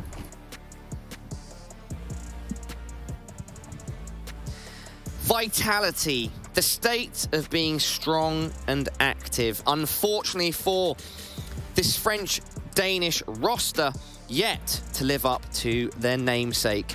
They lose 2-0 to Faze. Congratulations to Faze, on the other hand, besting Vitality across 2 maps, not even having to go to 3. And you know, map 1 Mirage, 16-10, pretty damn good. Dust 2, 16-2? That, my friends, Blair and Maui, is a statement. That was a statement. That was a beatdown. That was just sheer utter domination from the side of Faze. It's almost like Mirage was still very lopsided in the direction of Faze, and Faze like, we're going to go to a higher gear. And Vitality, they were just left clutching at nothing. Not even straws. They were just clutching. There's nothing. I'm going to use my cough button because that made me laugh. Okay. Okay. All right. All right, Paula. All right. I mean, it wasn't that funny. It was okay. It was. I mean, that was definitely not what Vitality were looking for in this group, in this match, in this map. There's no way to put it any like. There's no bright side to this for Vitality on map number 2. Everything went badly that could possibly go badly. I think we probably have a round that's going to illustrate just how badly things could get for Vitality. So it'd be cool to pop that one up, and then we can discuss just how. Yeah, we're going to hone in on round 4. I'm not sure if it's ready right now, but we do have round 4. Yeah, it's up. All right, so, Maui, lead into it, mate, because you want to talk about it. Yeah, this is, I mean, basically 4 USPs, 2 flashes. Brokey's throwing a double flash onto Cat. It's a nice proactive play from Faze, but this is just pistols black. I know. Look, that's the thing, right? I got to give credit where it's due for the side of Faze, even though they had just the 4 USPs. They had a deagle, they had 2 flashes, they had a game plan. They were all 4 players towards long earlier on. All right, let's go head back towards Cat. And the timing could not have been better, but at the same time, for Vitality, you have the utility, right? 1 flashbang, peek together, get a kill at least, and they just get absolutely annihilated. Carrigan as well, man. Listen, he's been having a hell of a time in the server. Anytime Carrigan has a scope weapon, I kind of believe for some reason at this. Robs can op, Carrigan can op, Brokey can op, everyone can op. Glorious. Can we all do a little Faze up together for Faze bouncing back?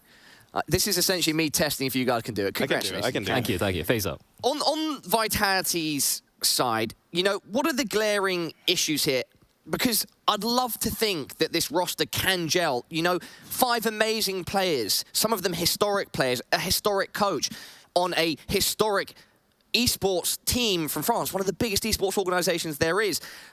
And I'd love to think that this equation can have a positive outcome, but right now it's not looking too convincing to me. One thing that when I talked to Apex a lot at Katowice, he told me that it's very obvious that he and the rest of the ex-Astralis players had that championship mentality, that the reason they got to the top was because they were able to look inwards at their mistakes, and they were able to actually challenge themselves and say, what are we doing wrong? How come we're not making it as far as we should be? And because of that, they were able to build. They're all, in a way, incredibly humble. They're all, in a way, very self-reflective. And that's what they need to do in order to move forward, because these results have been completely unsatisfactory for this event, for Katowice, and they need to improve. But I think there's a lot of good heads that can make it happen. They have the right elements, the pieces, but I feel like the catalyst is missing, so to speak, right? And look, I know they have this long-term plan over 6 months, but I haven't even seen any incremental good signs, so to speak. Sure, initially they had a few wins early towards Blast and whatnot, but on LAN it just fallen flat. And like you said, they have the right pieces. They have everyone they potentially need, but those ingredients aren't quite mixing well together. It's just like it's like, you know, Paula, someone attempting to make a good curry, and it's just not quite clicking. The spices aren't mixing well, Paula. I like that. And yeah, in this case where the spices haven't mixed too well at ESL Pro League Season 15, FaZe beating Vitality 2-0 means that Vitality are now guaranteed a bottom 3 placement. Look, I wish them the best going forward. Let's swing our discussion back towards FaZe. Let's get Rop's stats up on screen and give this young man some praise. You know, I think he had a pivotal clutch that essentially won the best of 5 IM Katowice, and he seems to be continuing on some of that form here at ESL Pro League Season 15. Yeah, like, it's Rob's firstly, he had a fantastic series overall, right? But it's also like, he's able to stand out when everyone on his team is having a great series as well. You're talking about Rain, you know, finally shutting up a lot of haters. Maui, I'm not a hater, Blah. I'm just saying, you're a hater, man. I'm not a hater, Blah. Hey, Maui. Rain's a star, bro. Hey, Maui, stop being such a hater, man. Yeah, I'm not a hater. Okay, jokes aside, Twist was fantastic. Twist was fantastic. We saw him close out Mirage with the ace as well. In fact, the player I've been praising so much right before the series, Brokey, it's not like he had a bad game. He didn't find enough bodies to shoot at because Rob's just killing everyone. Look at this with the AWP does too, man. Yeah. I mean, everyone on FaZe with positive ratings, Maui. I mean, everyone was doing their part, right? Absolutely. Absolutely, Paula. There's no way that you can look at today's result for FaZe and almost, there's not even too much to take from it in terms of what you can improve on it, because it was so good. Like, this Dust 2 is about as flawless as it got in terms of game plans, the trading. They didn't even really have to clutch too much on Dust 2 at all. I don't even really remember it getting down to... I think they won 1 clutch. Like, maybe. yeah, like 1, maybe? Like... The Rain diffused when he spin bought it. There we go. on Mirage. On Mirage, sorry. Mirage, though. On Dust 2, no. No, yeah, exactly. So for this entire series, this is FaZe coming out to do what they were supposed to do from the beginning of the group. It's just kind of a shame that they've put themselves in a position where they still need to keep playing well, because you would have thought coming into Pro League that off that Katowice win, you got your 5-man lineup back, you're on LAN with 5 experienced veterans, that you should be taking this group by storm, and it's taken a while for them to ramp up, but this is the right time for them to step up, and because I think they're going to punch it in tomorrow, Blah. I have to agree. Yeah, like it's not a guarantee though, but yeah. It's not a guarantee, but yesterday we saw them against Sprout. They looked dominant as well, but it was like, listen, no hate against Sprout, but they were the underdogs in this group, right? They got completely curb stomped yesterday, and we were like, against Vitality, it's going to be much more harder, and they curb stomped them even harder. Yeah, exactly. So they're looking good. I'm just laughing because I know you're mentioning curb stomp because of a meme I showed you backstage. That's why it's at the forefront of your mind. Yes, anyway, it is. At the forefront of my mind right now, I'd love to see an interview between Heku and I think it's Rop's. It is Rop's. Hey everybody, right now I'm joined by Rop's, who is apparently now the main AWPer of FaZe. Rop's, was this Kerrigan plan like all along? No, on Dust 2 I was just prepared, I would say. I took a look into their past matches, and I think we had good reads on shutting down their mid control and that lower control, and we just found the right gaps at the right moments in mid, and I think that was the sole fact why we won that match on Dust 2. We just had really good aggression on mid, and we closed it out. Yeah, I mean, when it comes to the first half, it was just extremely one-sided. We were really not ready for the map to finish so quick. But it means that you are still in the run when it comes to the playoffs. It means that tomorrow's match is extremely important. You're going to face Furia, a team that didn't lose a single series yet. And when I asked, like, hey, you already secured yourselves like a first spot. Maybe like, now you'll relax, maybe go outside and like, maybe not party, but just relax. They said, like, no, we're going to get all of the wins. So how do you feel about that series? Yeah, for sure. Furia is coming in really hot. They're 4-0 currently, so looking forward to the matchup. It's everything for us, do or die. And I think we play really good back against the wall, so it's a good moment for us to really test the team in this current situation that we're in. And yeah, I just hope we can take it tomorrow. But when it comes to your series against Vitality, it kind of felt that you kind of won in vetoes because, I mean, they are banning Ancient and they just cannot ban also Mirage. When it comes to Furia, they banned Dust 2, on which apparently you are very good at. Do you think this might cause like some troubles? I wouldn't say so. I mean, Dust 2 isn't definitely our best map. That's why opponents are picking into it. Vitality picked into it. I think, yes, VP also picked into it against us. So teams see that it's actually a weak link for us. So I think it's kind of helpful for us that they ban Dust 2. But yeah, obviously showed today that we can actually play it good, and we have really good reads when we prepare good. And I think when it comes to Furia, we'll just have to prepare the same way we did today. And if we did it correct, we'll take it. Awesome. Thank you very much. Thank you. Rops explaining that he and the Faze clan were ready for Vitality, and I guess to an extent, guys, it really showed in that result. Any closing thoughts on that matchup, and then maybe we can touch on Faze versus Furia a bit before we head out? There's not much to say there, right? Like for Vitality, considering this was such a must-win game for them, the fact that it felt so very flat, obviously going to be raising a lot of flags for them, for fans, for whoever is involved with the lineup. Hopefully they'll be able to fix things because they have the right elements. You have so much experience, so many championship caliber, championship winning legends in that team. You want to see them succeed. But I feel like time will start to run out. Like, you know, you talk about 6 months, we're already 3 months through the year. By May, June, maybe, you know, with the major and everything, are they going to be clicking? They need to start worry a little bit right now. They should. They should worry, and hopefully they're able to put some things together. I think we've kind of set our pieces on this Vitality squad. The fact that, honestly, we wanted a little bit more from this group stage. We didn't get it. Hopefully they come up with some more. I mean, like the most common narrative, which I will bring up again, is just like, this is obviously taking longer than they expected and a lot of the community expected for them to just gel together in English. Second language, it's worked for some teams. Look at Faze. There's a lot of guys that speak their second language right there on that roster. But for Vitality, it's the first time that all these guys are doing it. True.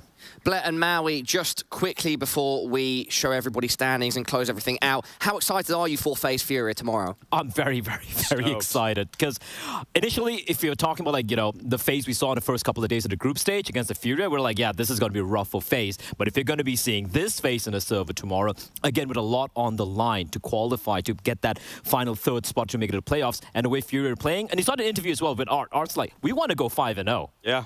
Yeah, I hope that Furia just come hungry tomorrow. Like, kind of a weird thing with round robin. Sometimes teams that are already in it, they're like, we can take our foot off the gas. But I want to see them give their absolute all. I want to see them try their best to destroy Faze, pummel them into the ground, because this group stage from Furia so far has been fantastic. I don't want to see them even take a moment off just because they know that they've qualified for the playoffs already. Thank you, boys, as always, for your expert analysis. Let's update all of you at home on the group standings for Group B. Look, I'm not going to read them off. What I'm going to do is, as you all look at that, and we'll keep that graphic up, I'm going to tell you the scenarios for tomorrow by result. All right, so you can see Outsiders right now in the middle. If they win their match tomorrow, that means that they guarantee third. And Faze would be fourth, Vitality would be fifth. If Vitality win their match tomorrow, but it has to be 2-0, Faze would be third, Vitality would be fourth, and Outsiders would be fifth. Another Vitality scenario is if they win 2-1 and Furia beat Faze, then Outsiders would be third, Faze would be fourth, and Vitality would be fifth. Finally, if Vitality win 2-1 and Faze beat Furia, Faze would be third, Vitality would be fourth, and Outsiders would be fifth. Look, if you didn't get all of that, don't worry. All you need to know is that there is a hell of a lot going on. There is a lot on the line, and yeah, you've got to come back here tomorrow to watch it. Final note, placements that are already decided, if you couldn't tell from the scoreboard, or what do you call it, a group board? I don't know. Furia locked in first place, ENCE locked in second, and Sprout locked in... A table, Paula. It's called a table. Sixth. Sorry? A table. Yeah. You just call it a table, or...?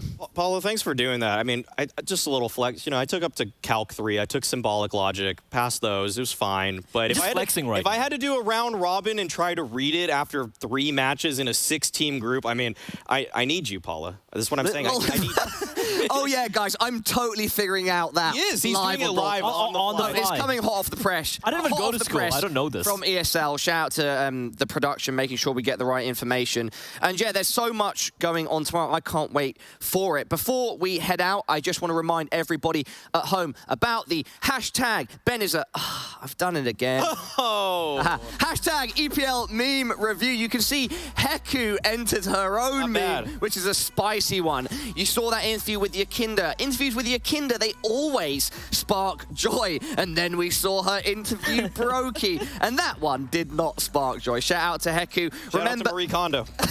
Remember, everybody at home, if you'd, because of course Heku, myself, the other talent, we are not eligible to win the prize. And so all of you at home, this is just to stimulate and motivate you, all right? Get involved with hashtag EPL meme review on Twitter. Create your own meme, make something funny and engaging. Talent will be judging it, and the winner, the best meme that takes first place, will be, is it 50? I need $50? 50 euros? 50,000 units of a currency. 50 units. You'll get a voucher. I think it's 50 euros for the ESL shop. Yes.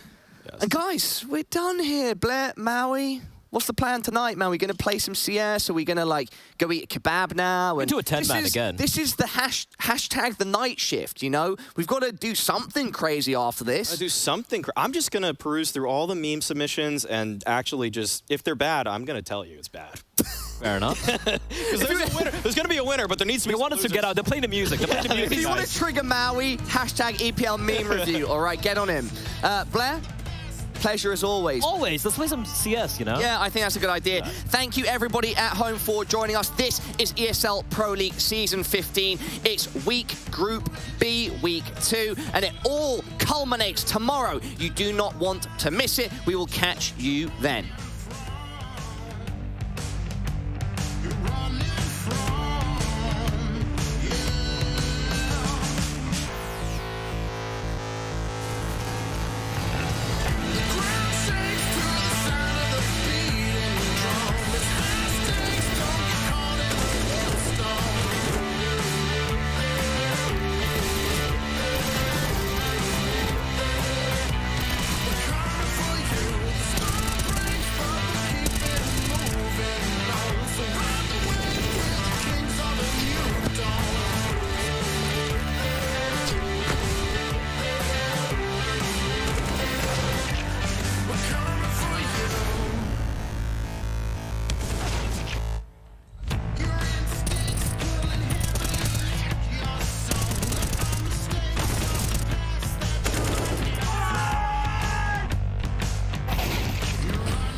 love it, you wear it.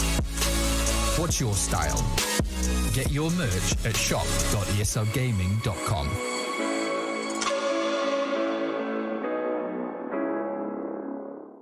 Choose nades, choose a smoke, choose a flashbang.